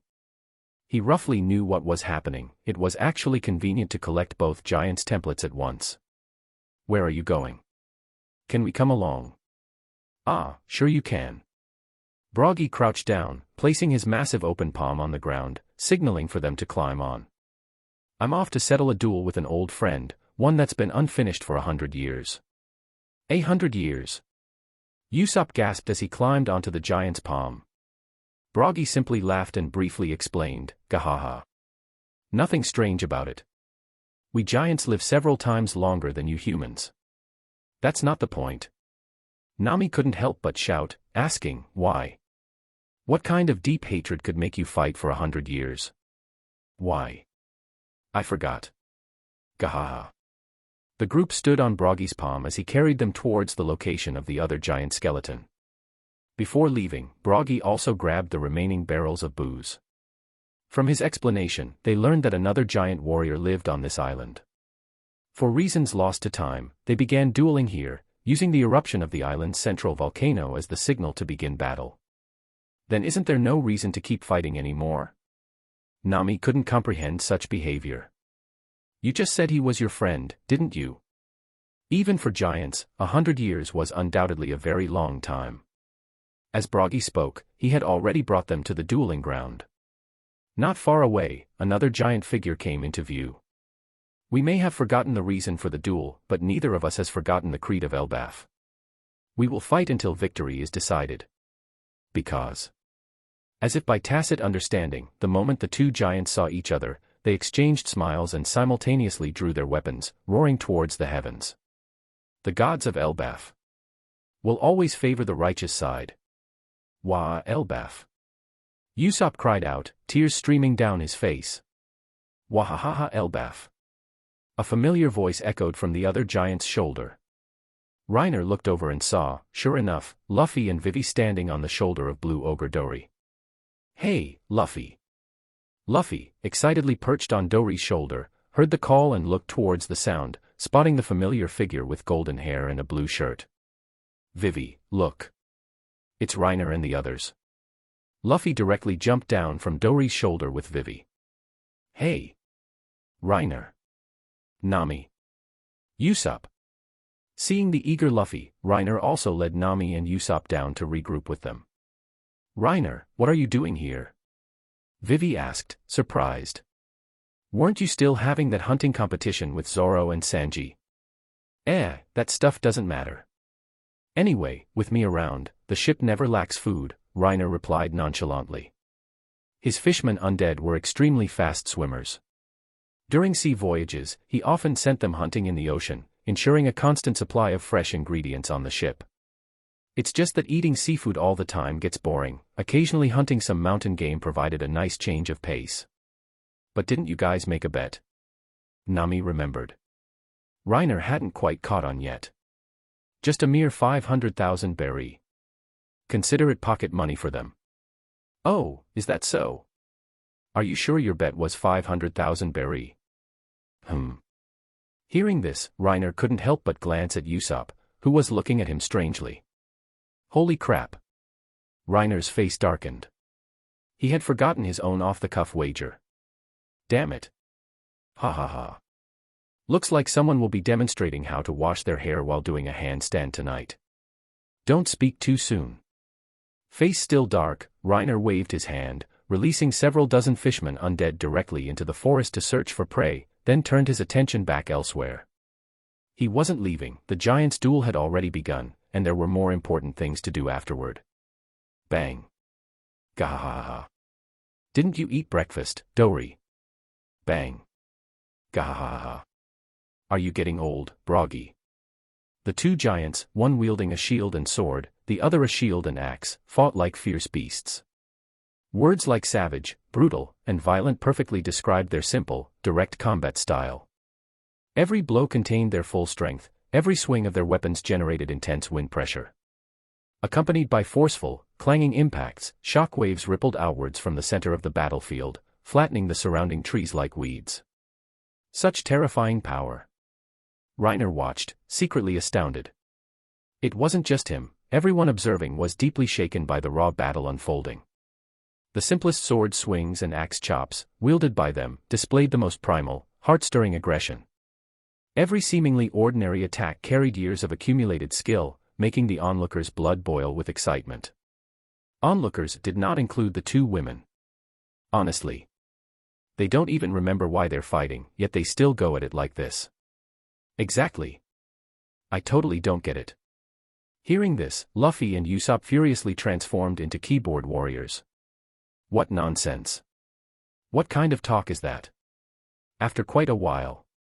Gahaha. Out of steam. Looks like another draw this time. The two giants, completely exhausted, sprawled out flat on their backs, staring up at the sky. Hey Dory. Look what I got. Broggy pushed himself up, grabbed a barrel of wine, and tossed it directly to Dory, laughing loudly. It's from our guests. Wararara. It's booze. Dory caught it, glanced at it with a laugh, tore off the lid, tilted his head back, and gulped down a huge mouthful.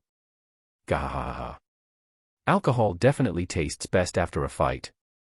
Seeing the battle end, Reiner and the others also approached, sitting down directly on nearby rocks. Cheers. Thanks, guests. Didn't expect to meet such hardy, little people like you. To giants, Reiner and his crew certainly qualified as little people. Luffy responded with a grin, shishishi. Don't mention it, mister. Too bad Zoro and Sanji aren't here. Reiner looked at the two giants drinking before him, inexplicably reminded of George S. Patton and General Charles de Gaulle. Then, connecting some dots, he put down his cup and paused before asking. By the way, Mr. Broggy, can you guys use hockey? Hockey, huh? Haven't heard those words around here in many years, Broggy grinned. Why, you want to learn? Heh, Reiner chuckled internally, even a dog would want to learn hockey, let alone me. But hearing Broggy's words filled him with joy. Is there a chance? Ah, yes, we do know hockey. Chapter 28, Hockey, a Chance. 2. Fuck. It's really possible. Mr. Broggy. Can you tell me the training method? Reiner asked urgently, the burning eagerness in his eyes unconcealed, nor needing to be. Broggy, however, looked somewhat troubled, scratching his head. Although we've grasped it, we're not very proficient. As for teaching, the method might be a bit clumsy. Not proficient. Reiner was surprised. Elbaf was a giant kingdom renowned even in the New World. How could Dory and Broggy, as leaders of the giant warrior pirates, be unskilled in hockey? Dory spoke up, explaining, there are all sorts of strange ability users on the sea, which is why we learned hockey. But for other battles, we primarily rely on our physical bodies and skills. That's right. We warriors of Elbaf believe only in fist-to-flesh combat. Gahaha. Broggy added. What kind of nonsense is that? Can't you fight fist-to-flesh with hockey? Reiner internally fumed. But then he looked up at the two rugged giants again. All right, that's very giant-like. What? What are you guys talking about? Luffy tilted his head, looking utterly confused. The others, including Nami and Usopp, also looked baffled. Reiner gave them a simple explanation. But what is this clumsy method you mentioned? Reiner turned back to the giants, pressing further. Dory and Broggy glanced at each other, then suddenly threw their heads back and laughed. Gahaha. That would be getting hit. All right. You guys must have taught Rayleigh, huh? Black lines formed over Reiner's head in exasperation. Of course, not just foolishly taking hits. Hockey is like.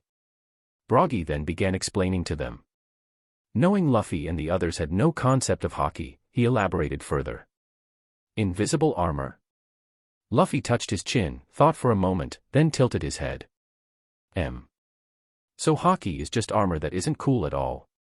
Duong. Idiot. How can you interpret it like that?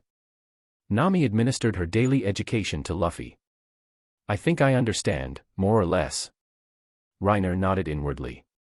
But before diving into that, he wanted to try something else. Mister, let's continue what we were doing before. Will you mean that? Come on then, Broggy immediately extended his hand.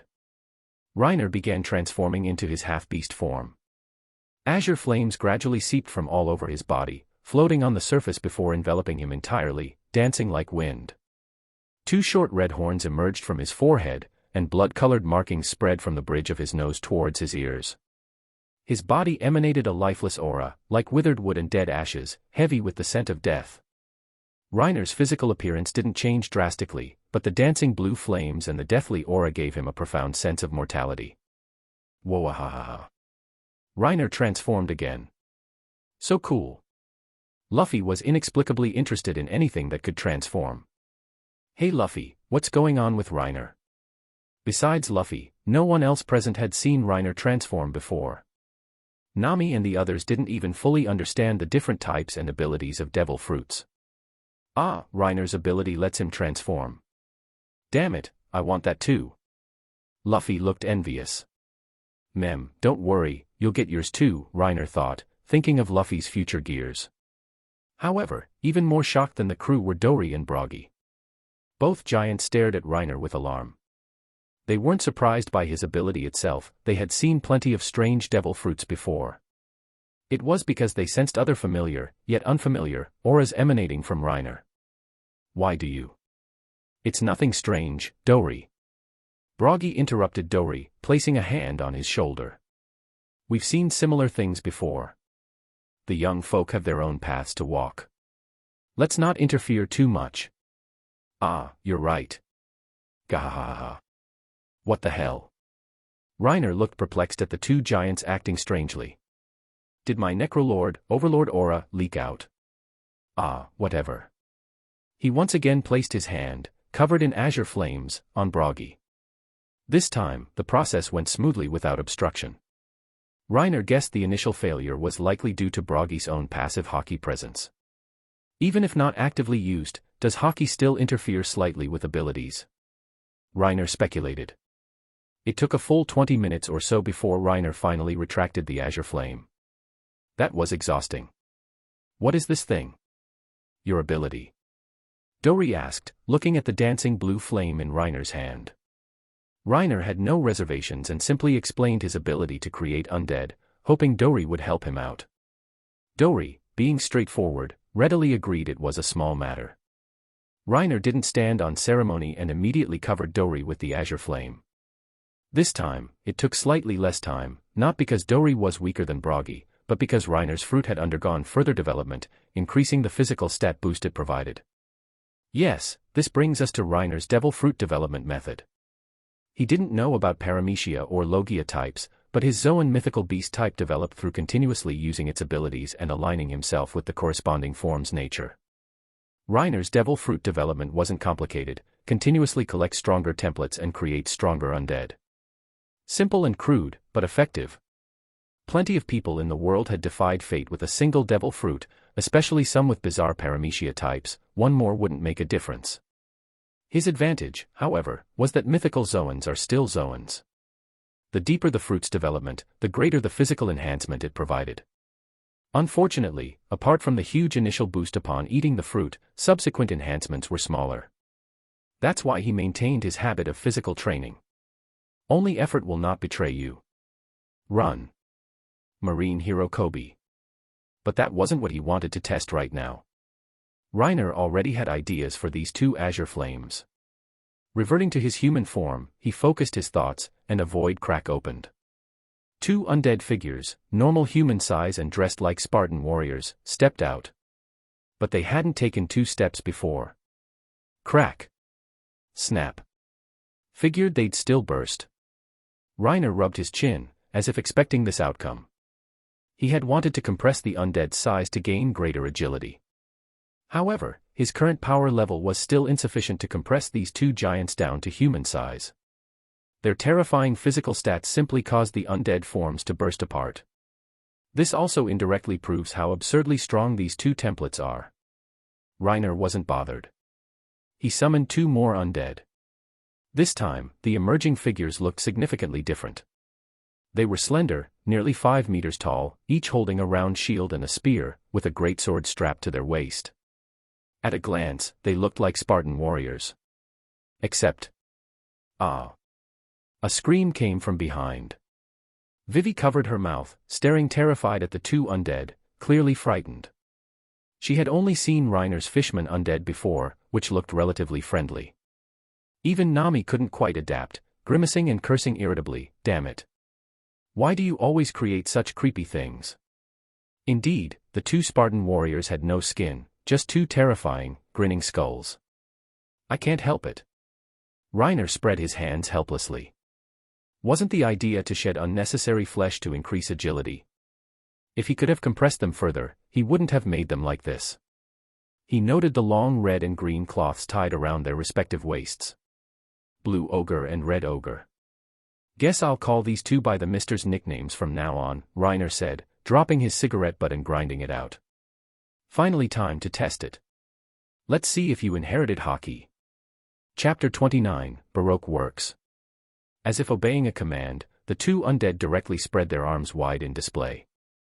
A sheen of black began to spread from their wrists towards their fists, eventually covering the round shields and spears they held. "Still works, huh?" Seeing the dark light of armament hockey flowing over the undead, the smile on Reiner's face grew wider. "Ooh.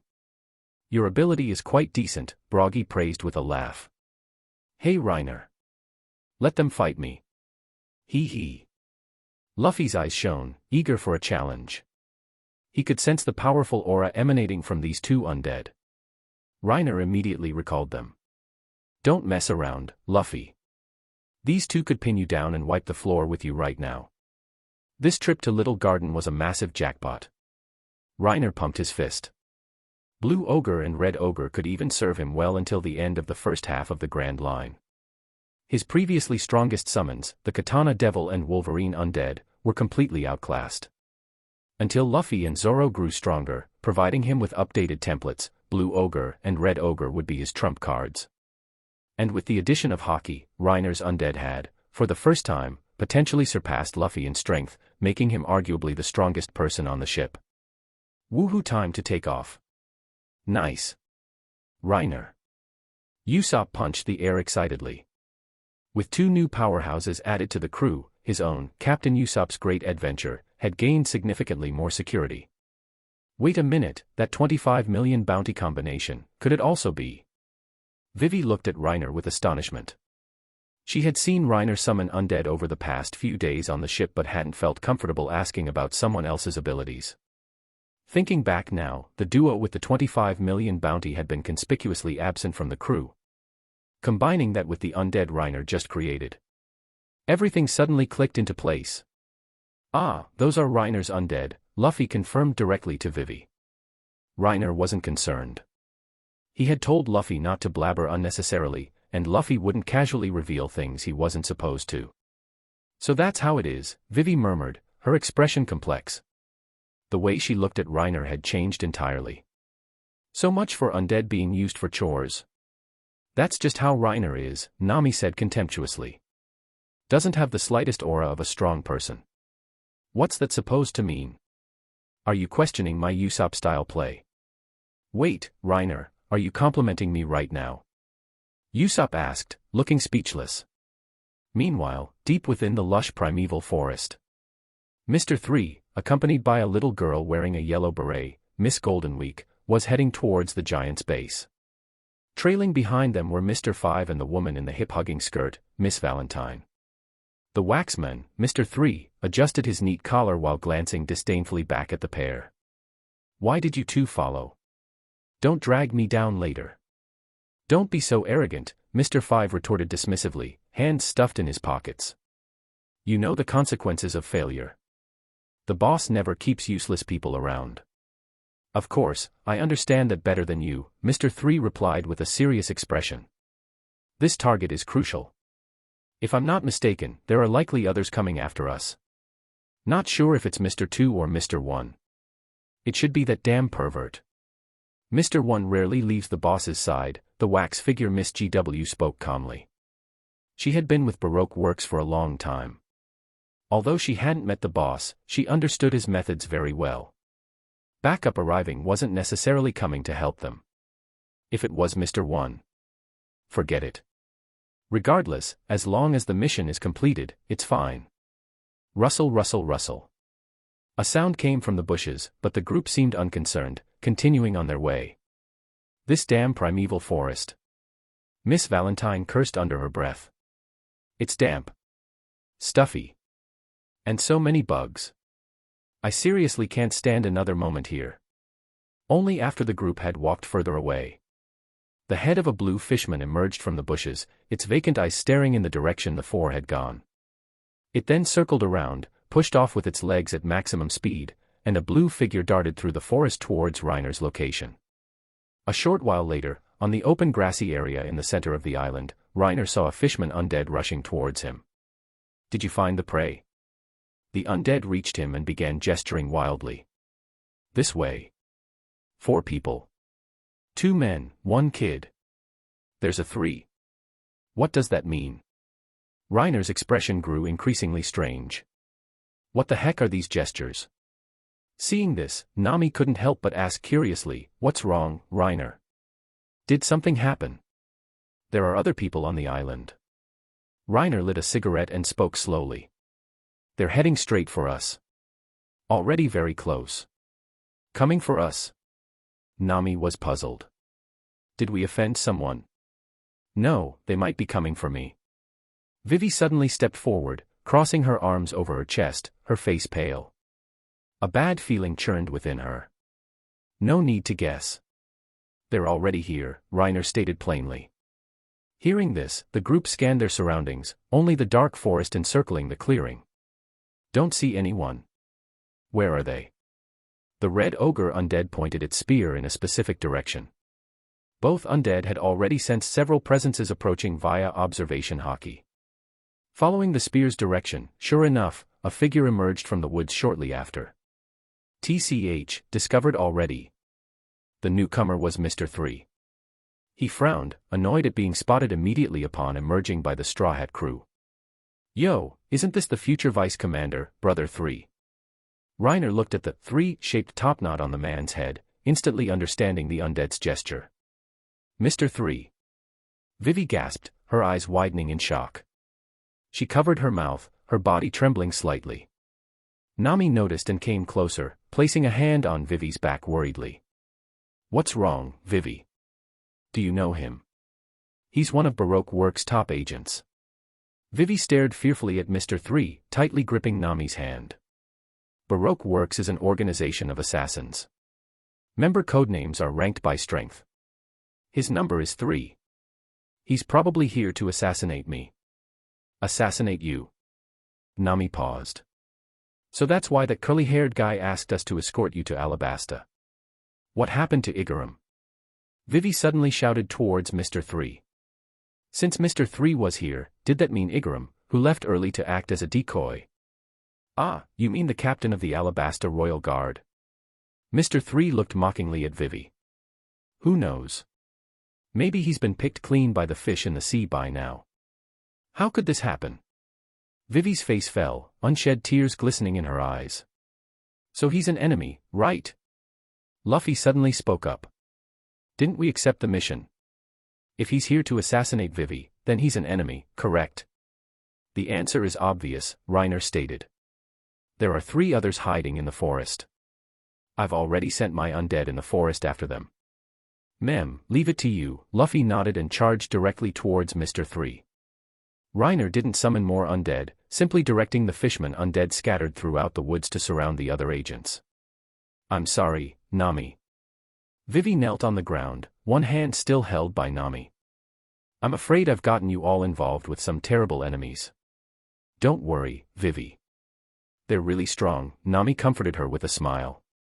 However, her smile didn't last more than a few seconds. Vivi's next words caused Nami's attitude to flip 180 degrees. The boss behind Baroque Works is one of the 7 warlords of the sea. Crocodile. Nani. Nami and Usopp's faces turned green with terror. Hey, damn it. You didn't mention this was the situation at the beginning. Doesn't that mean? We just entered the Grand Line and we're already targeted by a warlord. Damn it. Say something, Vivi. Nami grimaced, grabbing Vivi and shaking her relentlessly. Chapter 30, Street Lamp King.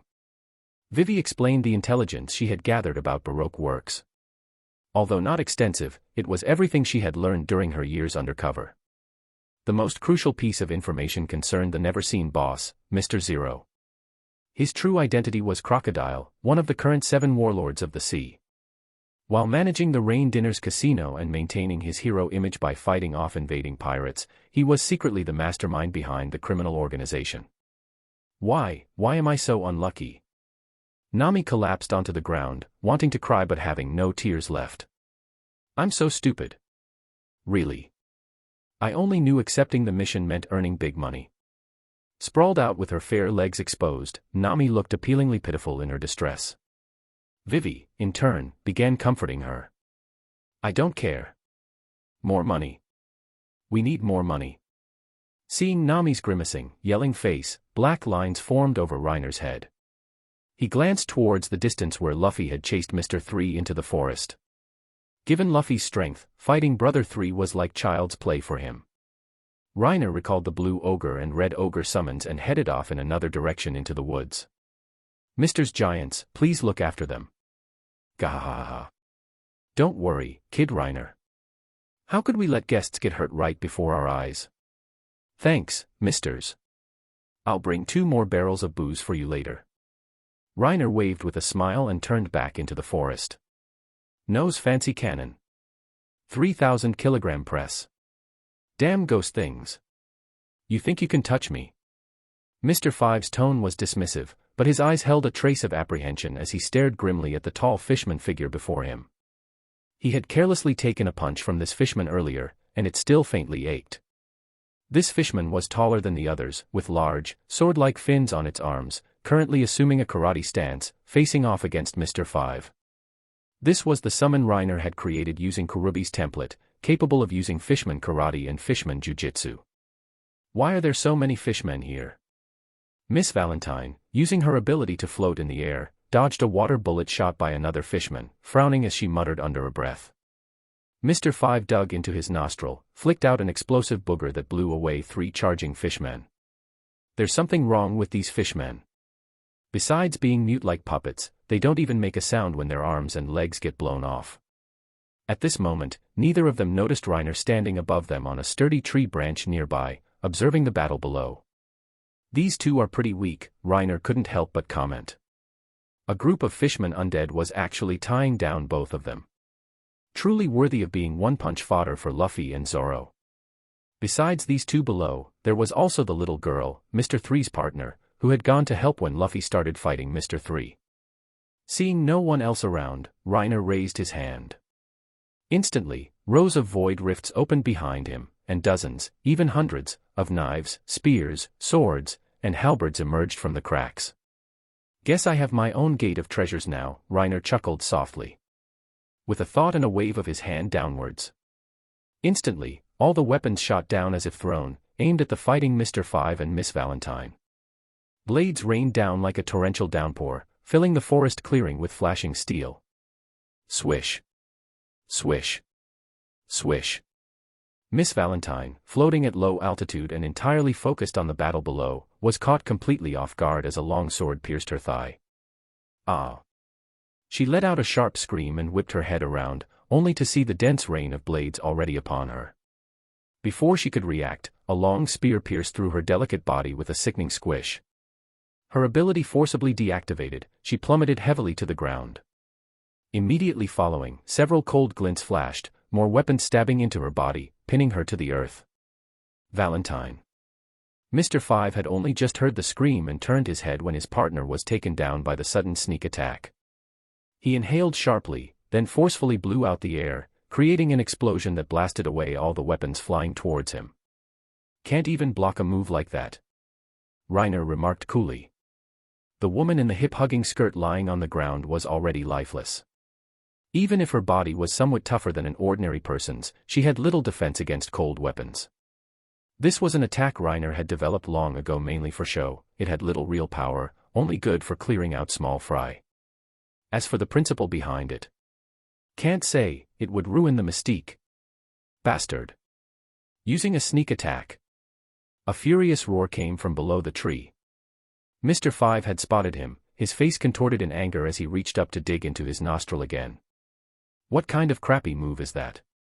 Reiner's face darkened. He commanded the Kurubi undead to press forward, unleashing a full-power fishman karate, thousand-tile punch towards Mr. Five. However, Mr. Five didn't stop his action, raising one arm to tank the blow head-on.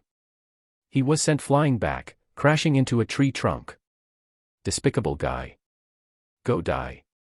Mr. Five's blocking arm was completely twisted.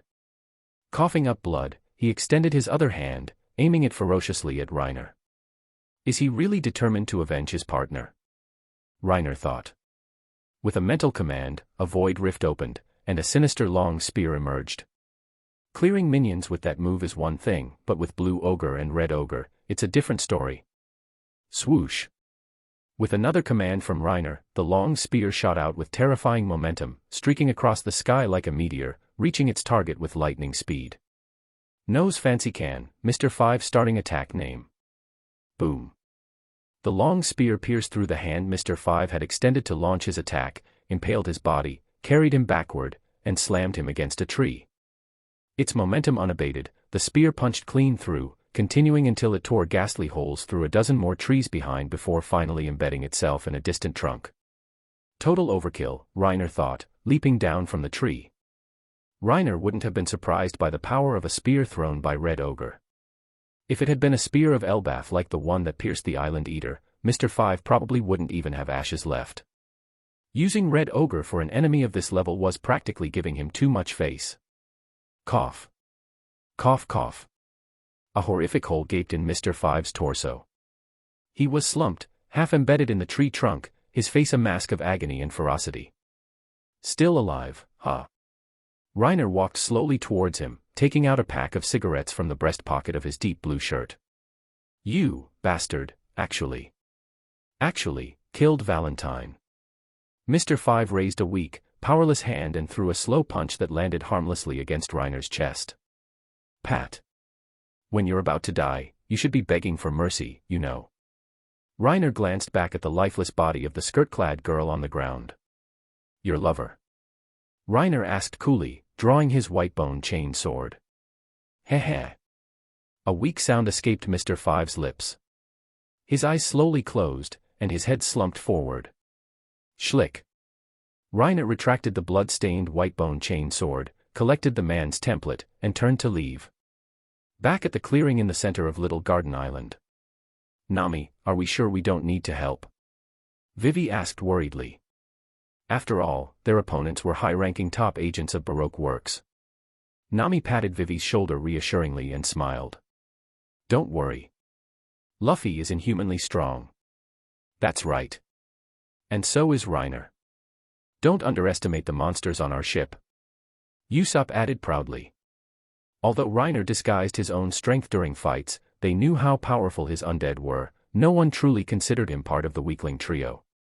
Just as he finished speaking, a dinosaur emerged from the deep forest nearby. Sitting atop it was a figure in a sea blue shirt and beige trousers, with golden hair. Usopp immediately got excited. Whoa! It's a T-Rex, Reiner. I've dealt with them, everyone. Reiner jumped down from the T-Rex and walked over with a smile. Some guy with an afro actually attacked me with his boogers. So gross. Boogers. Usopp burst out laughing. Ha ha ha. Don't tell me you got hit. You stay away from me. Nami grimaced, looking disgusted. Chapter 31, Where's my chopper? What nonsense. How could I possibly get hit by that? Reiner retorted irritably. Seriously, I can't understand it. He has the bomb fruit, capable of detonating even the air he exhales, yet he chooses to develop booger attacks. If that fails, maybe diligently practice some kind of hair needle technique. Why insist on being so disgusting? Reiner scanned the area but didn't see Luffy. He casually scooped up a cup of wine and gulped it down fiercely, droplets spilling from the corner of his mouth and dampening his shirt. Hasn't Luffy returned yet? He asked casually after putting down the cup. Nami took the cup, refilled it for him, and handed it back. Luffy's not back yet. Just in case, Reiner, maybe you should go take a look. Always ordering me around. He finished the cup, turned, and walked towards the T-Rex. Come on, let's take you out to play. Roar. The T-Rex quickly came before him and lowered its body. The man and dinosaur headed off into the woods. Reiner summoned the blue ogre and had it scan the area with observation hockey, but found no trace of Luffy's presence. Honestly, did they fight that far away? He sighed. Given Luffy's strength, fighting Brother 3 shouldn't have been this much trouble. He probably got distracted playing with the guy's wax-shaping ability. What's this? Through the layers of trees, Reiner spotted a white house. Let's check over there. Roar. Arriving outside the White House, he could faintly hear familiar voices from within. Anyway, after you take care of the Straw Hat crew, come directly to Alabasta. To prevent the Marines from monitoring our plans, this will be the last time we use the Den Mushi. Understood, boss. That's all then. Hanging up. Sanji. Reiner recognized one of the voices.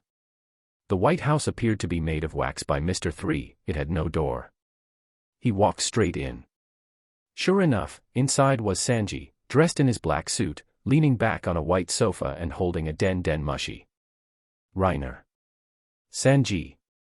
What's the situation here? Seeing two figures lying on the floor, Reiner couldn't help but ask, and what the heck are these things? Sea otters wearing clothes. Well, apparently they're called the Unluckies or something. Sanji roughly explained what happened. While hunting earlier, he had inadvertently wandered here, got curious, went inside to look, and discovered the Den Mushi ringing. Upon answering, he realized it was the boss of Baroque Works. Sanji then disguised his voice as Mr. 3's and bluffed his way through the conversation. So the Unluckies are these things. Reiner crouched down, examining the sea otter and vulture on the floor. They seemed vaguely familiar, yet not quite. He picked up a small hourglass-shaped object from the ground. This must be the eternal pose they delivered.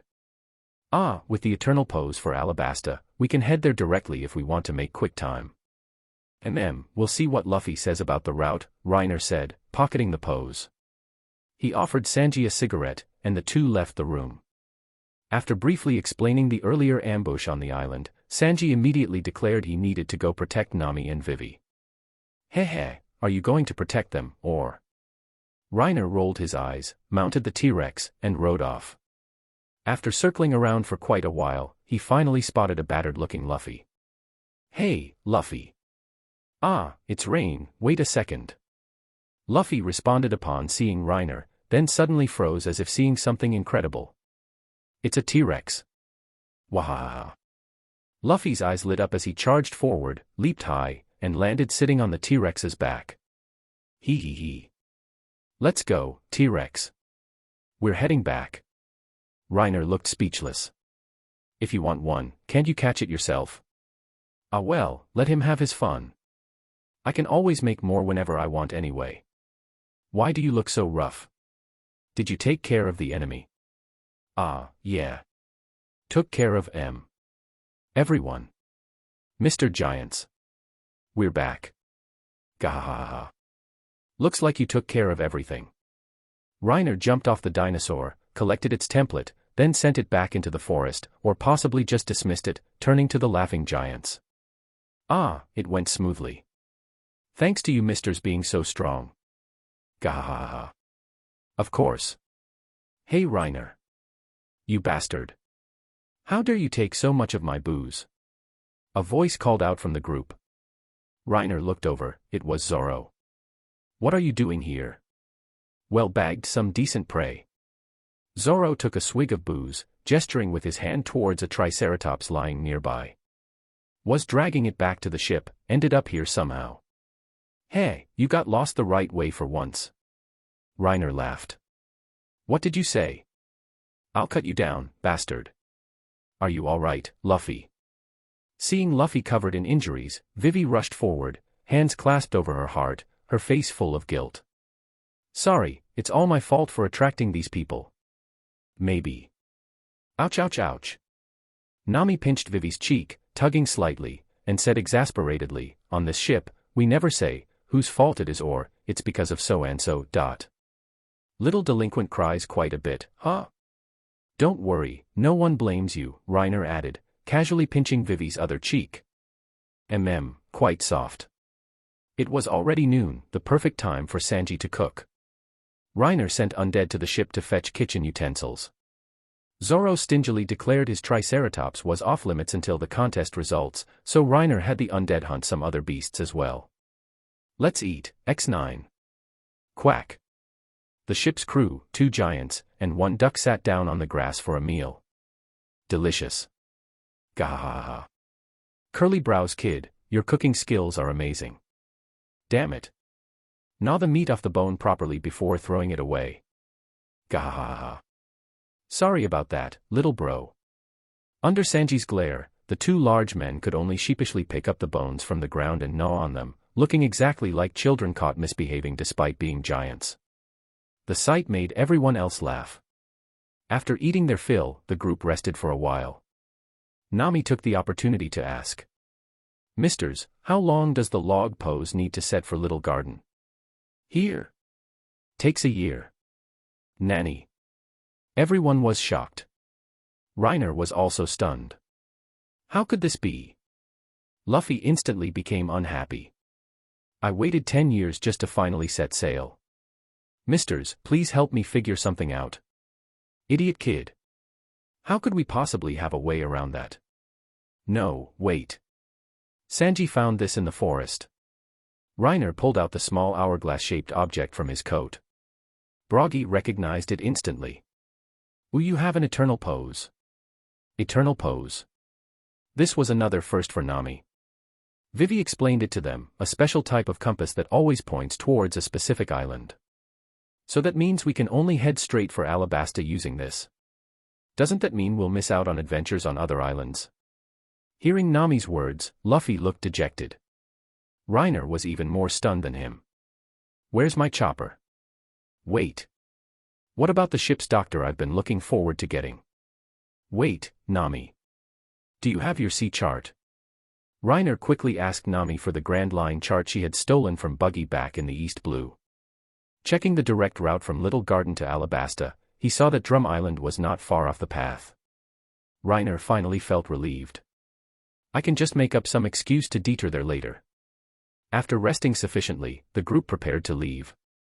Dory and Broggy, sitting where they were, looked at each other and smiled. Let's go, Dory. Time to see our friends off. Ah, these old partners would be honored too, I bet. The 2 picked up their rust-spotted swords and axes and walked towards the coast. These weapons, the sole witnesses to their century-long duel, now looked damaged and fragile, as if they might shatter at any moment. Chapter 32, Spear of Elbaf. By the inland riverbank on Little Garden's east coast, next to the Going Merry. You guys aren't doing so hot either, Reiner teased, looking at the Triceratops and T-Rex lying on the ground, the prizes from Sanji and Zoro's hunt. Bastard. You cheated using your undead. Forget the undead. That thing wasn't even hunted on this island, was it? Zoro and Sanji retorted indignantly, grimacing. What are you talking about? How can using a devil fruit ability be called cheating? Reiner took offense, immediately firing back, and this giant turtle was caught on the island. Who made a rule that turtles can't come ashore? I demand to speak to my lawyer. Damn yellow hair. What did you say, moss head? I wasn't talking to you, curly brows. Zoro redirected his insult, damn 4 eyes. Bang. Bang. Just as the 3 were arguing intensely, huge sounds echoed from behind. The group turned to see Dory and Broggy approaching. It's the Mr. Giants. They came to see us off. Hey misters. Goodbye.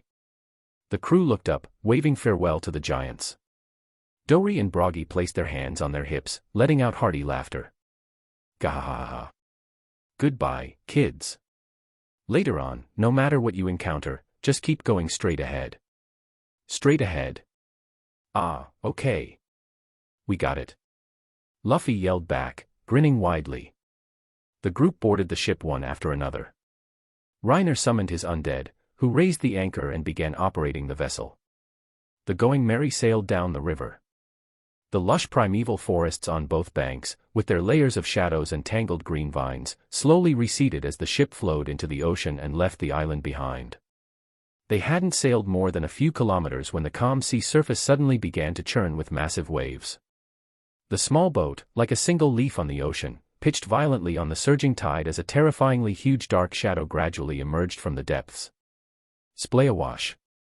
Breaking through the water's surface, a gigantic sea monster abruptly appeared. Its ferocious maw gaped open like a dark, profound abyss, seawater pouring backward into the seemingly bottomless pit. Nami panicked, collapsing onto the deck and screaming continuously, "Wah! What is that monster? We're gonna die. We're gonna die. No good. I can't steer the ship at all." The Going Merry lost all control, being pulled step by step towards the abyss along with the backflowing seawater. The island-eater goldfish, a legendary giant sea monster written about in tall tales and passed down through generations. It subsists by gnawing on islands, and rumor has it that its excrement is the size of continents. Faced with this monster capable of overturning rivers and seas with a mere shift of its body, everyone couldn't help but feel a sense of despair rise within them. Even the usually calm and composed Zoro frowned and gritted his teeth, his expression grave. Staring at the island-eater, whose individual teeth were larger than the Going Merry itself, Reiner couldn't help but click his tongue in amazement. He glanced back towards the two giants, who had already assumed power-gathering stances, exuding an unprecedented, terrifying aura. Since it's the Mister's heartfelt farewell gesture, let's leave it to them. Reiner abandoned the thought of summoning Blue Ogre and Red Ogre. Performing a combination attack on the ship might cause significant damage from the recoil. Reiner's brow gradually relaxed, an unconscious smile playing on his lips. He faced the abyss before him, unmoved. "Everyone!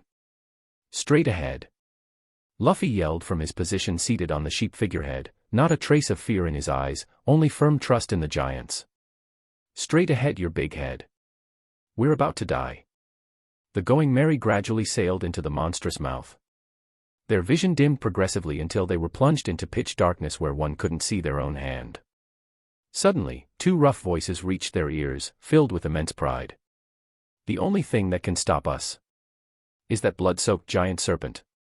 Witness, all of you, the strongest ultimate technique from the land of giants." Legs bent, hands gripping their sword and axe tightly, the two giants simultaneously assumed the stance of batters ready to swing, emanating a berserk aura that sent shivers down one's spine despite the lack of cold. A ferocious roar echoed through the heavens. Spear of Elbaf. Hakoku. Boom. A fierce wind suddenly erupted, blasting from behind Reiner, whipping his golden hair wildly. The sound was deafening, like violent thunder.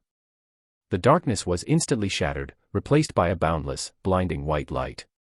Terrifying wind pressure propelled the Going Merry forward. Straight ahead. The sea. It's been split apart. Wajow! Exclamation of shock. Everyone on the ship, without exception, was dumbfounded, jaws metaphorically hitting the deck. Reiner's mouth hung open, an odd exclamation escaping him as he stared, utterly shocked beyond words, at the sea cleaved in two before them. Looking back, the figures of the two giants rapidly shrank in the distance, the weapons in their hands shattering and scattering into pieces. To think they could guarantee it wouldn't affect the Merry in the slightest, even with that kind of power. Reiner was secretly astounded. His understanding of hockey shifted slightly once more. Was I wrong about Teacher Kaido? He then recalled Kaido's furious roar, followed immediately by the image of him transforming and breathing out dragon flames. Back on the island, the two giants tossed aside the broken handles of their weapons and picked up their shields. They stood silently, watching the small boat grow progressively smaller on the sea surface until the Going Merry became a black dot disappearing over the horizon. Dori gazed towards the line where sea met sky, his voice carrying faintly, a kid chasing a daydream, and another kid completely without ambition. Many years ago, it seems people like that visited this island one after another. Seems like that happened, yeah. Can't remember clearly, Broggy replied simply. Gahaha. The two giants stood there, laughing heartily up at the sky. Their black capes fluttered loudly behind them, their shadows stretching long across the land. Boom. Whoa, the volcanoes erupting, Dori. Time for a duel, Broggy. Gahaha. The battle that had lasted 100 years did not end with the shattering of their weapons. The sun set, gradually sinking below the sea horizon. The stars shifted across the sky, and a crescent moon hung high in the black canopy. Amidst the quiet sea, the going merry, however, was incredibly lively. Go, Zoro. The shampoo fell, Sanji. On the deck, a crowd was gathered around two figures, one yellow-haired, one green-haired. Zoro and Sanji were upside down, leaning against the first-floor cabin wall, doing handstands. Both were gritting their teeth, eyes squeezed shut, blue veins visibly bulging on their foreheads, faces masks of impatience at the surrounding heckling. Damn 4 eyes. Sooner or later, I'm gonna cut you down. Stop complaining, Reiner chuckled, bringing over 2 wooden basins filled with water. He placed them on the deck and pushed them under their heads. Initially, the three had argued intensely over the contest results.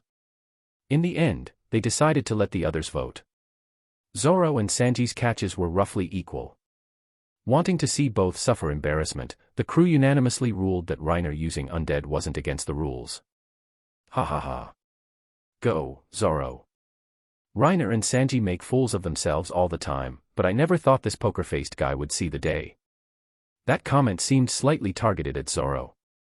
Reiner squeezed some shampoo onto both their heads. All right, you may begin your performance.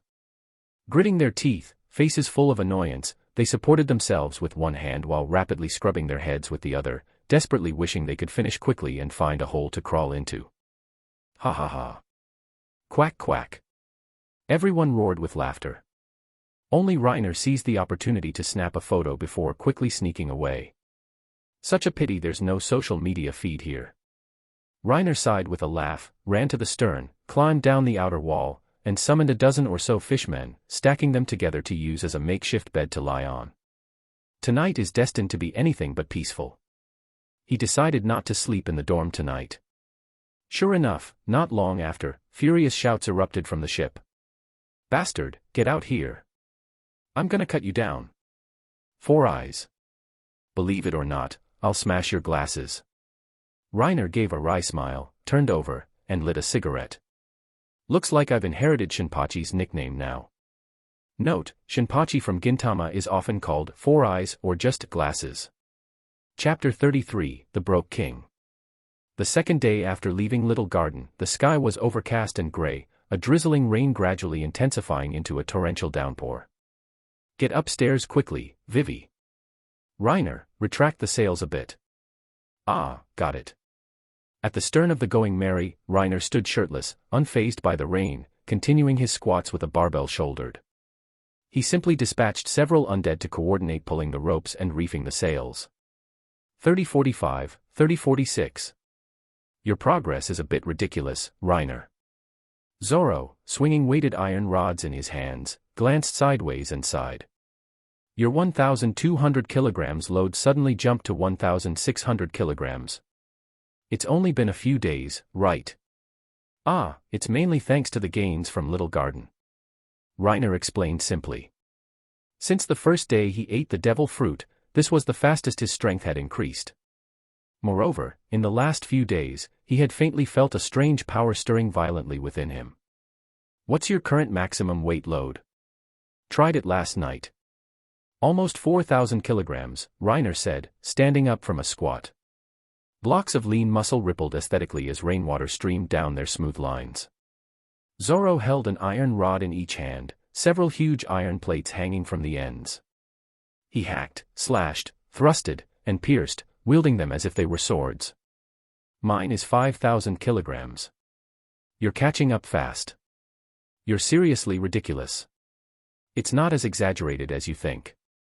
Reiner chuckled softly, letting the raindrops hit his face and drip down his chin. After this boost, I probably won't get much improvement from the devil fruit for a long time. The giant's physical talents provided an overwhelming advantage. Unless he reached the new world, he likely wouldn't encounter stronger physical templates in the first half of the Grand Line. Don't know if Crocodile is in his major or minor state right now, hope I don't get backstabbed later. Dark clouds shrouded the sky, casting a gray pall over the sea. Raindrops pattered against the Going Merry. 39.99, 4,000. Clang. Putting down the barbell, Reiner pulled the towel from around his neck and went to sit under the nearby awning on a deck chair to shelter from the rain. Squeakweeze. The towel was twisted forcefully like a fried dough twist, instantly wringing out the water.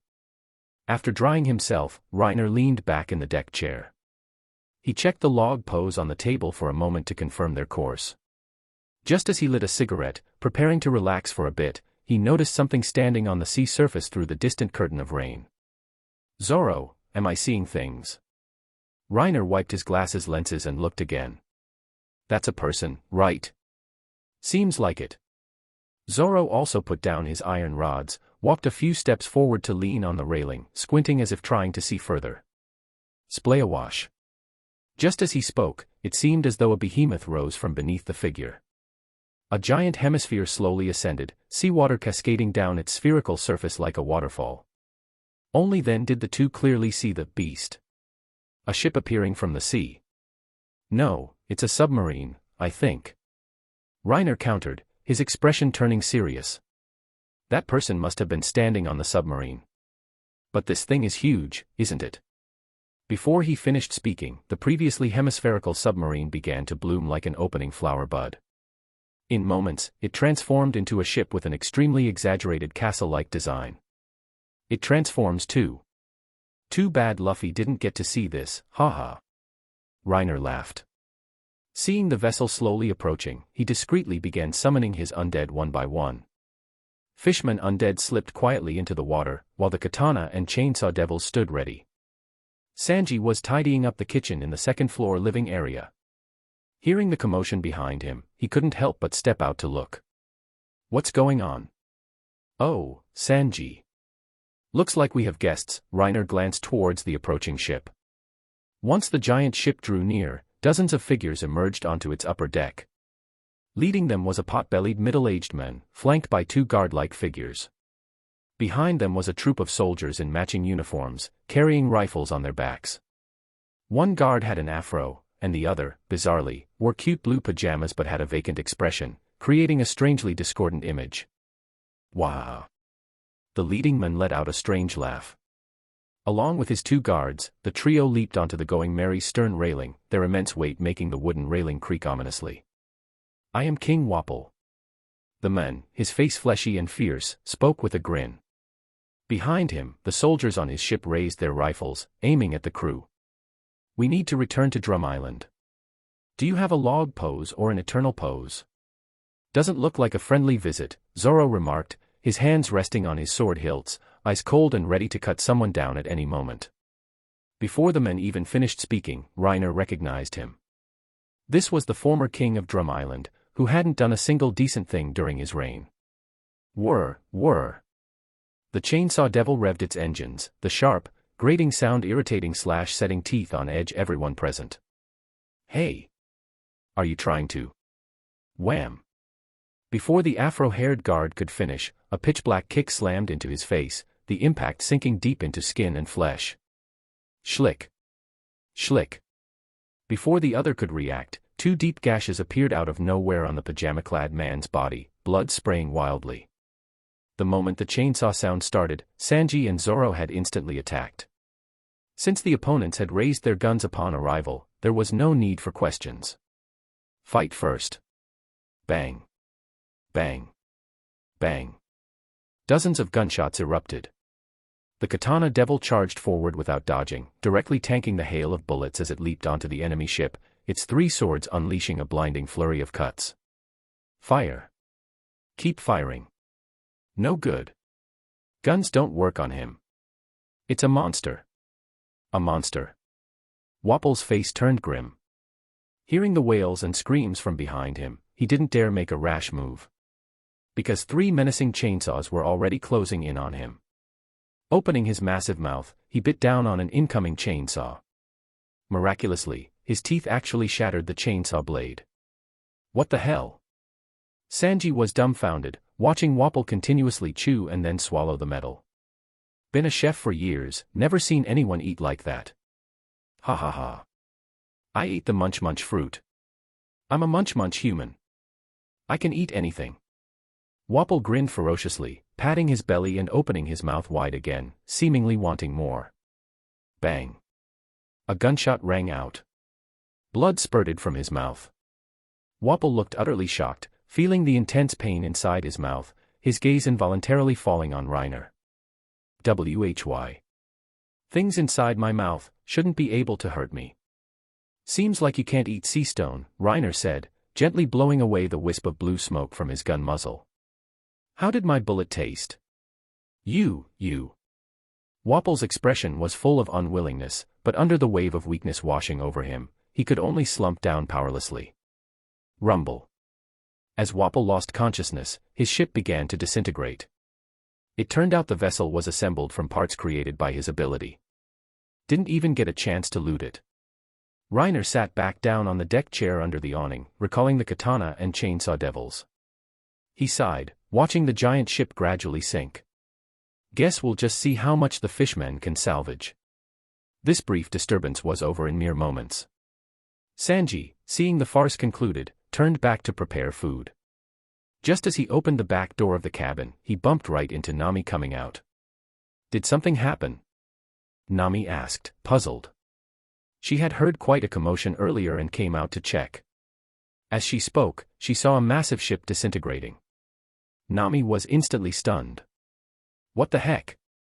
In the blink of an eye. It looks like you guys did something incredible again. Ah, it was nothing. Just some uninvited guests. Reiner's cigarette had just burned out. Unconsciously, their strength had grown to the point where they could annihilate a pirate crew in the blink of an eye. The rain gradually lessened, and the undead returned to the ship one by one after finishing their salvage work. Just this much.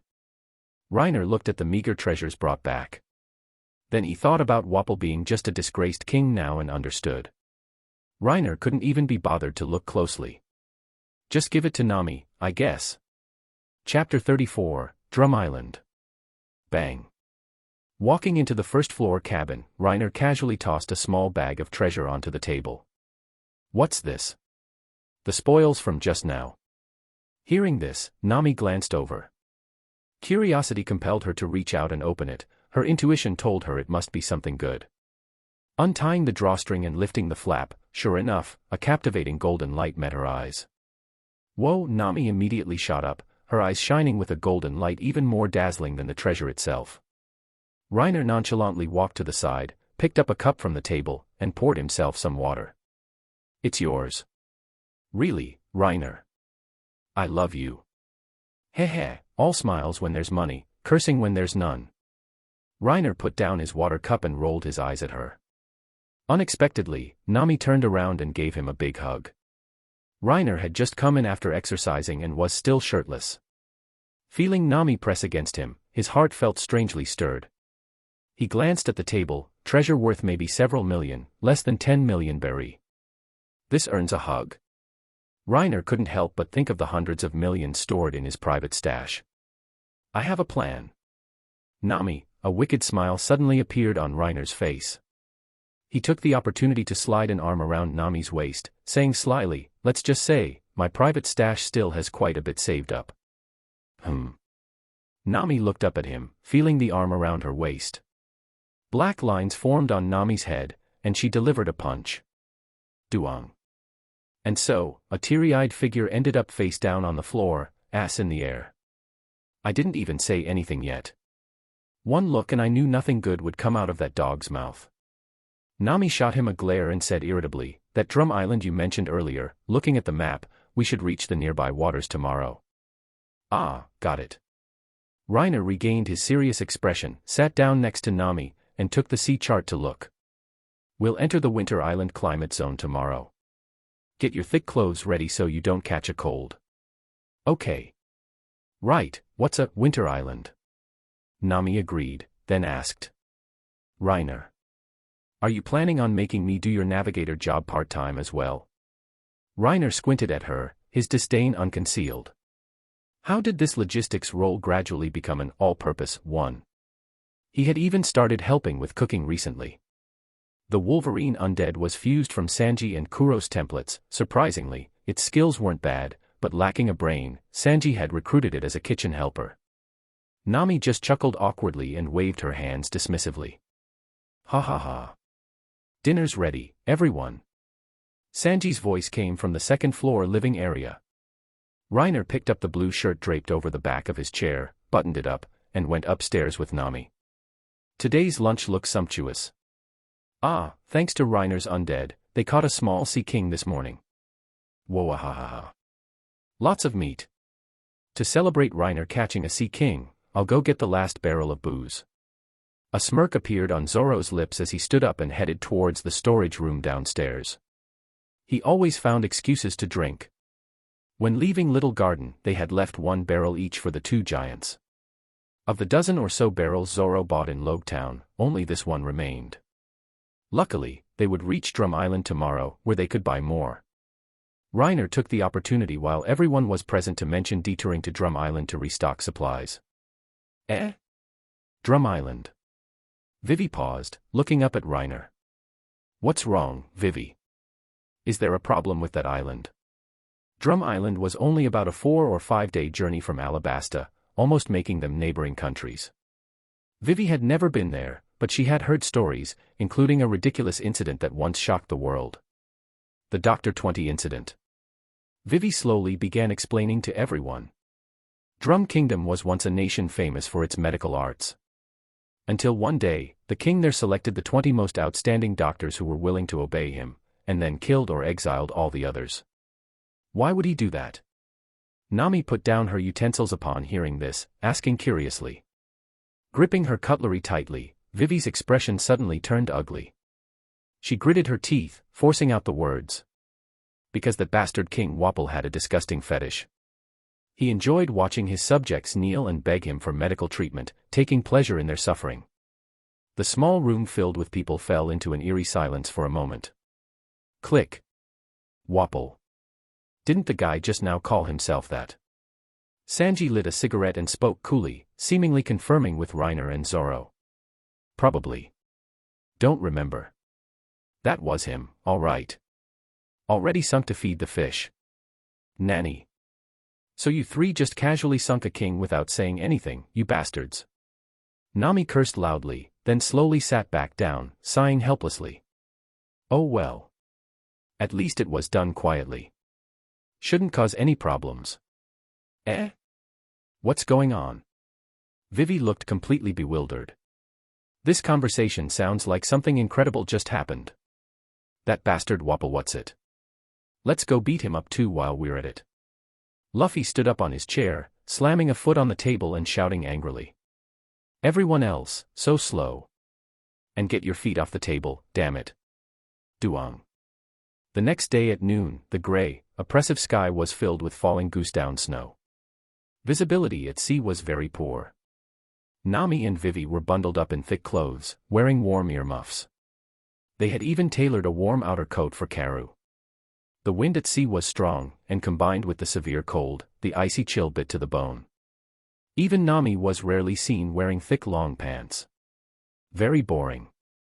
Only 2 people on the ship were having a blast. Watch the ball, Luffy. Oof. Damn it. Take this, Usopp. Gum Gum Giant Snowball. Hey, wait. Using your ability is going too far. Thump. Ugh. On the crow's nest, an undead falcon broke formation, flapping its wings towards the stern. Looks like we're almost there. Putting down his barbell, Reiner followed the falcon back to the crow's nest. Looking out, the sea was a vast expanse of white. The heavy snowfall obscured almost all vision, revealing only a tiny black dot in the distance. After quite some time, the island's features gradually became clearer. The entire island was almost completely covered in snow, with huge, white-topped, cylindrical mountain peaks towering upon it. Approaching the island, everyone. Coming. Winter Island Adventure. At that moment, in Bighorn Village on Drum Island, the thick snow on the streets had been swept into piles along the sides. A panicked figure ran along the cleared road, footsteps echoing crisply. Bad news. Pirates are here again. Quick, go inform Dalton. Everyone. Prepare for battle. Bang. Bang. Bang. Inside an ordinary residential house, violent knocking disturbed the large man who was eating. What is it? The man wasn't angry, simply standing up and calling out, his voice steady and deep.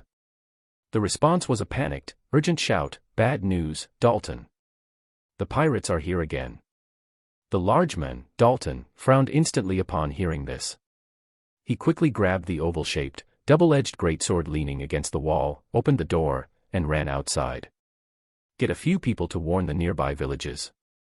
The rest of you, grab your weapons and follow me." Dalton shouted gravely, taking the lead and charging towards the coast. Chapter 35, Drum Island 2. At the coast of Drum Island, the Going Merry slowly docked. The temperature was now approaching freezing. Whoa-ha-ha-ha. Snow Country Adventure. Luffy leaped off the ship, his feet plunging directly into the snow. He threw his hands up, shouting excitedly. "Luffy, are you really okay wearing so little?" Vivi hugged herself, shrinking from the cold as she asked with concern. Everyone else was bundled in thick down jackets, yet Luffy wore only his signature short sleeves, shorts, and a pair of Supreme sandals. No, wait, there was another oddball. SSSS, it's a bit cold. Then put some clothes on. Idiot moss head. Sanji couldn't help but curse loudly, looking at the shirtless Zoro. Time for some winter swimming training. Zoro smirked, and with a splash, he dove headfirst into the icy sea. That looks painful just watching. Reiner couldn't help but click his tongue. He was definitely serious about his own training, but compared to Zoro, he truly felt inadequate. That guy really trained like he was trying to kill himself. He summoned the Katana Devil and Chainsaw Devil, along with about 10 fishmen undead. By now, the Katana/Chainsaw duo had been relegated to shipguarding duty. After swimming for a while, even Zoro couldn't help but climb ashore, shivering uncontrollably. "I really thought you weren't human," Reiner remarked as he directed an undead to toss Zoro's clothes down from the ship. There was no clear path from the coast, or if there was, it was now invisible. The snow reached past their calves. The group simply picked a direction and started walking. They hadn't gone far when shouts erupted from the direction of the Going Merry behind them. "Pirates! Get out of here, quick! Hey! We're talking to you. Didn't you hear? If you don't leave now, we won't be polite." A crowd of villagers had surrounded the Merry, all raising guns aimed at the people on board.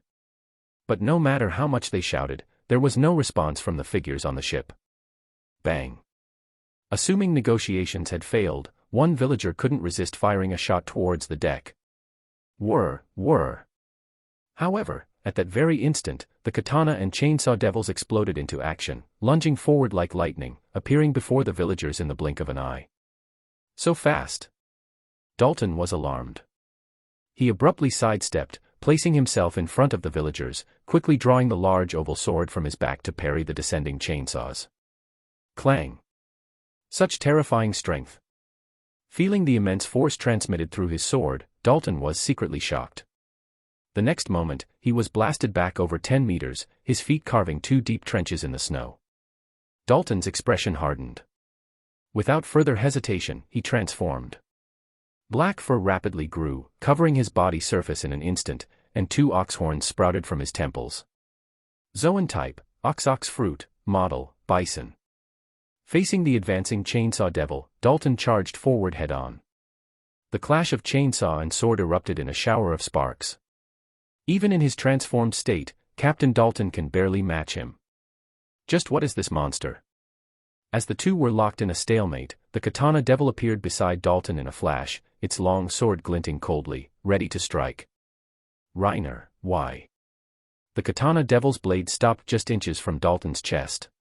Staring at the cold steel before him, he couldn't help but swallow nervously. Before Luffy could even finish speaking, Reiner had already commanded the undead to halt. The other undead also froze their actions, standing motionless. Phew, that was close. What's wrong with you? Luffy looked at Reiner, somewhat puzzled. Since when does Reiner attack civilians? Sorry. My body feels a bit strange. Reiner closed his eyes tiredly, took off his glasses, and rubbed his temples. Judging by their clothing, it was easy to tell they were all civilians. If he hadn't stopped in time, he might have nearly massacred them.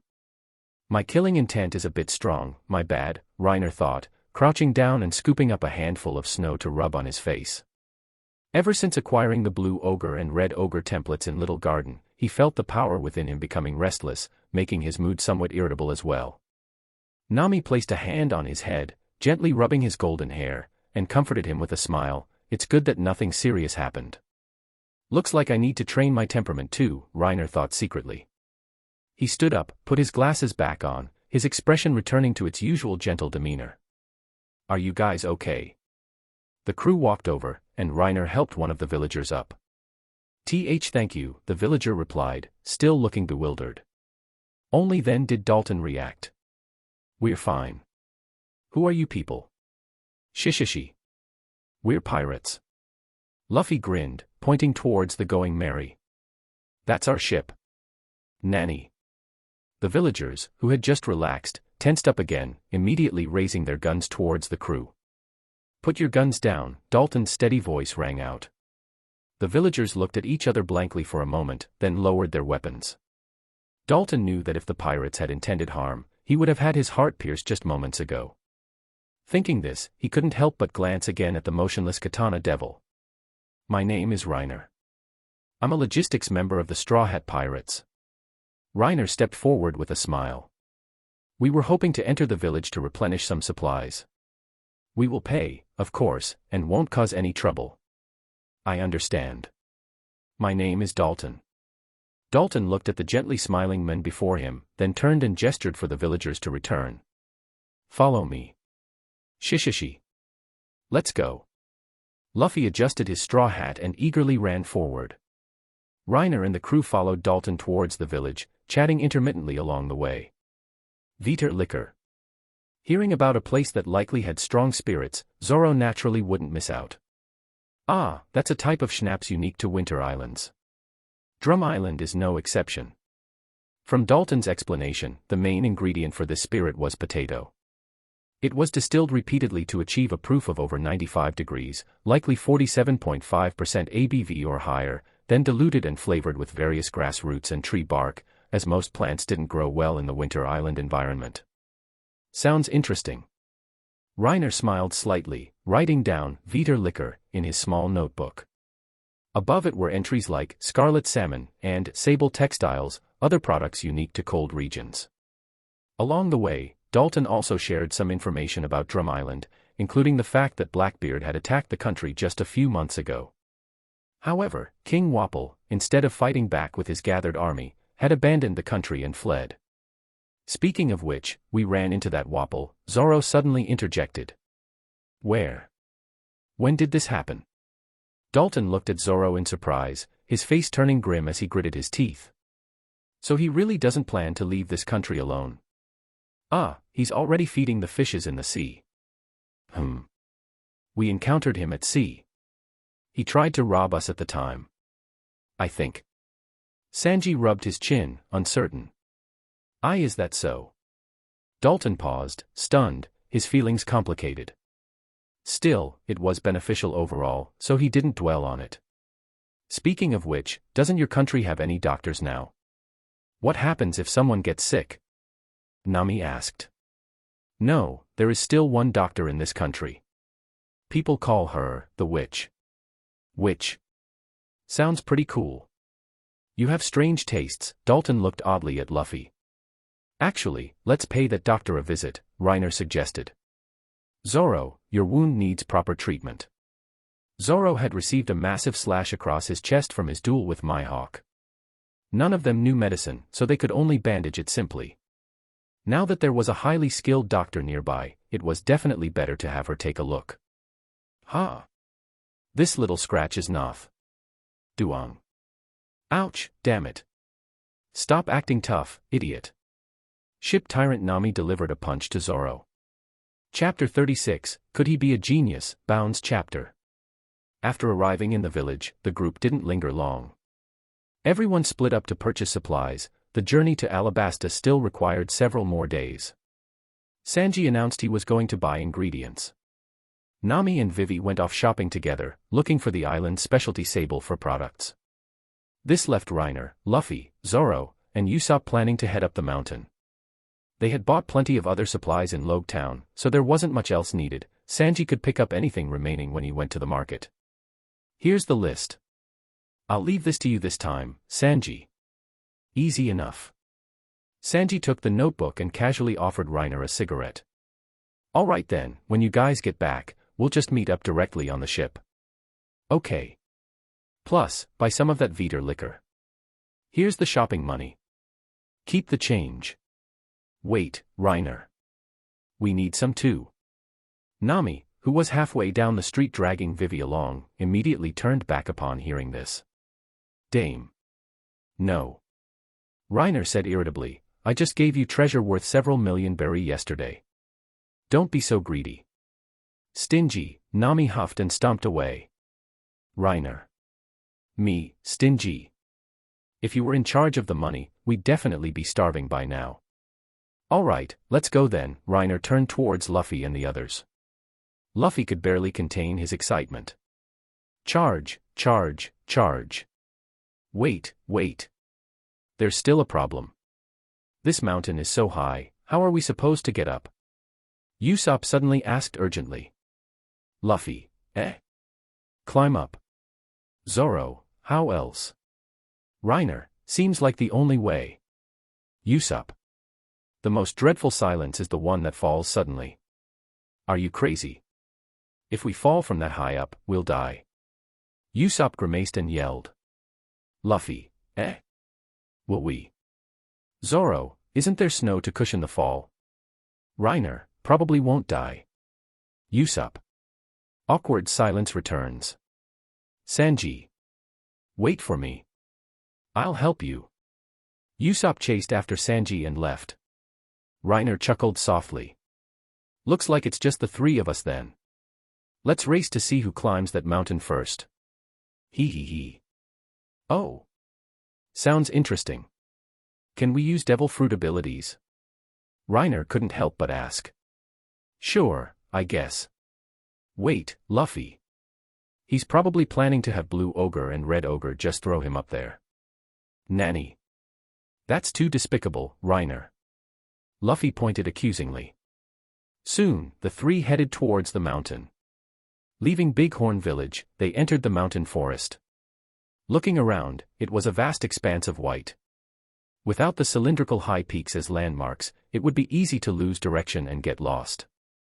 As for a certain someone who got lost no matter which way he went, Reiner had already tied a rope around his waist, holding the other end himself. After a while, the blizzard stopped, and a few rays of sunlight finally peeked through the previously gray sky. Reflecting off the pure white snow, it was actually a bit dazzling. Taking advantage of the rare sunshine, animals emerged from the forest. After walking for a short time, the trio spotted an enormous bear. Strangely, this bear stood perfectly upright. Not just capable of standing, but walking tall and straight like a human, strolling leisurely, using a pickaxe like a walking stick. This should be the hiking bear Dalton mentioned. Reiner looked oddly at the creature, recalling Dalton's advice before they parted. He's here. Quick, try bowing. Just as the hiking bear walked past them, the three bent down, nodding towards it in greeting. Unexpectedly, the hiking bear performed the exact same gesture, bowing back to them in return. This world really is amazing. All sorts of weird things exist, Reiner couldn't help but smile. Going out to sea was definitely the right decision. Who would want to just stay home reading newspapers these days? Whoa-ha-ha-ha. This bear is so interesting. Luffy was fascinated, turning to chase after the hiking bear. I've decided. Let's have him join our crew as a nakama. Black lines formed over Reiner's head as he quickly grabbed Luffy's arm before he could dash off. Geo. Pat. After pulling Luffy back, the group walked for a while longer and finally reached the base of the Drum Rockies. Yash. Let's begin. Luffy rubbed his fists together, looking up excitedly at the nearly vertical cliffs. Zoro directly took off his top, twisted it into a rope, and tied his three swords securely onto his back. It's a bit cold, but moving should warm me up. Reiner also removed his heavy outer coat, tying it around his waist. Let's go. I'm ready. Then, start. Luffy and Reiner shot forward first. Only Zoro started slowly, scoffing, 2 greenhorns. Climbing is hard physical labor. However, Zoro would soon realize how foolish he was. Trying to maintain pace and conserve stamina. Reiner glanced down at Zoro below him, understanding his strategy, and chuckled softly. Don't know what he's thinking, actually believing 2 Zoan-type ability users would lack stamina.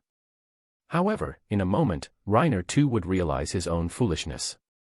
An hour and a half later. Whoa-ha-ha-ha. I won. Luffy successfully reached the summit, raising his fists to the sky and shouting. He then lay down at the cliff edge, looking down at the chase happening below.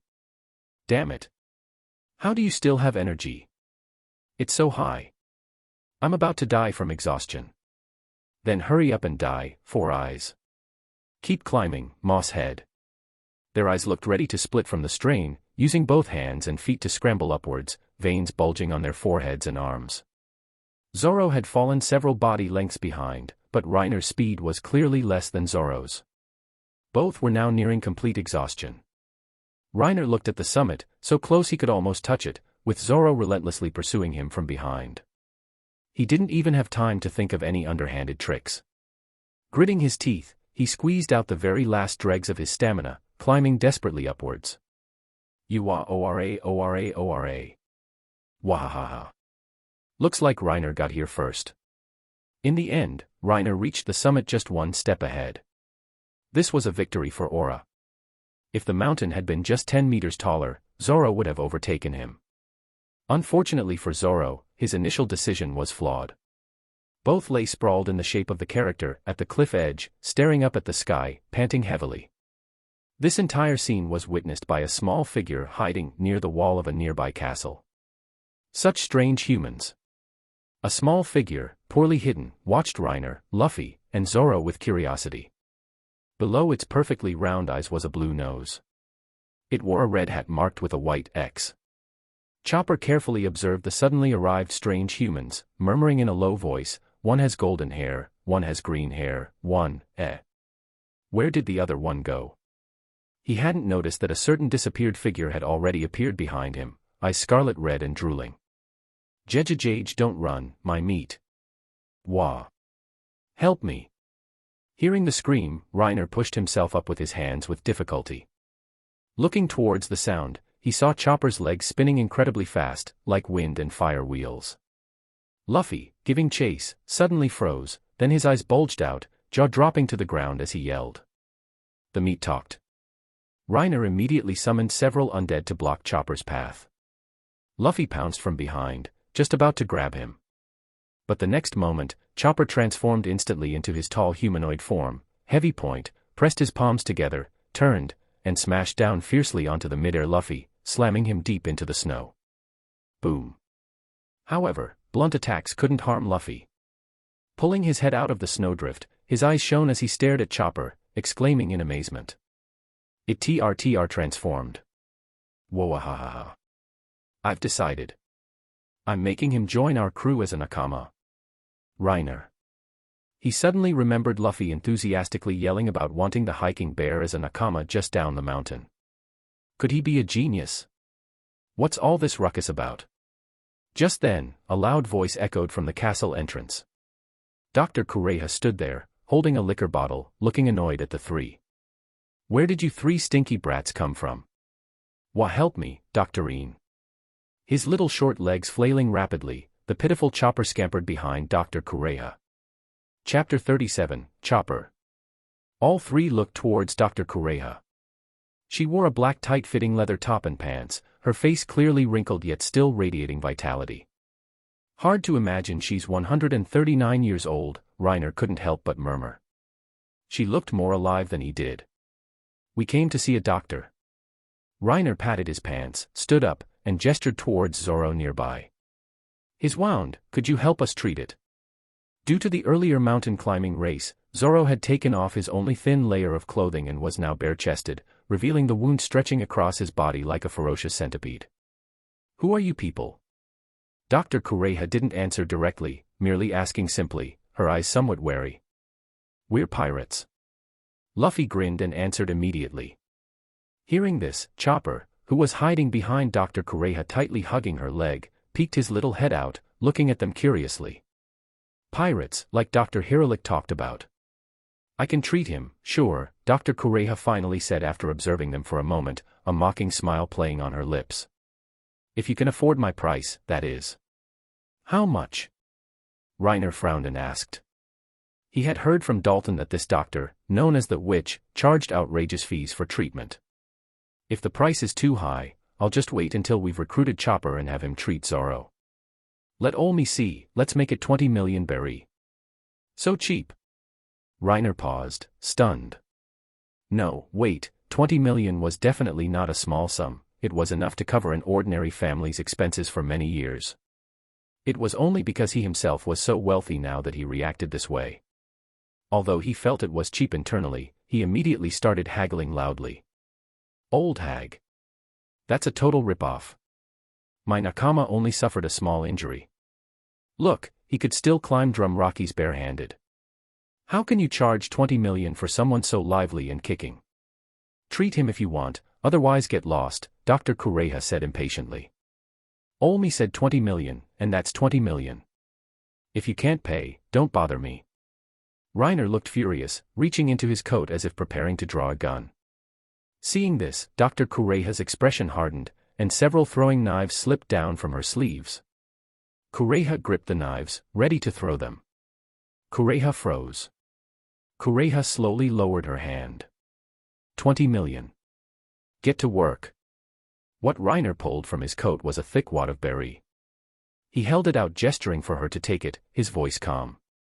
Now that I've said this much, she can't possibly raise the price again, right? Kureha. Interesting brats. Follow me. The three followed Kureha and Chopper into the castle. Zoro received treatment in the operating room, from which blood-curdling screams, like a pig being slaughtered, continuously echoed. In the main hall, Reiner and Luffy were trying to lure Chopper.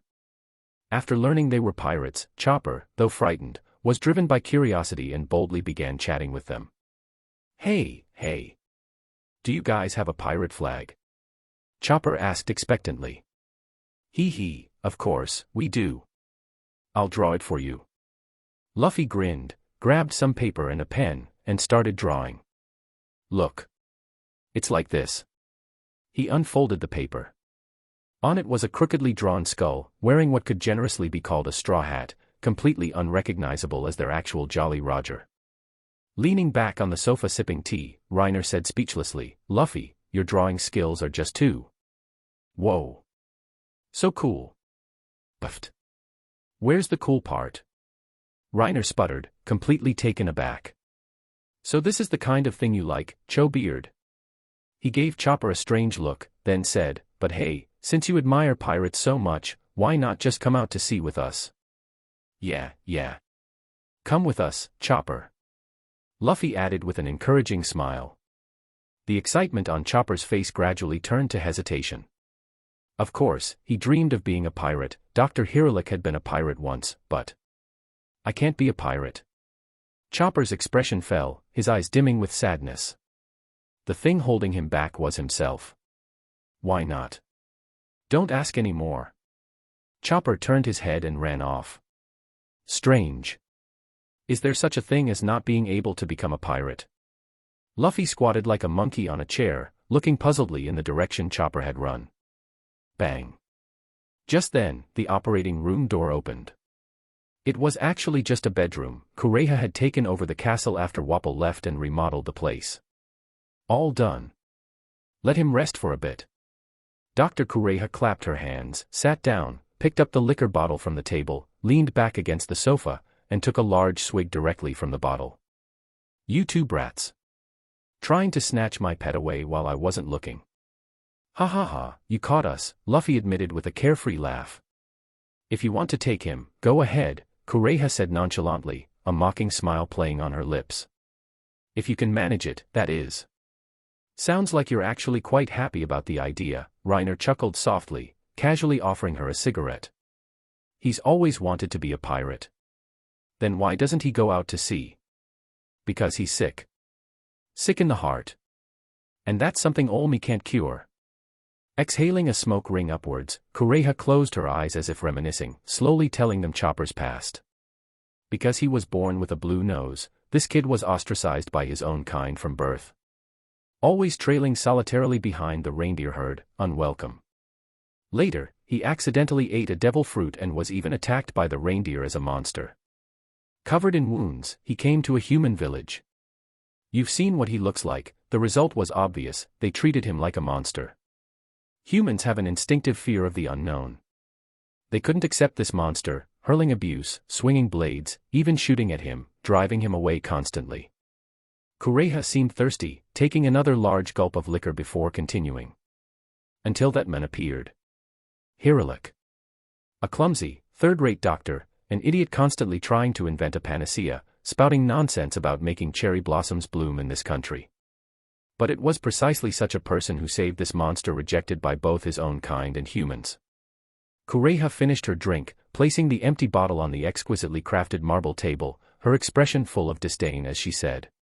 After his adoptive father died, this kid started pestering me, saying he wanted to become a doctor who could cure any disease. Such a silly kid. Kureha looked seriously at the two. He's afraid of getting hurt again. He's closed off his heart, and gradually even started believing himself that he's a monster. So. Kureha paused, then said mockingly to them, if you think you can do it, then go right ahead. He. I've decided. Luffy grinned widely. I will definitely make him our nakama. He'll fit right in. Our ship is full of monsters, after all. Reiner chuckled softly, stood up, and rolled up the sleeves of his deep blue shirt. Let's go, Luffy. I can't wait. He. Operation, capture Chopper. Begin. Luffy yelled excitedly, taking the lead and charging out. Two idiots. Watching the two run off, Dr. Kureha spat, then opened another bottle of liquor. Honestly don't know how I lived past 130. But then again, idiots always seem to attract other idiots. Leaning back into the soft sofa cushions, Kureha stared up at the ceiling, lost in thought, a hint of sadness in her eyes. Are you leaving then, Chopper? Chapter 38, Cherry Blossom Rain. Knock. Knock. Knock. Reiner and Luffy knocked on Chopper's door, waiting outside for a response. Inside the room, aside from a bed in the corner and wooden bookshelves filled with books, the other walls were lined with tables covered in various medical supplies. Hearing the knock, Chopper, who was standing on a chair, hesitated for a moment before finally jumping down to open the door. Creak.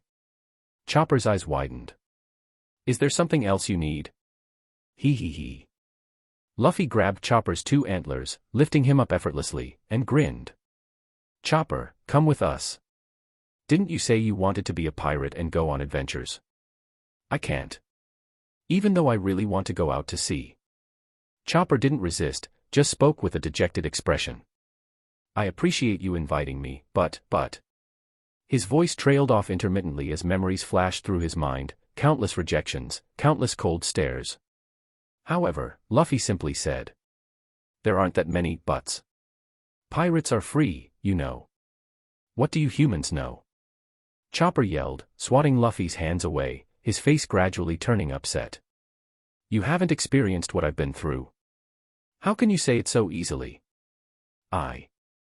I didn't even do anything wrong. Why was I abandoned by my own kind? Why was I hurt by humans? I'm a monster. Look. I have a blue nose. I talk and walk like a human, but I have hooves on my hands. He held out his hands, tears welling up in his round eyes and streaming down his furry cheeks. He pulled the brim of his hat down, lowering his head and sobbing quietly. I don't look like a reindeer at all, and I don't look like a human either. I don't even look like a pirate. A monster like me. How can I be nakama with humans? Silence filled the room. Luffy's usual playful expression vanished, replaced by seriousness. He walked forward and said. Sorry, Chopper. I really haven't had experiences like yours, it's hard for me to truly empathize. But look. I'm a monster too, Chopper. Monsters can be pirates too. Who cares what other people say? Pirates are just that free. right, Reiner. As he spoke, Luffy grinned, stretching his cheeks out wide. Reiner also cooperatively transformed into his hybrid human-beast form and smiled. Yeah, monsters are most welcome on our ship. Unexpectedly, Chopper, who had been weeping bitterly, was utterly horrified by their transformations. Monsters. Seeing the two before him, Chopper's eyes bulged, his jaw literally dropped to the floor. He let out a piercing scream, his little short legs spinning like pinwheels as he tried to bolt outside. Help me, Doctorine. Reiner. Are you being polite right now? Hee hee hee. Each grabbing an antler, they lifted Chopper, who was desperately trying to escape. So, come be our nakama, Chopper, they said in unison. After struggling for a while, Chopper finally gave up. He turned to look at them, noticing the earnestness in their eyes, exactly like Dr. Hirolik's expression back then. As if seeking confirmation, yet also craving acceptance, Chopper asked in a low voice. Do you really want to accept me? Of course. Don't ask that kind of question again, Chopper. Reiner reverted from his transformed state, picked Chopper up, and sat him on his shoulders. Chopper's hooves rested on Reiner's golden hair. Let's go tell Dr. Kureha. Outside the castle, the three sat together in the snow. Reiner held a cigarette between his lips, staring blankly and boredly at the sky. Chopper needed to say a proper goodbye to Dr. Kureha and pack his things. After retrieving Zoro, Reiner and Luffy had come out here to wait. Next stop, Alabasta. Reiner considered his assets, about 10 sea-stone bullets, 2 pairs of sea-stone handcuffs, and the armament hockey-wielding blue ogre and red ogre. Shouldn't be any major screw-ups, right? Reiner thought. So while I was unconscious, this tanuki became our nakama. Zoro tilted his head, pointing towards the small figure emerging from the castle. I'm a reindeer, damn it. Chopper yelled, baring his teeth. Meh, whatever. Anyway, you're the doctor, right? Picking up his 3 swords from the ground, Zoro stood up and bent down slightly to examine Chopper. Having a ship's doctor will certainly make us more reliable. Hearing this, Chopper's expression instantly changed. He wiggled his backside, looking shy. Stop it complimenting me like that, won't make me happy, you jerk. Such quick changes. What a strange guy. To Zoro, Reiner mused silently, the strange part wasn't the talking reindeer, but the speed of its mood swings. Alright, it's about time we got going. Follow me.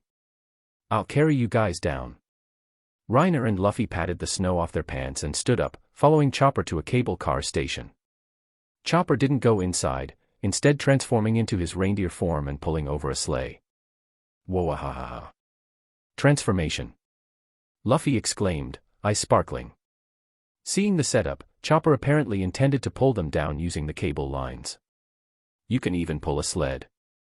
You're so cool, Chopper. Thank goodness we don't have to jump straight down. Stepping onto the sleigh, Zoro smirked faintly. I was wondering if we'd have to gamble on whether our lives were tough enough. Hearing this, Reiner sucked in a sharp breath. So you mean, you didn't even think about how to get down? You just climbed straight up without a plan. Chopper looked at Zoro with surprise and admiration. This green-haired guy talks so coolly. Is this what pirates are like? Unexpectedly, on his very first day, Zoro had gained a little fanboy. The sky was darkening now, it was dusk. There was no snow, and the setting sun cast an orange-red glimmer across the snow and ice-covered winter island, making it sparkle brilliantly. Hey, look. What's that? Something's flying in the sky. In the distant Bighorn village, several villagers looked towards the sunset. The light was still somewhat blinding, forcing them to shield their eyes. After a long moment, their eyes slowly adjusted. Against the fiery red sunset, several dark silhouettes could vaguely be seen, leaping down from the mountain high above. Woohoo, take off. The villagers looked at each other, their blank expressions seeming to seek mutual confirmation. I must be seeing things. I thought I heard someone shouting up there. By the coast of Drum Island, the Going Merry was moored on the icy sea surface. Under the afternoon sun, some of the floating ice had melted. Smoke drifted from the second-floor living area's chimney, carrying an enticing aroma. Sanji had already started cooking. We're back, everyone. Everyone come look. Our new nakama. Hearing the voices, the crew members came outside. Besides the three familiar figures, there was now a small, adorable pet with them. It wore a red hat with a white X mark, stood upright on its brown fur, and carried a small blue backpack.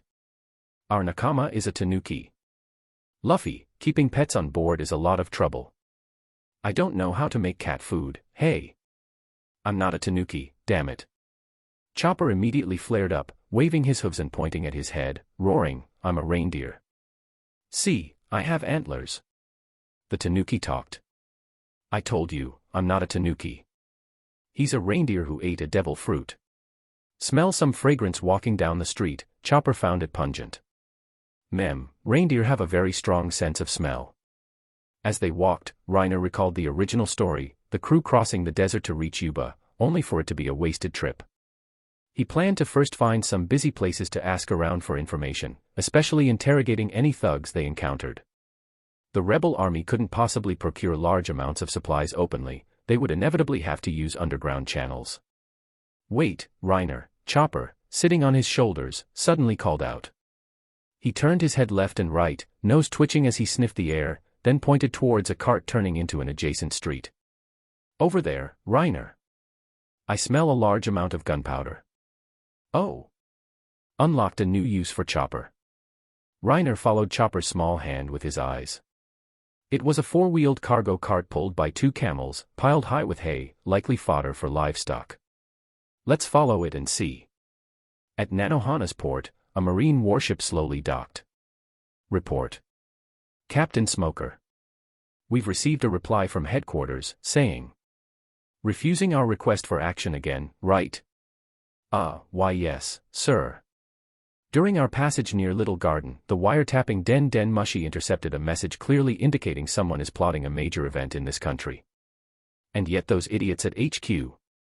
His voice was low, laced with anger. Well, this is the territory of a warlord, after all, Tashigi spoke up. If the Marines were to conduct operations here without notifying them first, HQ would have trouble answering to the world government. At this moment, Smoker stood shirtless, his face grim, ice cold. He lit the cigars clamped in his mouth, turned, and barked at the reporting soldier. Bring me a Den Mushi. I need to make a call to Akiji. Yes, sir. Tashigi watched him with a strange expression. Vice Admiral Hina and Admiral Akiji really have their work cut out for them. Looks like PM 2.5 is about to find someone else to blame again. Translator's note, PM 2.5 is a fan nickname for Smoker. On a certain street in the city, a crowd gathered around the entrance of a restaurant, whispering amongst themselves, all eyes fixed on a man slumped over the bar counter inside. The man was shirtless, not particularly tall but clearly muscular. Around his neck hung a string of vermilion prayer beads, and his back bore a pirate flag tattoo. Hey, what happened to that guy? He just collapsed while eating. What are you standing around for? Hurry up and help him. Hey, idiot. Are you trying to get yourself killed? A large man quickly pulled back someone trying to approach, saying frantically, he obviously ate a poisonous strawberry spider and died. It's contagious. What?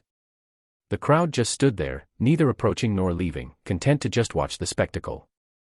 Just then, the man slumped at the bar suddenly sat bolt upright, looking panicked. Damn it. I fell asleep while eating. The crowd, oh so he just fell asleep. My ass. How do you fall asleep while eating? Everyone stared wide-eyed, yelling in disbelief. What a weirdo. AI let's go, let's go.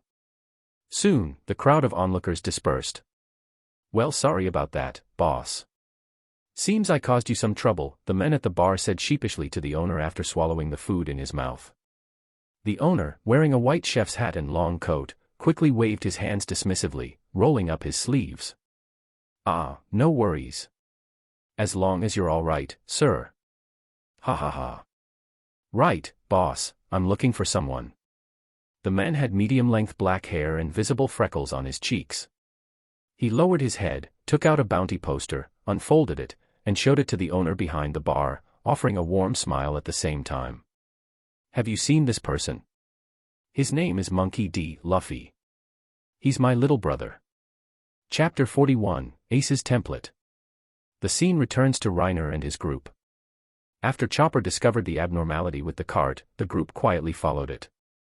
Reaching an alley, Reiner confirmed no one was around and summoned 4 undead falcons, sending them circling into the sky for surveillance. After a series of twists and turns, Reiner and the others found themselves following the cart all the way to the edge of the city. What's going on? Aren't they the local underground forces of this city? Watching the cart leave the city and head towards the desert, Reiner rubbed his chin thoughtfully, then added, "We need to head back and rendezvous later. Maybe I should just send the undead to sneak up, capture them, and ask." "Wait, Reiner. Look over there." Nami's voice was low but urgent as she pointed into the distance. Another group of people, even larger in scale, emerged from the town and headed towards the same cart they had been tracking. "Chopper, smell anything unusual?" Reiner asked, gently nudging the small reindeer legs dangling in front of him. "No, just ordinary provisions," Chopper replied softly after sniffing the air. "Then they're likely the rebel army, or people working for them. If it were a local gang or underground organization rooted in the city, they certainly wouldn't need to transport an entire convoy of provisions." Lingering there for a while, Reiner noticed convoys of various sizes continuously emerging from the city, all heading in the same direction. With Chopper's olfactory investigation, most were confirmed to be carrying arms and provisions, with even a very small amount of medical supplies, something Chopper was extremely familiar with. "Looks like someone spotted us. Rebel Army or Baroque Works." An eagle summon swooped down, landing on Reiner's arm, its beak pointing towards an alley to their right. "Nami, remember this location. Let's buy a map and head back to meet up." "Ah, okay." The crouching group stood up and promptly turned to leave before whoever was coming could arrive. Rain Base. Within the casino's secret underground meeting room, an oval long table stood in the center of the spacious chamber. The azure stone tabletop was carved with simple yet meticulous patterns. 12 chairs of similar design surrounded the table. Currently, 6 people were seated on either side, all eyes focused on the leader at the head of the table. "Crocodile. To think it was actually you. I never expected our boss, whom we've never met, would be one of the 7 warlords of the sea. Wait a minute, Croco Boy. Doesn't that mean Honey is now working under a pirate?" This was the first time any of them had seen the mastermind behind Baroque Works, and they were all shocked by his identity. "Originally, I had other arrangements for you, but the situation has changed." Crocodile's deep voice resonated as he tossed several bounty posters and pictures onto the long table. "This group are members of the Straw Hat Pirates. Based on their speed, they should have arrived in Alabasta by now." Crocodile rested his golden hook on the armrest of his chair, leaned back, and continued. "Now, aside from Mr. 2 who will proceed according to the original plan, the mission for everyone else has changed: eliminate them and Princess Vivi." Crocodile took the cigar from his mouth, slowly exhaled a smoke ring, his face hardening into a cold smirk. "After the rebel army receives these supplies, I will force them to launch a final offensive within the next 2 days. If these people interfere with my plan..." "We understand, boss," everyone on both sides of the table murmured, nodding slightly. He, then I wish you success."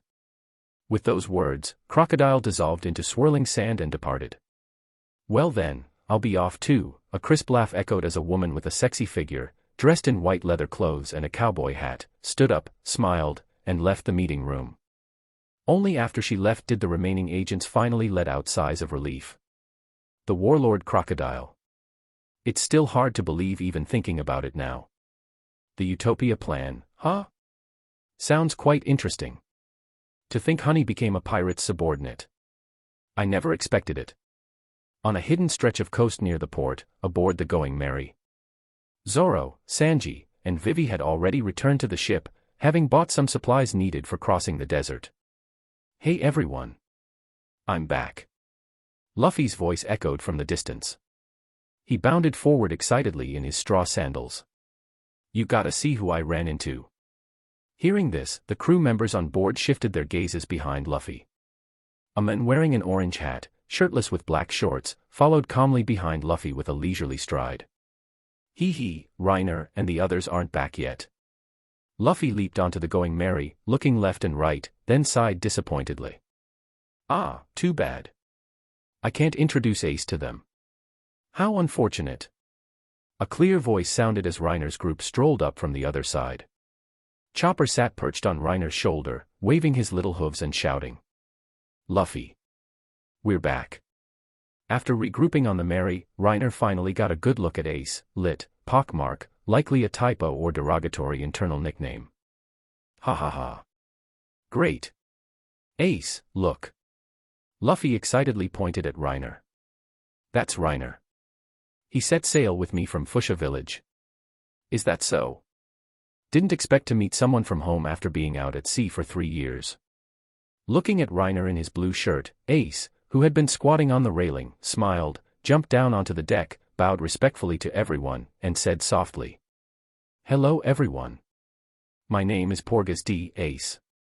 I'm Luffy's older brother.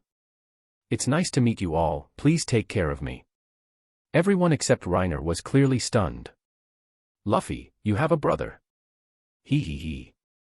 We're not related by blood. Luffy grinned, the joy of meeting someone from his past evident on his face. We're brothers who grew up together. Ace set sail 3 years before me. Oh, I see. Everyone understood now. No wonder the two brothers looked nothing alike, one was refined and courteous, the other, well, simple-minded. Luffy then proudly introduced everyone on the crew to Ace one by one. It was clear Luffy was in high spirits. Looks like you found yourself a group of reliable nakama.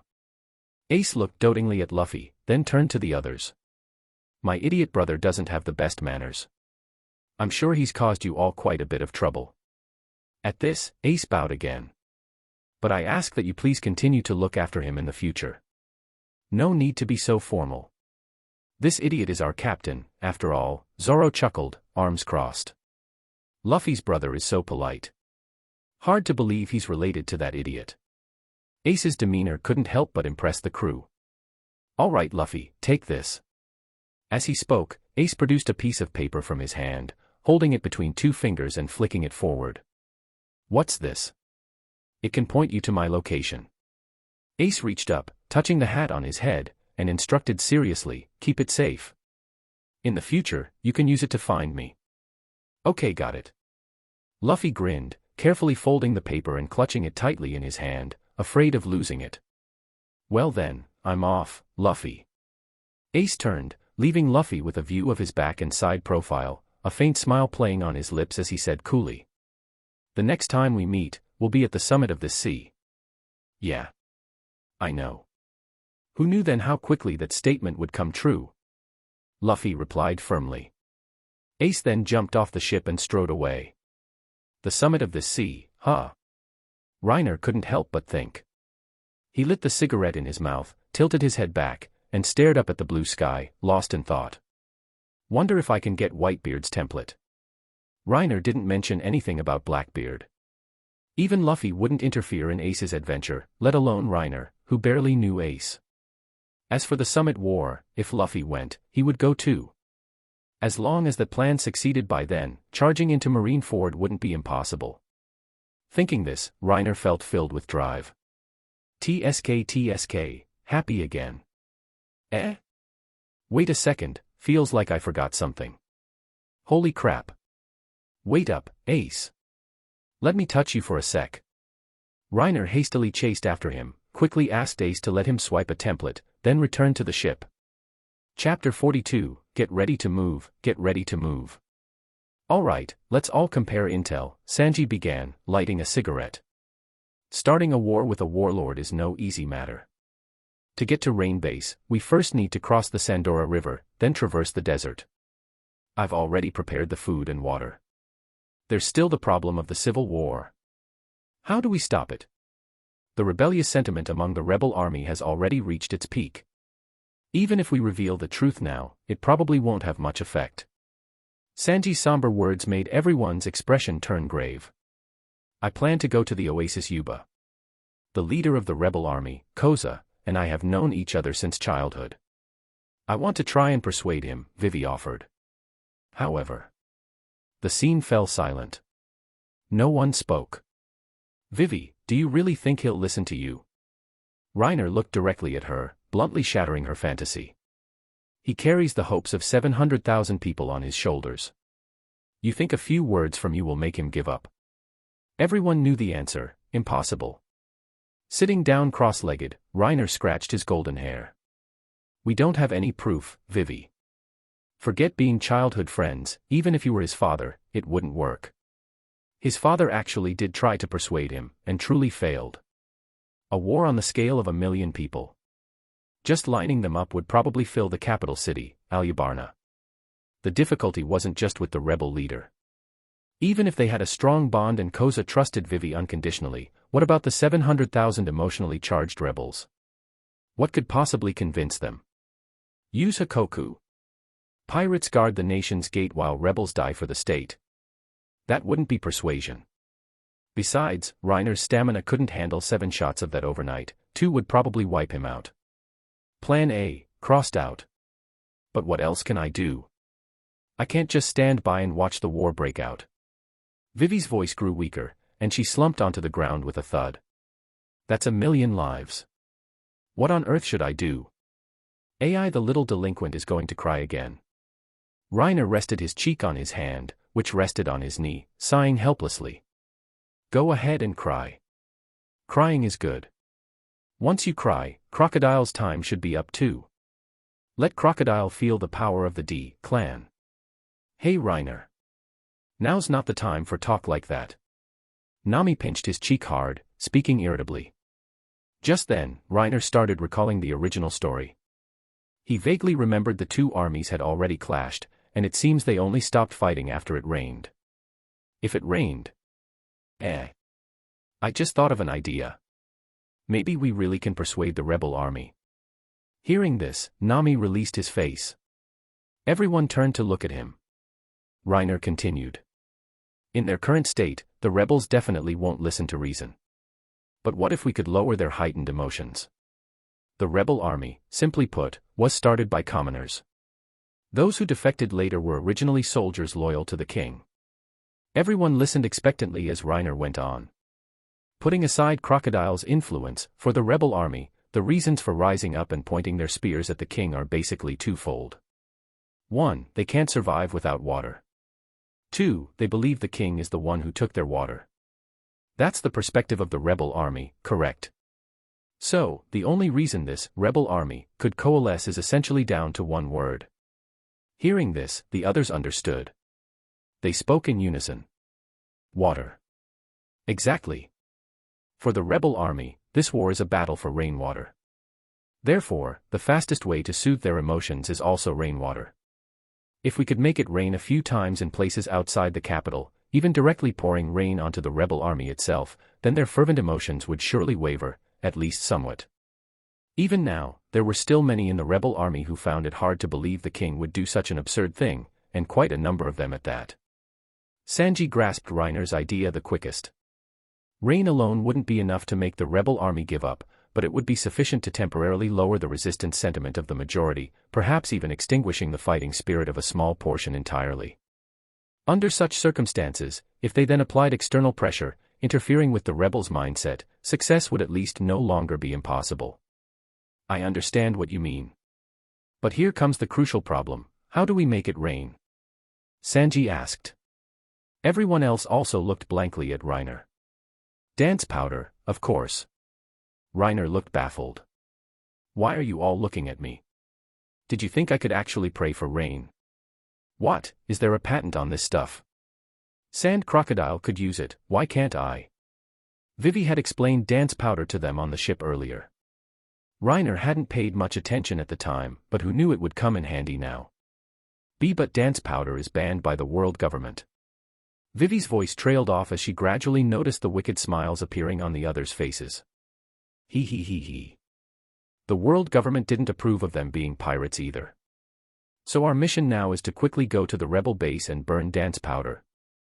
Sanji continued, the rest depends on how far you can go, Vivi, and whether the king's former reputation among the people is strong enough.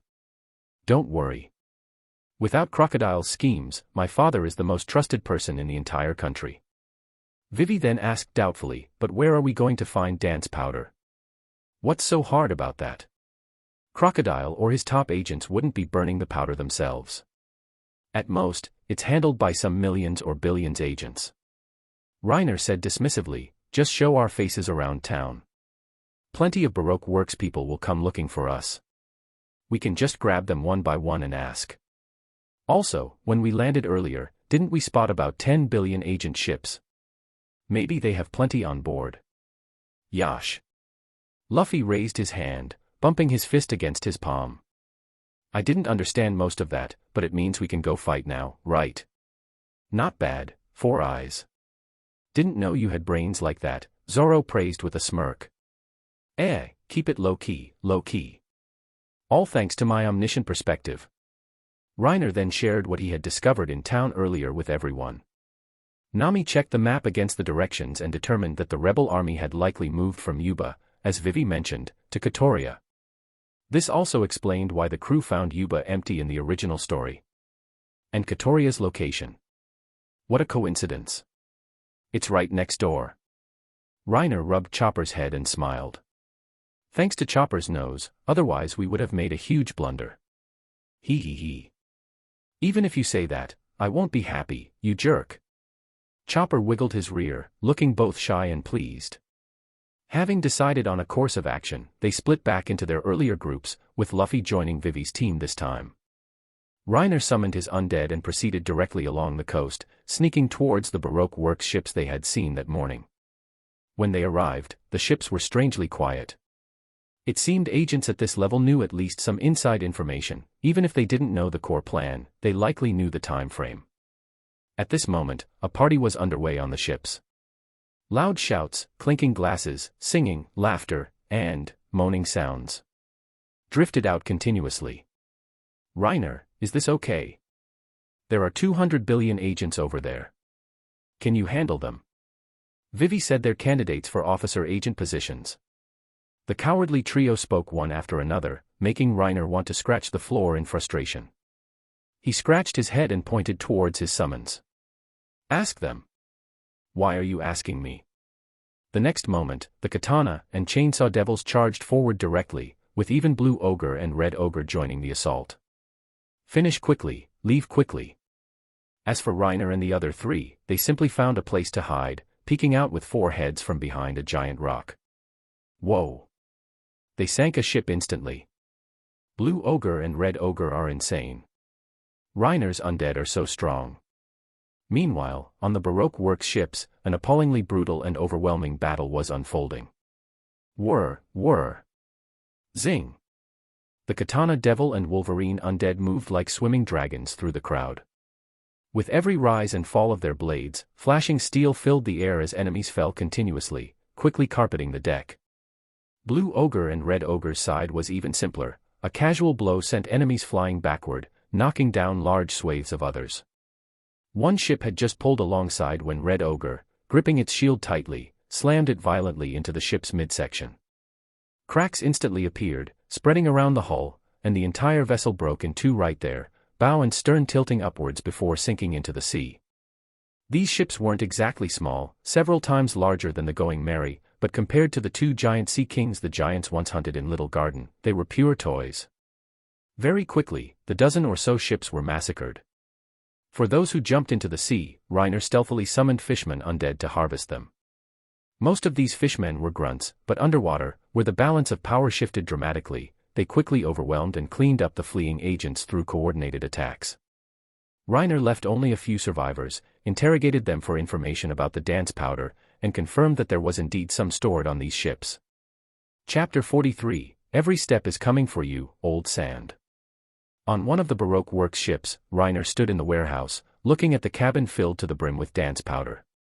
Something banned by the world government, yet Sand Crocodile managed to acquire so much. Reiner had his undead begin moving the powder. He also did a quick search for treasure, but unfortunately, it seemed they had a relatively complete financial system. There wasn't much treasure left on the ships. 100 million berry, well, it's acceptable. After the undead finished moving the dance powder, Reiner came out of the warehouse, disembarked, and rejoined Nami and the others. All done. We have the dance powder now. Nice job, Reiner. Nami jumped up with a smile and gave him a big hug. Vivi will definitely be happy about this. Vivi might be happy, but I'm double happy. Reiner felt the soft touch pressing against him and inhaled Nami's refreshing fragrance, his heart fluttering. Looks like Nami wears something quite cool under that cloak. Delightful. Duong. Bastard. Where are your hands going? Ahem. No time to waste. Let's go, Reiner said, a large bump already forming on his head. He put an arm around Nami's slender waist, helped her down, and took the lead, heading back towards the Going Merry with the others. Arriving back at the Going Merry, Luffy's group of 4 was already waiting. Looks like your harvest was decent, Sanji remarked, noticing the dozen or so fishmen behind Reiner, lined up with sacks slung over their shoulders. His group had swaggered through the city for a while, and sure enough, quickly attracted numerous Baroque Works assassins. After causing some commotion, they interrogated their captives and learned that dance powder was stored on the ships docked at the coast. So, they came straight back to the ship to wait. Given Reiner's strength, they were confident nothing would go wrong. All right then, let's head to Kotoria now and burn the dance powder, Nami announced, standing at the bow, arms outstretched, feeling the breeze against her skin. We need to go to the southwest side of Kotoria, that's the windward position. The humidity is sufficient now too. If we cut straight across the desert from here, we should arrive by evening. All right. Desert adventure. Desert adventure. Luffy and Usopp seemed quite excited. The group quickly packed, wrapping themselves up tightly to prevent sunburn, took enough water and food, and set off. Reiner, Zoro, and Sanji lagged slightly behind the main group, following at an unhurried pace. Lowering his head slightly, a small flame emerged from Reiner's blue shirt front, lighting the cigarette in his mouth. He asked, "Those guys who knew we were looking for dance powder?" "Ah, dealt with," Zoro replied. "Don't worry, cleaned up properly. We shouldn't be disturbed for at least the next couple of days," Sanji added. It was now afternoon, the time when the blazing sun was at its most intense. In the vast, boundless desert, the earth seemed scorched, and looking into the distance, all scenery appeared distorted by heat haze. Endless reddish-yellow sand dunes stretched as far as the eye could see. A gust of wind would stir up clouds of flying sand. The group walked slowly through the desert. Fishmen undead followed behind, carrying sacks of dance powder. Above, several eagle summons circled. Looking down from their perspective, the group below probably looked like a small team of ants crawling across the sand. "Ah. I can't take it anymore." A weak voice sounded. Luffy had lost all his initial excitement. He was bent over, hunched, leaning on a walking stick he'd picked up somewhere, his face slack, tongue lolling out, eyelids nearly closed. "Water. I need water." "No. You've already drunk too much. The rest has to be saved for Reiner." "We had more than enough water, but now it's barely sufficient." Sanji refused Luffy's request, scolding irritably, "It serves you right, idiot. Who told you to run and jump around like crazy the moment we entered the desert?" Although Luffy looked weak, he actually still had plenty of stamina. He just couldn't stand the dry heat and thirst. Reiner, by comparison, was in much worse shape. The undead carrying such heavy loads drained his stamina directly. "Are you all right, Reiner? There's a rocky area ahead. Let's rest there for a bit," Vivi suggested kindly. "Yeah. The desert drains stamina faster than I expected," Reiner replied, accepting the water bottle Vivi offered and slowly taking a sip. He could push through if he gritted his teeth, but to conserve energy for potential battles, he needed to maintain some reserves. Should have gotten some templates suited for desert travel first. Good thing I usually focus on training endurance. After a while longer, they reached a rocky gobi area. By now, they had covered about 2/3 of the distance, and Reiner's stamina was more than halfway depleted. Finding a spot shaded from the sun, the fishmen undead put down their heavy loads. Reiner recalled the summons and sat down directly against the rock wall. "You worked hard, Reiner." "Thanks." Accepting the offered cigarette, Reiner leaned his head back against the cool rock wall and relaxed. By now, the sun had set, and the sky was gradually darkening. The wind had been stronger today, slowing their progress more than expected. The temperature began to drop rapidly, the speed of the change astonishing everyone. The temperature difference between day and night in the desert is huge. Make sure you have your warm clothes ready. Vivi called out, starting to organize her belongings. They didn't plan to enter Kotoria City after arriving. Instead, they would burn the dance powder in the desert at a location upwind from the city. Therefore, they had prepared plenty of supplies.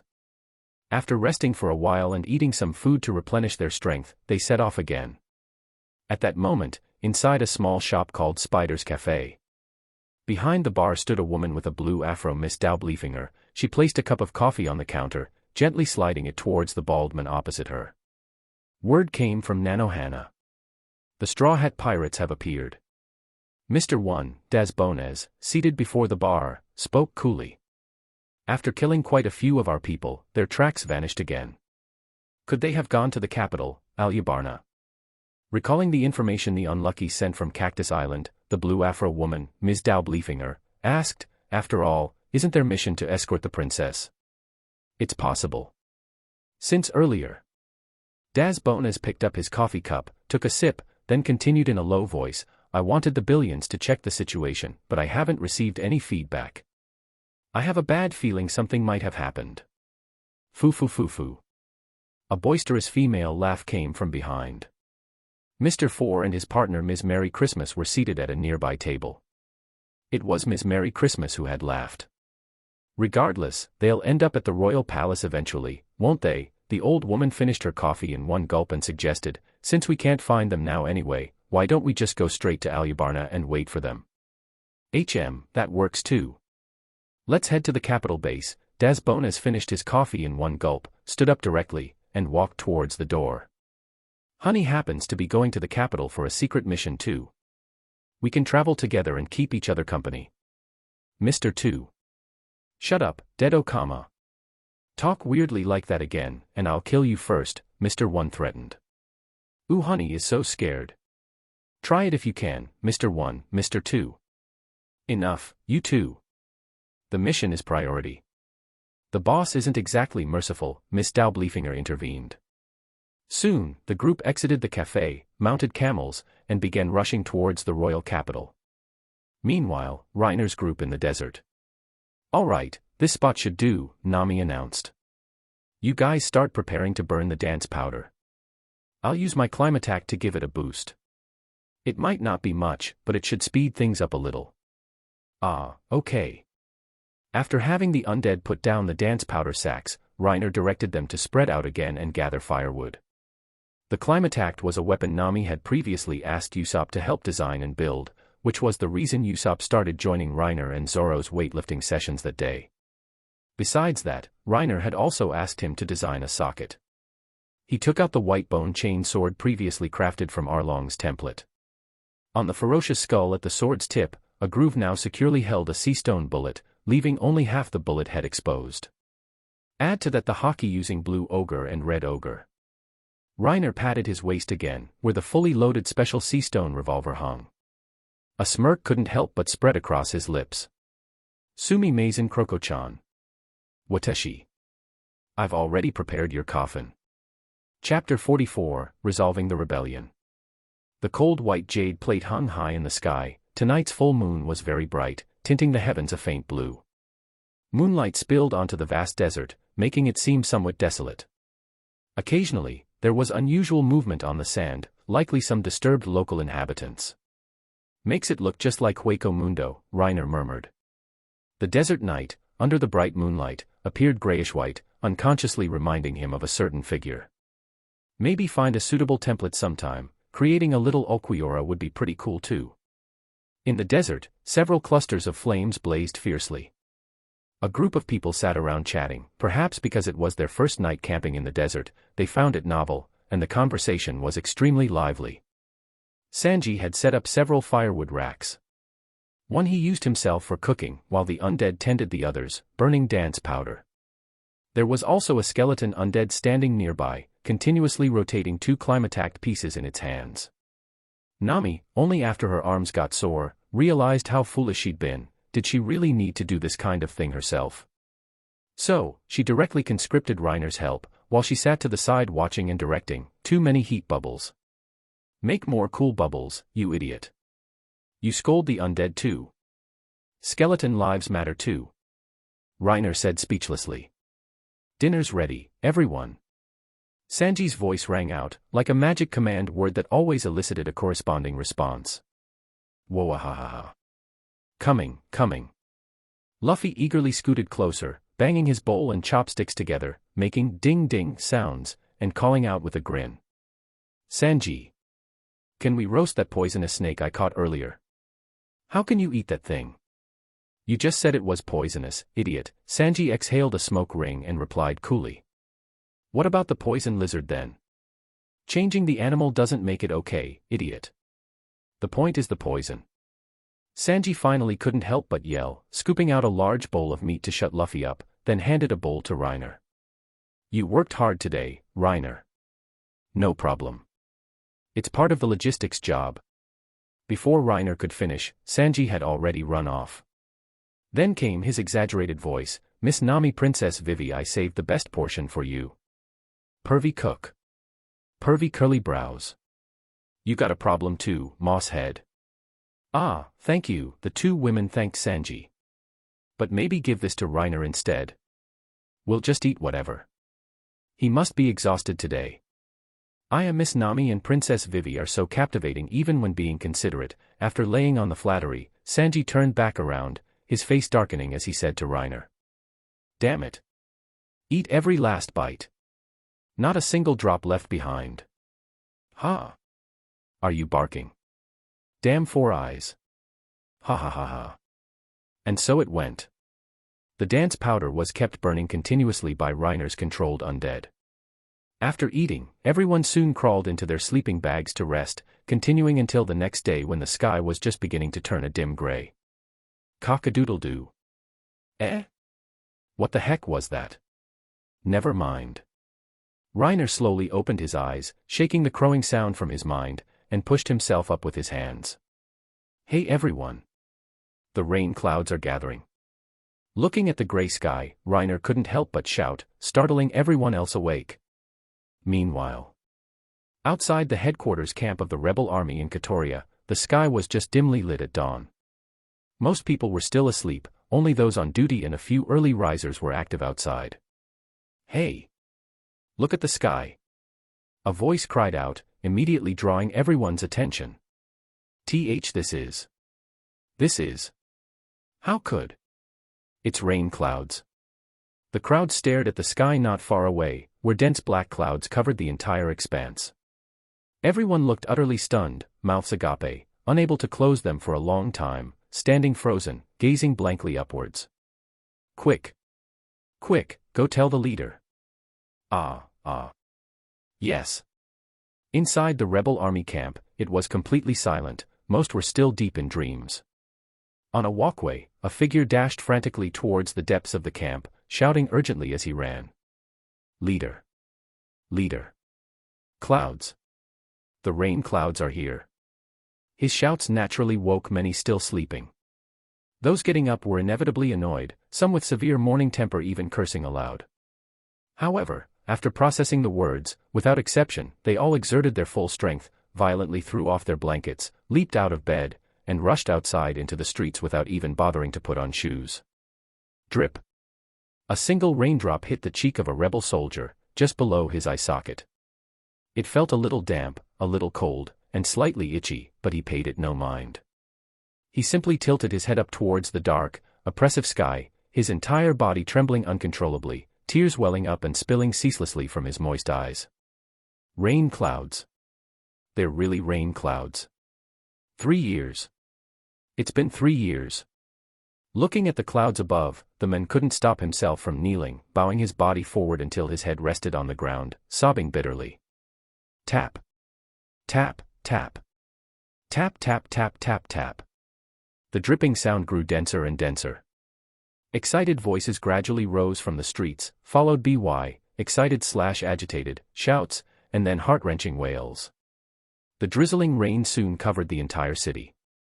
Everyone forgot how to think, forgot the war, forgot everything. They just stood in the streets, greedily savoring the feeling of their bodies being soaked by the rain. Don't just stand there, stupefied/. Quick, find containers to collect the water. Leader. Leader. It's raining. Yes. Collect water. Collect water. Everyone, get moving. A tall figure stood in the middle of the street. He was the one who had just ordered people to start collecting water. The rebel army leader, Koza, tilted his head of golden hair upwards, staring entranced at the sky. Unlike the others, after a brief moment of joy, his expression returned to calm. Why is there rain? Didn't the royal capital use dance powder to steal all the rain from the entire country?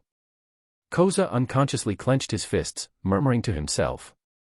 Could it be that heaven itself doesn't wish to see war and has bestowed this grace out of pity? Remembering battle after battle, comrade after comrade dying before his eyes to protect him, Koza, usually composed and calm, couldn't stop a single tear from escaping the corner of his eye. I'm really so tired. No soldier enjoys war. Shattered bodies, bloody wounds, the unwilling look in the eyes of dying brothers in arms. They detested fighting, they were forced into having no choice but to fight. Koza. A clear voice rang out. Hearing the familiar call, Koza abruptly turned his head. What came into view was a head of sky-blue long hair deeply etched in his memory. Vivi. Koza stared incredulously at the figure before him, surrounded by several others. Looks like this approach is quite stable. Reiner observed the surrounding scene and couldn't help but comment. The continuous fighting had stretched the rebels' nerves too thin. When the thing they desired most deep down suddenly appeared, their tightly wounded hearts instantly collapsed.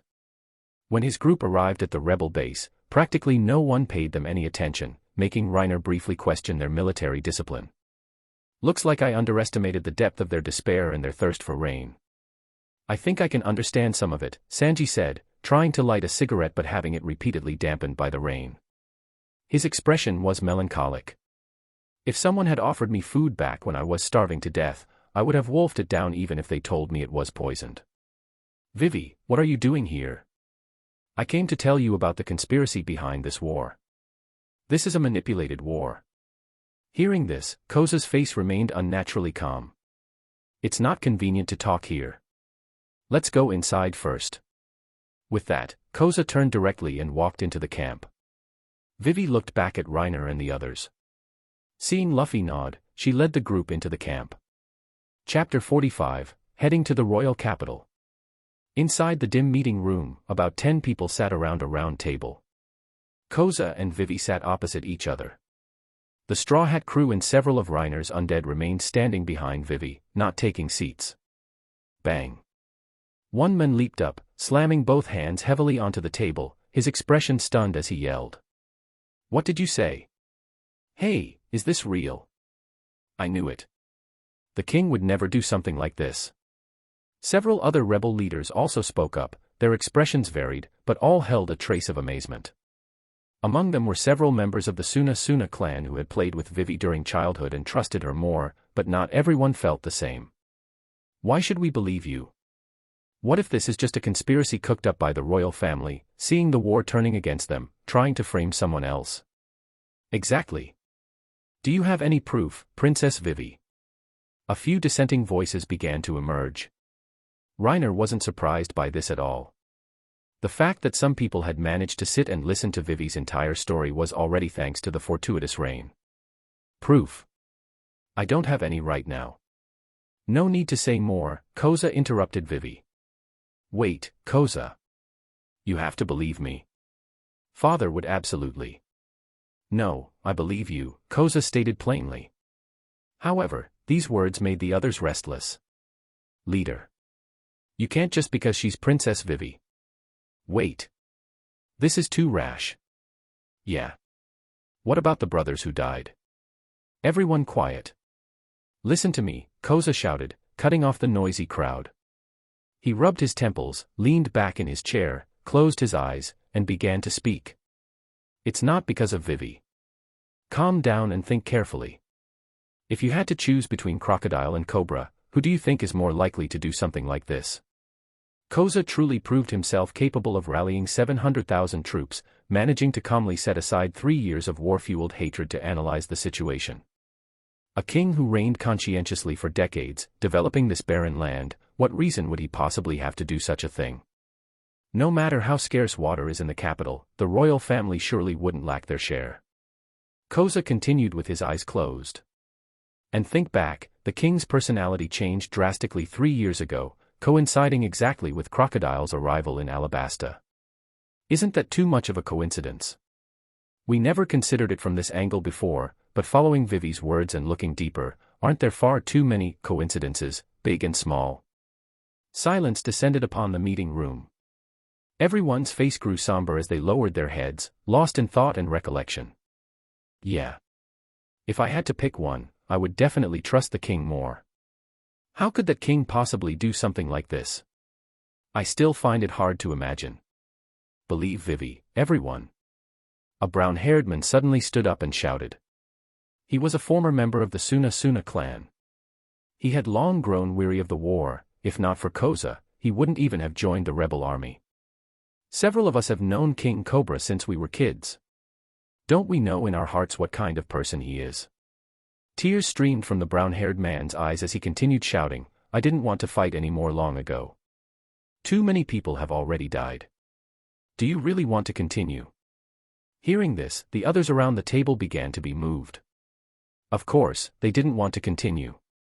Only those who have experienced it know the cruelty of war. The gory scenes haunted their nightmares daily. A portion of the group was already prepared to declare their stance, while others remained undecided. However, there was one person whose thoughts were diametrically opposed. A man sitting just 2 seats away from Vivi looked stunned by the situation unfolding. The boss never said this might happen. Correct. He was one of Baroque Works members infiltrated into the rebel army, having risen to a leadership position 2.5 years ago. Their mission was to continuously incite the rebels' emotions and even sabotage any negotiation attempts with the royal army. Looking at the current situation, the man's palms began to sweat, his fists clenched tightly. Should I attack Princess Vivi now? If Princess Vivi dies here, the royal army will definitely attack, and then even if the rebels lose their fighting spirit, they'll be forced to respond, but if I make a move now, I definitely won't escape. But if I don't act, the war won't start on time, ruining the boss's plan. I'm dead either way. Damn it. The Baroque Works spy gritted his teeth, palms sweating profusely. Maybe I should just flee as soon as the meeting ends. Even if I'm hunted down, there's still a slim chance of survival. If I act here, I'm absolutely dead. Having reached this conclusion, the man took a breath, gradually unclenching his fists. However, stand up. Roll up your sleeve. Reiner spoke coolly. The blue ogre summon, cloaked though it was, already had the tip of its spear pressed against the spy's throat. Sorry not sorry, having observation hockey is just badass. The blue ogre and red ogre had alerted him the moment the man's hostile intent arose. Reiner had initially planned to wait for him to make a move and catch him red-handed, but then the man gave up. TCH. Everyone looked shocked. Several rebel leaders reacted instantly, drawing firearms and aiming them at the blue ogre. Don't move. He is an undercover agent for Baroque Works, Reiner stated calmly. The blue ogre's spear pressed closer, slightly breaking the skin, causing blood to seep out. I'll say it again. Stand up. Roll up your sleeve for everyone to see. Baroque Works members had identifying tattoos on their arms. He had discovered this during the fight for the dance powder. Hearing this, everyone turned to look sideways at the accused men, their expressions growing strange. Hey Doran, you. Rolling up a sleeve shouldn't be that hard, right? Why not just prove your innocence? The man's face darkened further, a venomous glint flashing in his eyes. Was it useful? No. Forget him, everyone in this room combined wasn't enough to take on the Straw Hat crew. Faced with overwhelming combat power, he had no room for resistance. Soon, under threat to his life, the undercover agent confessed everything he knew.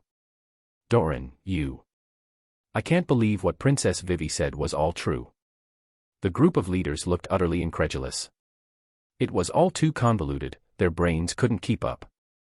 Since that's the case, stop standing around, Koza finally spoke, breaking the atmosphere.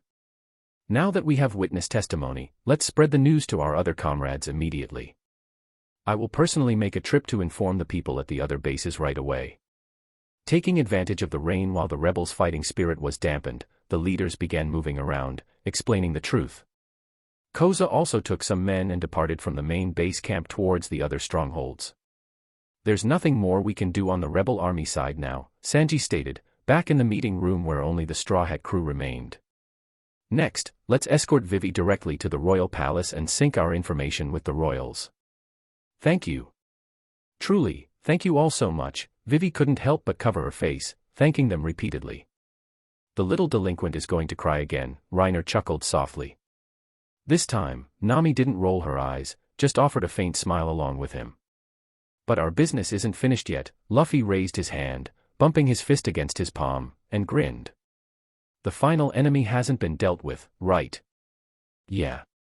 If we don't take care of him, this whole situation will just repeat itself in different ways, Zoro added, one hand resting on his sword hilt, a smirk playing on his lips. The rebellion has been stopped.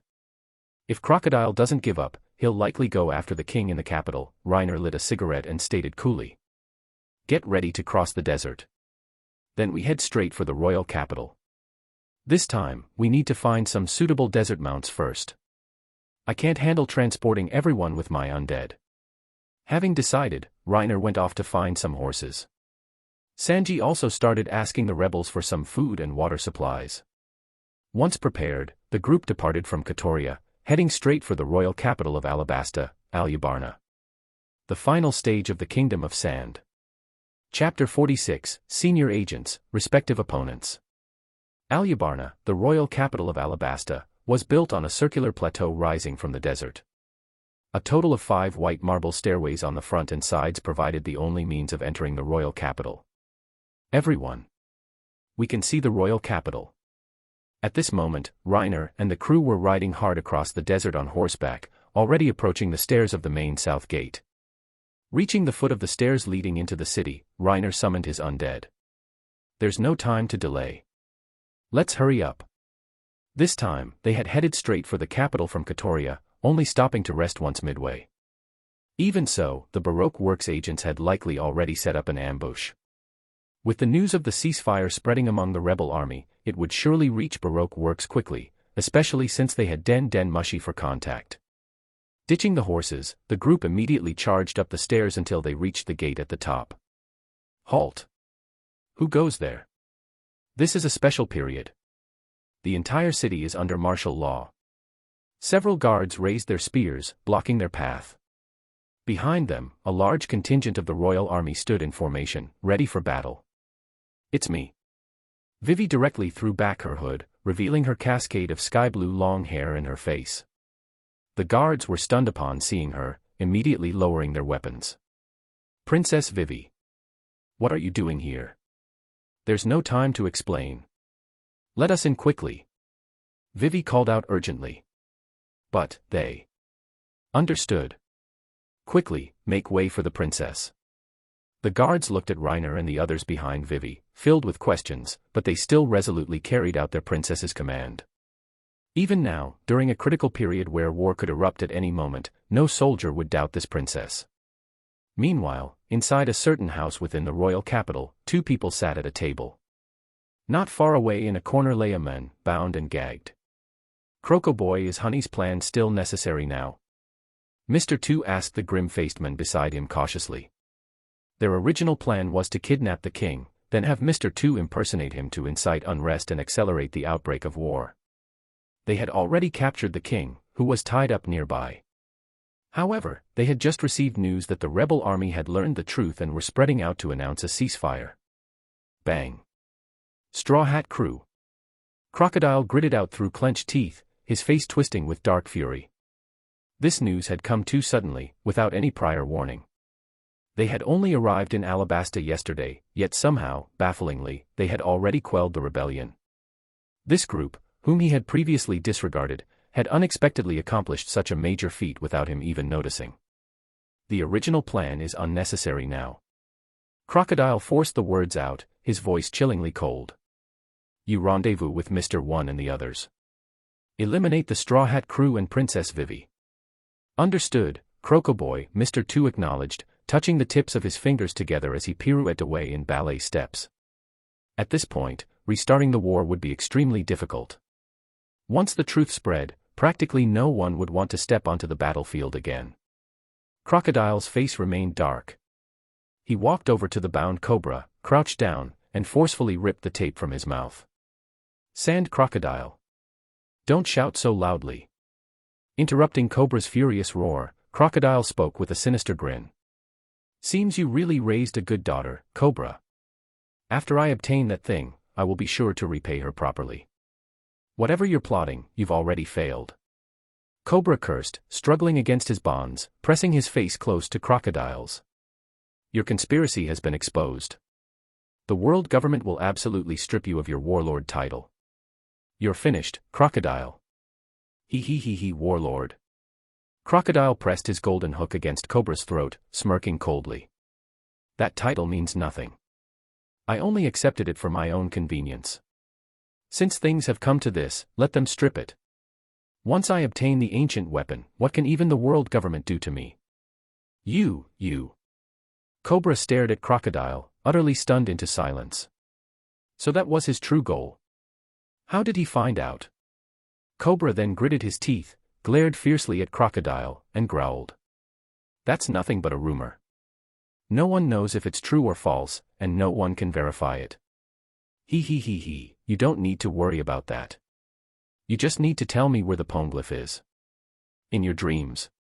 I would die before revealing even the slightest bit of information about the poneglyph. You will tell me the poneglyph's location. Crocodile grinned sinisterly. I've planted a bomb somewhere in this city. When it explodes, it will affect a radius of 5 kilometers. Cobra, you wouldn't want to see so many people in this city die, would you? Bastard. Cobra's face contorted savagely as if wanting to swallow Crocodile whole, his eyes nearly splitting with rage as he roared. You animal. He. Meanwhile, in the city streets, empty because residents from the outer areas had been moved to shelters due to the imminent threat of war. Boom. A violent explosion suddenly erupted, halting Reiner and the crew in their tracks as they headed towards the royal palace. They stopped, looking around. What was that? An exploding baseball. Over there. Following the direction Reiner pointed, they saw a tall man with disproportionately thin limbs standing in a hole, his upper body exposed above ground level, holding a solid all-metal baseball bat. That's Officer Agent Mr. 4. Vivi shouted, her expression serious. His partner, Ms. Merry Christmas, is a mole fruit user. She can dig freely underground. He's an enemy, right? Luffy charged straight forward. Be careful, Luffy. Vivi yelled in alarm. His arm strength is incredible. The all-metal bat in Mr. 4's hand clearly bore a 1-ton marking. Before Vivi's words faded, Luffy, rushing towards his opponent, suddenly stumbled. 2 mole claws had shot out from the ground, clamping onto his feet. Wait a sec. Luffy was startled by the sudden attack. Before he could break free, Mr. 4's bat swung around and smashed heavily into Luffy's face, sinking in and sending his head snapping back violently. Don't worry about Luffy, blunt attacks don't work on him. Reiner glanced sideways and upwards.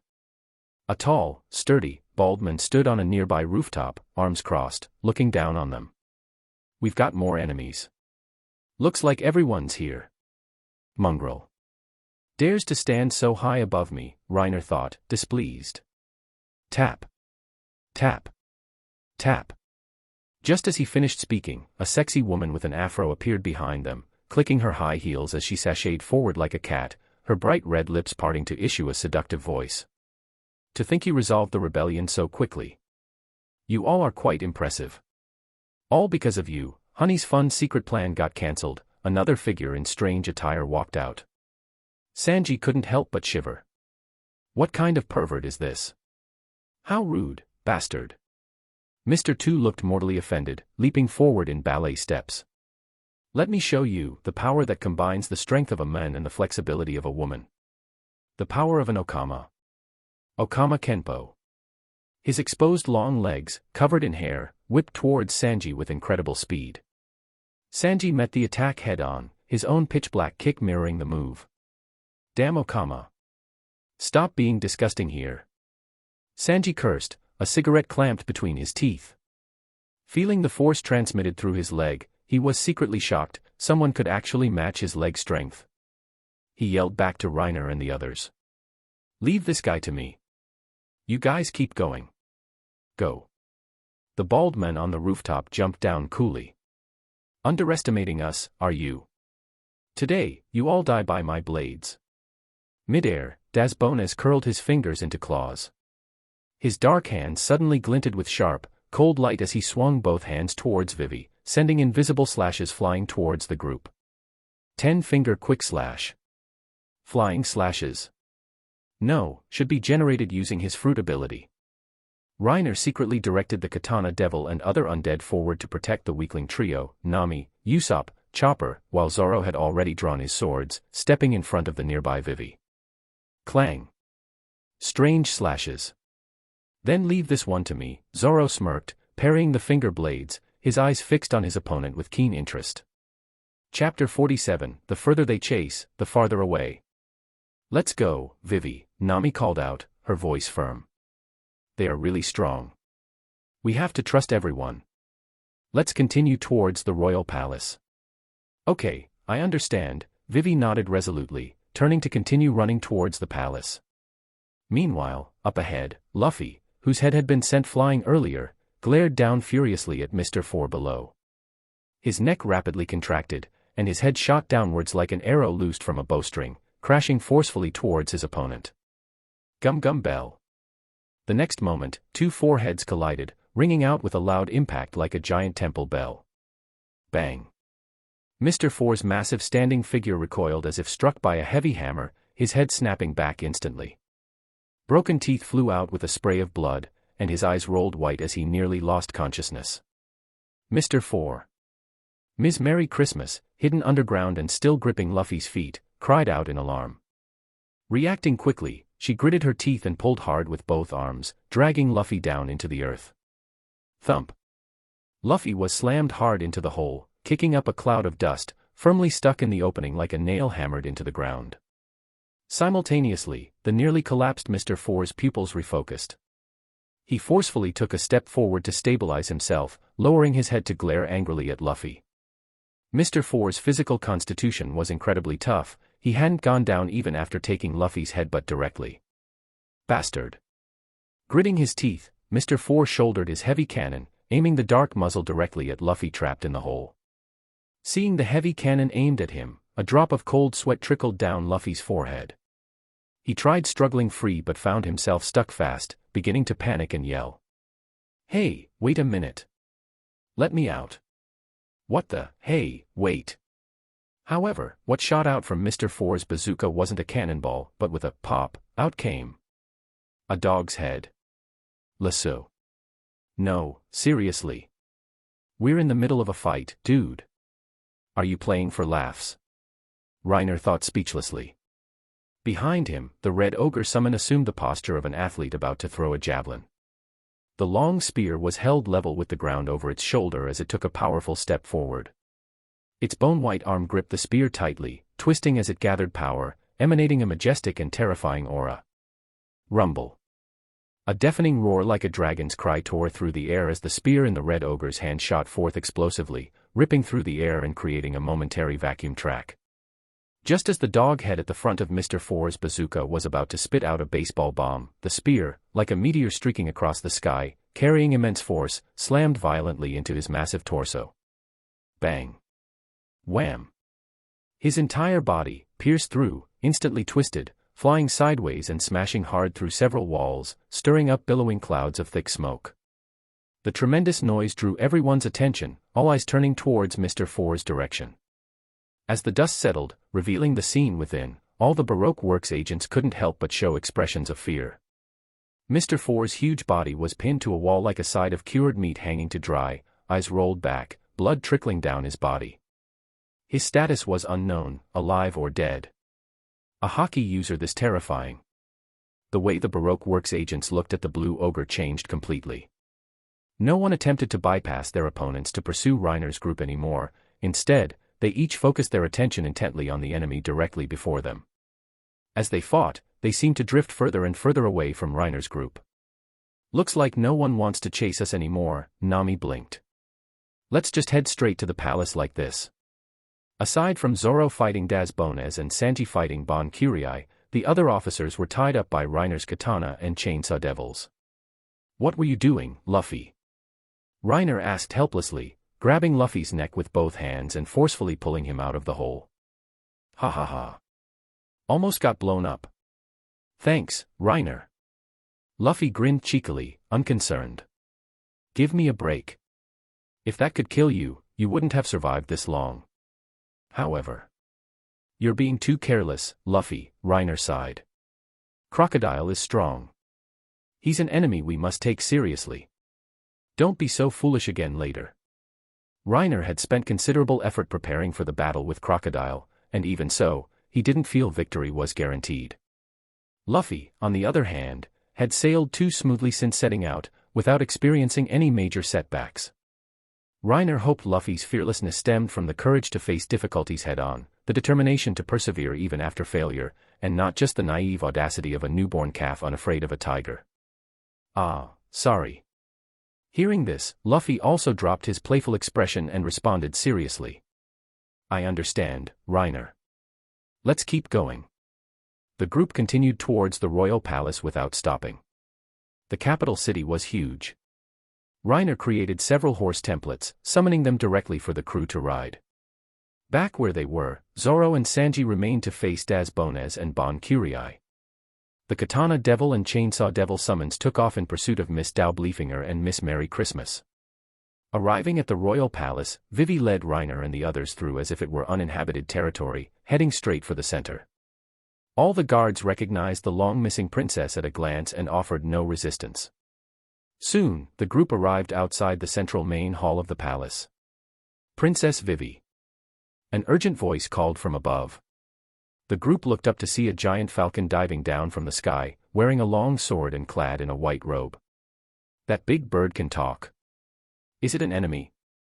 Luffy immediately prepared to fight. "Don't worry, everyone. Pell is the vice-commander of the Royal Guard," Vivi quickly explained. The giant falcon landed and transformed into human form. He wore a white turban, his clothes adorned with purple cross patterns, and 2 lines tattooed from his forehead down past his eyes. "Where is father, Pell? Is he all right?" Vivi rushed forward anxiously. Seeing the princess's urgency, Pell's face filled with guilt. He dropped to his knees with a thud. "Princess Vivi. His Majesty, he's missing." Pell pressed his hands firmly onto the ground, then looked up abruptly, shouting. "I'm sorry, Princess. It's all my fault. I failed to protect His Majesty. I'm sorry. How could this happen? Father, Vivi stood frozen on the spot, staring blankly at Pell, her eyes vacant. She hadn't expected Crocodile would dare to barge directly into the royal palace and target the king himself. Reiner's prediction had come true. Luffy and the others were at a loss for what to do. Luffy was good at fighting, but he had no idea how to help with a disappearance. Vivi, they should still be nearby. Reiner spoke quietly. The blue and red ogres, radiating observation haki, had sensed several figures nearby, but on a different level from everyone else. Right near us, slightly west and below. Is there some kind of underground crypt or secret room? To the west is the royal tomb. As for underground, I don't know. Worth trying to break through the floor, right? Yes. As long as we can find father. Even the slightest possibility is worth it. Vivi replied decisively. Yash. In that case. Luffy stepped forward directly. Before the blue and red ogres could act, he swung his leg high into the sky, then rapidly contracted it, smashing it furiously downwards. Gum gum. Battle axe. Bang. Wanted me dead all along. Inside the damp underground tomb, massive stone pillars supported the high ceiling, carved with ancient, mysterious patterns and text. The cold, dimly lit chamber was filled with an ancient and mystical atmosphere. Before a huge, square, blue-gray stone block stood 3 figures, all looking up with varied expressions. Well, Nico Robin. A deep voice broke the quiet, tense atmosphere. Crocodile's inquiry carried an undeniable air of authority. The woman beside him, however, looked desolate as she replied coolly. Nothing. There's absolutely no mention of the ancient weapon on it. The woman had a graceful figure. She wore a white cowboy hat and a white overcoat, but underneath, she wore only a navel-bearing camisole. Below her slender waist, a short miniskirt offered scant covering, as if any shorter, the skirt would lose all meaning. The white overcoat completely failed to conceal her impressive, sexy figure, instead adding an alluring sense of hazy mystery. However, the man beside her was in no mood for appreciation. His gloomy, twisted face held ice-cold eyes, his deep voice laced with unconcealable fury. You said, nothing. No one responded. The atmosphere grew quiet again, the air seemingly frozen solid. After a while. Quite a while later, Crocodile's expression returned to calm. He turned to look mockingly at Nico Robin beside him. As long as we obtain its power, and with us joining forces, we'll possess the strength to contend with the world government. Don't you want revenge against the world government, Nico Robin? Crocodile didn't believe the Poneglyph lacked information about the ancient weapon, he refused to believe it. After scheming here for so many years, how could it possibly yield nothing? He believed Nico Robin was lying to him, wanting to claim the ancient weapon for herself. Hearing this, Cobra, bound nearby, looked at Nico Robin with a strange expression. Rumble. Just then, a tremendous sound came from overhead. A ray of light pierced through the tomb's thick ceiling, illuminating the dim chamber. The three figures before the Poneglyph looked up in shock, spotting rocks of various sizes tumbling down from above, along with several figures falling amongst them. Straw Hat Kid. Crocodile recognized one of them instantly, a ruthless glint flashing across his face. It's this damned noob. Bafflingly getting tangled up in my plans, thought he was just some naive brat who didn't know his place, but he ended up disrupting my rhythm time and time again. Thump. Thump. Large rocks crashed onto the floor, causing tremors and stirring up billowing clouds of thick dust. Cough cough cough. Cobra turned his head away, avoiding the incoming dust. Then, heart-burning with anxiety, he turned back towards the smoke, having spotted two familiar figures. He strained his voice, yelling towards the cloud. Vivi. Pell. Father. Vivi's long, drawn-out cry, filled with worry, answered him. However, Cobra felt no joy of reunion, only panic, shouting back. Don't come over. Run away, Vivi. Pell. Get Vivi out of here. Not so easy. A deep voice reached Cobra's ears. The next moment, a dark shadow flitted past him. Crocodile's lower body dissolved into swirling sand, his golden hook gleaming as he plunged headfirst into the thick smoke. No pleasantries, no warning signs. His belly full of fire urgently needed an outlet, and that target was naturally. Die. Mugiwara Luffy. Bang. Bang. The sounds of huge impacts echoed. Crocodile, who had charged in at explosive speed, was instantly sent flying back out of the smoke cloud, crashing hard against the Poneglyph stone tablet and spitting out a mouthful of blood. What the hell? Crocodile was completely baffled, his hair slightly disheveled, looking battered. The smoke obscured his vision, and the opponent's speed was too fast, he hadn't reacted at all. He only remembered something holding a shield suddenly blocking his path as he charged in. Unconcerned, he had activated his elemental form, planning to bypass it and go straight for the Straw Hat Kid's head. But unexpectedly, he got sent flying by one hit. Something's wrong. Very wrong. Armament hockey. Crocodile stared in shock as the dust gradually settled, revealing several figures standing within. His attention naturally focused on Luffy wearing the straw hat, and the two tall figures holding spears and round shields, girded with great swords. One of them had just repelled him. As for the others, besides Princess Vivi and Pell, there were three unfamiliar faces, a long-nosed man, an orange-haired girl, and a timid-looking blonde man with a pet sitting on his shoulder. Just a few small fry, it seems. Crocodile assessed them briefly, thinking secretly. Nearby, Cobra and Robin were both astonished, staring at the sand crocodile who was bleeding slightly from the corner of his mouth. He had actually suffered a disadvantage in the very first exchange. Could this group really have the strength to defeat Crocodile? No, wait. Robin watched the sand crocodile stand up, he looked battered but wasn't seriously injured. Her expression grew complicated. Should I take this chance to betray him? Robin had long prepared to backstab Crocodile. She had hidden a test tube of water in her coat pocket, just waiting for the right moment. Now wasn't the time, she needed to wait until his guard was down before striking. And who are you people? Crocodile frowned, staring intently at the blue ogre and red ogre. His intelligence reports on the Straw Hat crew didn't include these two. But the threat he felt from them was the strongest. Every movement revealed a sense of explosive power combining strength and speed. They're called Blue Ogre and Red Ogre. They're the strongest combat members on our ship. You're finished, Sand Crocodile. Reiner yelled loudly from behind a fallen rock where he was hiding, having popped his head out. Nami and the others were also hiding. The only ones standing with Luffy were Pell the Falcon. And so, Luffy, Blue Ogre, Red Ogre, and Pell stood facing off against Crocodile, their gazes meeting midair, sparks seeming to fly. Nico Robin. Go take care of that trash hiding over there. Crocodile glanced coldly at Robin beside him, his deep voice icy, like a command that wouldn't be defied. Sand swirled rapidly around his hand. Understood, Robin replied coolly and turned away. Now is not the time to act. Play along first and keep looking for an opportunity, Robin thought secretly.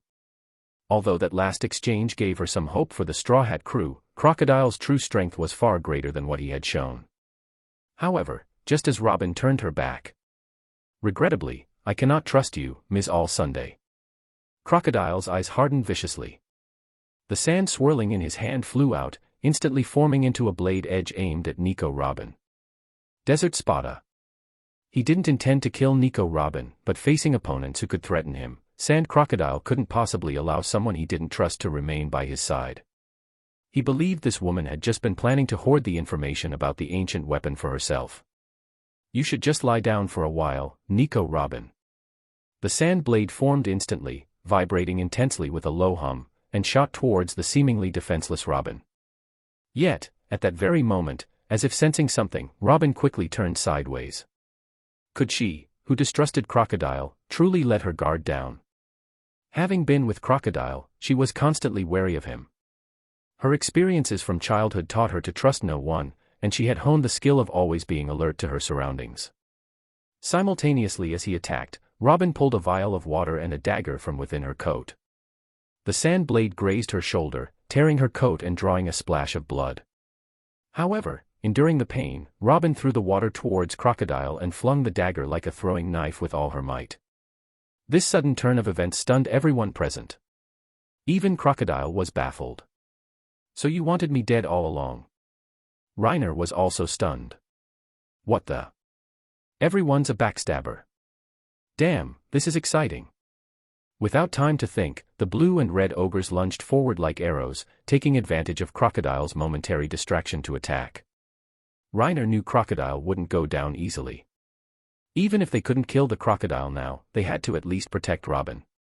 Chapter 49, Fierce Battle with Crocodile. Reiner knew Crocodile wouldn't fall so easily. Even if they couldn't kill the Crocodile, they had to at least protect Robin first. Reiner's prediction was correct. Before the test tube even reached Crocodile, he had already transformed into his element in advance. His body dissolved into sand, opening two voids to evade the water and dagger, while simultaneously forming one hand into a reddish-yellow sand blade. You dare betray me? Sand Crocodile's face twisted ferociously.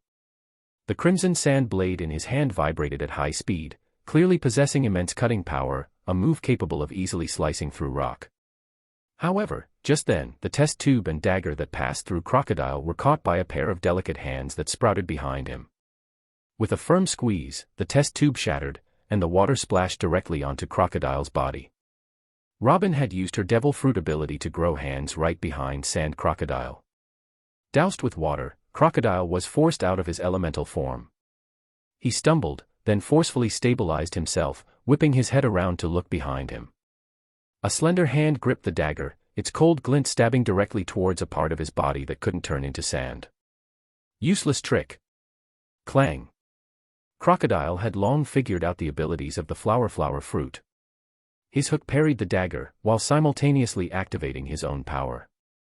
Rapidly swirling grains of sand continuously sliced at the arms sprouted behind him. NGH. Robin, despite not being directly attacked, suddenly let out a muffled groan. Several bloody scratches instantly appeared on her arms crossed before her chest. When parts grown by the flower fruit are damaged, the injury transfers to the main body. This is the ability's fatal flaw. Die. Desert Spada. Sand Crocodile roared, a long, thin blade of flying sand shooting towards Robin's shoulder, a non-fatal area, at extreme speed. Even now, Crocodile hadn't given up on the idea of using her to obtain information about the ancient weapon. Seeing the incoming sand blade, Robin's pupils dilated. Knowing she couldn't dodge, a trace of unwillingness appeared on her face. However, a tall silhouette suddenly appeared before her eyes. The blue ogre held its round shield horizontally. The moment the sand blade made contact, it tilted the shield slightly, deflecting the force. The impacting sand blade disintegrated into grains, scattering to the side. Simultaneously, the lagging red ogre had finished charging power into the spear in its hand. Gripping it tightly with 5 fingers, it twisted forcefully and launched the spear explosively. Then, without pausing, it drew the greatsword from its waist and followed up, charging forward. The spear arrived in the blink of an eye, fast as lightning. Crocodile raised his hand abruptly, intending to block it with his golden hook, but the next moment, his hook was violently knocked aside. The spear's momentum undiminished, it continued stabbing towards him. The thrown spear is spinning at high speed. Zing! In desperation, Crocodile quickly retracted the hand that had attacked Robin, forming a desert adamant spada, and slashed fiercely at the spear, managing to deflect its trajectory slightly. Swoosh! The spear grazed past him and slammed into the area behind, causing a massive explosion. Even 3 tall stone pillars were snapped in half. Feeling the sound of displaced air rush past his ear, Crocodile was secretly alarmed. Seeing the red ogre charging straight at him, he didn't have time for detailed thought and instantly dissolved into flying sand, retreating rapidly. How troublesome. Crocodile frowned deeply, landing atop a broken pillar and looking down at the figures below. There are actually 2 hockey users here. Their speed and strength are likely superior to mine. Moreover, judging by their deflection technique just now, and that spinning spear throw, their combat skills are clearly extremely high. Crocodile crouched down, placing one hand on the ground. The next moment, the pillar he stood on, along with the surrounding ground, began to crumble into sand. Ground death cycle. Ground secco. Facing such formidable enemies, he needed to forcibly create a desert environment more conducive to his abilities, especially since their captain hadn't even made a move yet. The ability's effect rapidly spread outwards, continuously sucking the moisture out of everything it touched. The surrounding structures withered and turned to sand, assimilated into the transforming ground. Father! Vivi cried out anxiously as she saw the spreading wasteland about to engulf Cobra. The blue and red ogres scooped him up and leaped backward. Robin didn't dare enter the range of Sand Crocodile's ability either, fleeing towards Luffy's direction. The enemy of her enemy was her friend, plus they had just saved her. At least for now, they could stand on a united front and cooperate to defeat Crocodile first. Luffy. Water. Reiner tossed a small barrel of water to Luffy. Having prepared so much to counter Crocodile, how could he possibly overlook this weakness? He had explained it to Luffy earlier. Thanks, Reiner. Luffy caught the small barrel, immediately lifted it overhead, and doused himself completely. His eyes hardened as he charged towards Crocodile. The blue and red ogres placed Cobra down safely and followed close behind Luffy. Soon, the ground secco transformation stopped. Nearly half the underground tomb had been turned into a desert by Sand Crocodile, thick layers of sand covering the ground, with only short stumps of pillars remaining visible. Sables. Sand swirled and flew from Crocodile's right palm. The small vortex instantly grew into a sandstorm, sweeping towards Luffy and the ogres. The powerful wind pressure not only slowed their advance but also continuously cut at their bodies. The half-pillars in its path shattered instantly upon contact. Due to the sandstorm's large area of effect and the lack of cover in the tomb, the 3 simply powered through it, relying on their powerful and resilient bodies. However, what greeted them on the other side was a giant pillar of sand, nearly 10 meters in diameter, smashing down with immense force. Boom. The trio, having just emerged from the sandstorm, were caught off guard and blasted back over 10 meters, right back into the swirling sand. Ground death. Sand Python Banquet. Before the three could react, Crocodile waved his hand grandly. Several more giant sand pillars erupted from the ground, attacking Luffy like giant pythons pouncing on prey, radiating terrifying power as they danced wildly. Damn it! Luffy flipped back onto his feet, shielding his eyes with one hand. Bending his legs, he pushed off forcefully, launching himself explosively towards Crocodile again, his fists trailing behind him before snapping forward. Gum gum. Storm. With Luffy's roar, his fists rained down like a pear-blossom storm, crazily pounding the heads of the innumerable giant pythons, continuously smashing them apart. However, the pythons, generated from the sand, constantly replenished their damaged forms with more sand. Luffy's barrage only managed to slow them down. Logia types are this broken.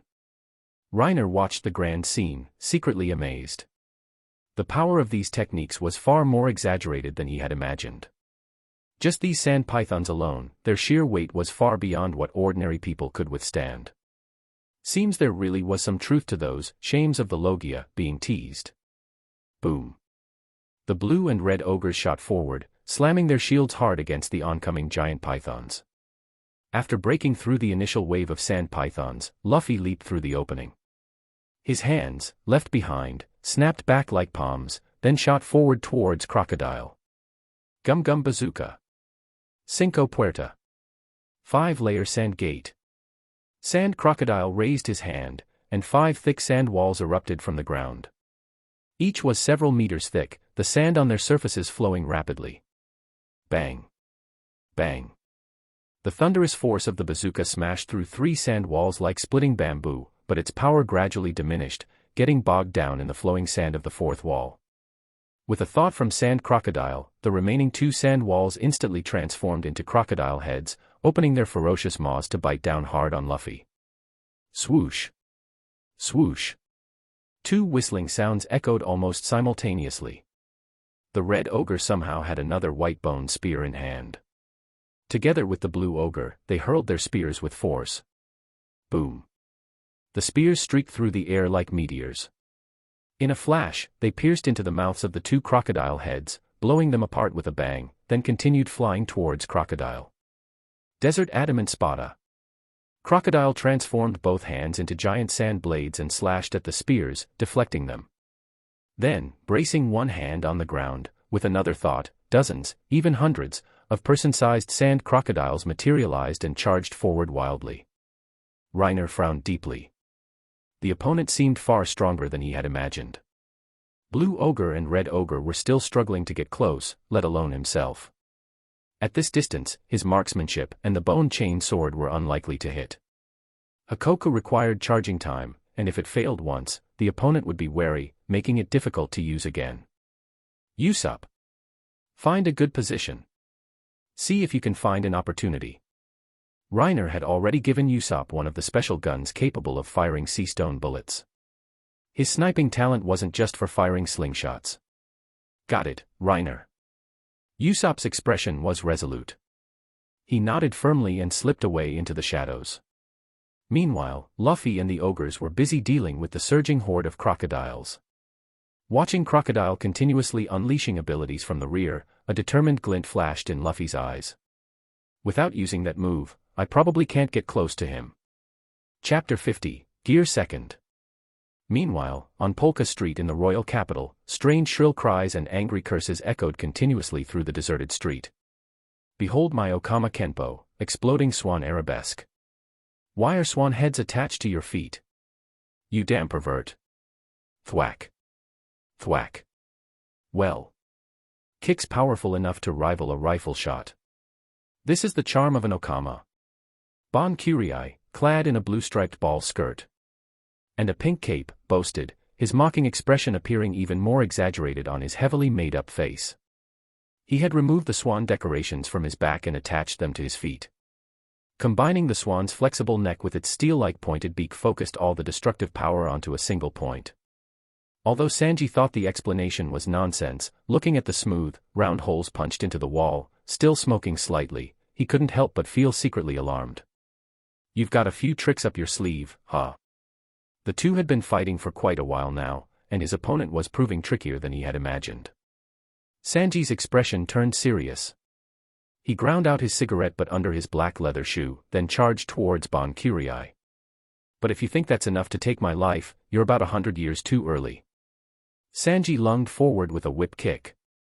When his opponent parried with the exact same move, Sanji used the momentum to twist his body, instantly transitioning into a spinning flying kick. Bon Curie crossed his arms, barely managing to block the blow. Unexpectedly, Sanji hooked his foot, using Bon Curie's arms as a leverage point to propel himself upwards, lifting his other leg. The black leather shoe arrived before Bon Curie's eyes in an instant. Collier coup. Wham! Wham! The sole of the shoe imprinted itself on Bon Curie's face, squeezing the flesh of his cheek to one side. The next moment, he was sent flying sideways, slamming heavily against a wall and sliding down like soft mud. Cough cough. Crouching on the ground, Bon Curie wiped a trace of blood from the corner of his mouth.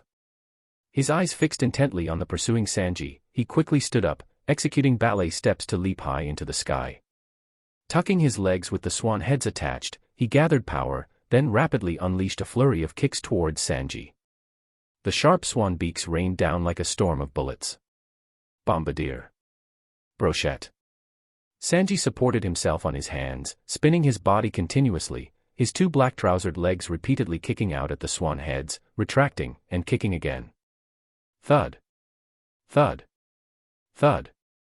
A series of dull, rapid, heavy impacts echoed as the two fighters' legs blurred into afterimages, clashing fiercely in midair. Soon, with a cracking sound, fissures began to appear on the swan heads on Bon Curie's feet. Unable to withstand the barrage any longer, they shattered. The bent swan necks exploded into countless fragments, scattering through the air.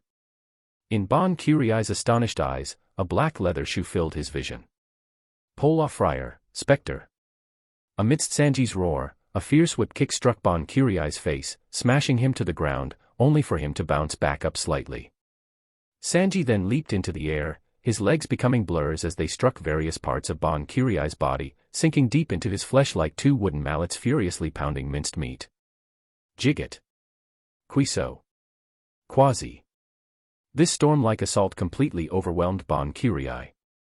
With each successive impact sending him retreating rapidly, his arms, torso, and thighs quickly became congested with blood, turning black and blue.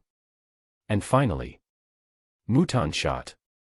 With a final roar, the airborne Sanji twisted his body, placing his hands on the ground head down, bent his black-clad legs, and unleashed the full power of his body in a tremendous upward kick, viciously striking his opponent's rear end. Wait. Wait. Not there. Bon Curie shrieked in panic. Seeing the black legs aiming squarely for his buttocks, the exaggerated makeup on his face couldn't help but twist together. Honey's butt. Leaving behind a shrill wail, Bon Curie shot off like an arrow loosed from its bowstring, transforming into a twinkling cross-shaped star in the sky in the blink of an eye. Click. A cluster of flame leaped from the lighter held before the black suit, slowly igniting the cigarette in Sanji's mouth. Damn pervert. Okama, how could they possibly compare to real women? He turned his head, gazing towards the magnificent building in the distance, dusted himself off, and started running towards the royal palace. Meanwhile, in the royal tomb beneath the palace's west wing, a few rays of sunlight streamed through the hole smashed in the ceiling, illuminating the ancient, mysterious murals, lighting up the dim underground chamber. Luffy gritted his teeth, eyes fixed on the continuously surging sand crocodiles, dodging and weaving, his fists swinging so fast they seemed to smoke. In contrast, the blue and red ogres seemed effortless. Their greatswords slashed, thrusted, and parried, their shields and swords moved as if weightless. A casual blow shattered any approaching crocodile. But Crocodile's attacks came one after another. As soon as one technique was neutralized, another relentlessly assaulted them. Reiner hadn't initially ordered them to go all out, planning to rely on their Zoan endurance enhancements to wage a war of attrition against Sand Crocodile. This approach seemed safer initially. However, looking at the current situation, the opponent showed no signs of running out of stamina. Reiner couldn't help but frown. If this continued, his own stamina might not outlast Crocodile's. Using Haki drained the blue and red ogres, and thus, him, quickly, plus he needed to reserve energy for a potential Hakoku. Making up his mind, Reiner sent a command with a thought. The blue and red ogres bent their legs, crouching low, then pushed off the ground forcefully. With a bang, the ground beneath them instantly cracked like a spiderweb as the two launched themselves forward. They threw their round shields forward, smashing apart incoming attacks into loose sand, then flew left and right towards Crocodile, activating armament Haki. A bright, pitch-black sheen covered their great swords. So fast! Crocodile was instantly alarmed. He raised his hand, but the sand wall he summoned hadn't fully risen before the two leaped over it, reaching him in a flash. Seeing the two great swords, one slashing, one thrusting, about to hit, Crocodile immediately turned his body into its elemental form. Sand dispersed outwards, creating openings where the blades were about to strike. Simultaneously, he raised his hands, launching small sandstorms towards the blue and red ogres. Mini-sables. He knows they use armament Haki, meaning his elemental form can't block directly, but he can still dodge. However, the blue and red ogres weren't just proficient in armament Haki, their observation Haki had already anticipated Sand Crocodile's move. Ignoring the incoming attacks, letting the mini-sandstorms hit and cut at their bodies, they twisted their wrists, changed the direction of their great swords, and slashed hard into Crocodile's elemental form. Schlick. Schlick. Bang. Crocodile was sent flying backward, tumbling several times after hitting the ground hard. Two deep gashes were now clearly visible on his body. Cough cough. Sand Crocodile gritted his teeth, pushed himself into a crouch, and spat out some blood. He glared ferociously ahead. Taking advantage of his opponents being momentarily stalled by the sables, he thrust his hand upwards. Desert Espada. A giant sand blade erupted from the sand beneath the blue and red ogres, slashing towards their waists. It actually cut deep wounds into them. Isn't that the move that cut Akainu during the Summit War? Are we really going to lose? Reiner watched, heart pounding. He immediately began activating his ability, repairing the wounds slashed across the blue and red ogre's waists. I'm gonna use that move, Reiner. Suddenly, a loud shout came from the battlefield. Reiner reacted, whipping his head around. He saw Luffy already crouched low, legs spread, one hand on his knee, the other fist pressed against the ground. Wait, Luffy. Gear second is too risky. Don't say it, Reiner. Luffy yelled, interrupting Reiner. Maintaining his gear second stance, he stared intently at Crocodile ahead, his eyes filled with determination. This Crocodile is strong. Even you aren't sure you can win, right? If we lose, then everything is lost. Currently, gear second had side effects. Using it would lead to complete exhaustion, leaving him unable to fight back. Frequent use could even shorten his lifespan. I understand. Hearing this, Reiner stopped protesting. He truly wasn't confident. Even his currently strongest undead duo had taken damage from the opponent. Crocodile's strength completely surpassed his imagination. In the original story, Luffy lost twice before barely managing to win. They didn't have that many chances this time. Author's note, the One Piece power scaling system is hard to put into words, the gap between early and late stages is too large. In this book, Crocodile's strength 2 years ago is set to be somewhat stronger than a top vice admiral, otherwise the warlord title seems too weak. But his 1.9 billion bounty version definitely won't be used, otherwise, fighting him head-on would be impossible.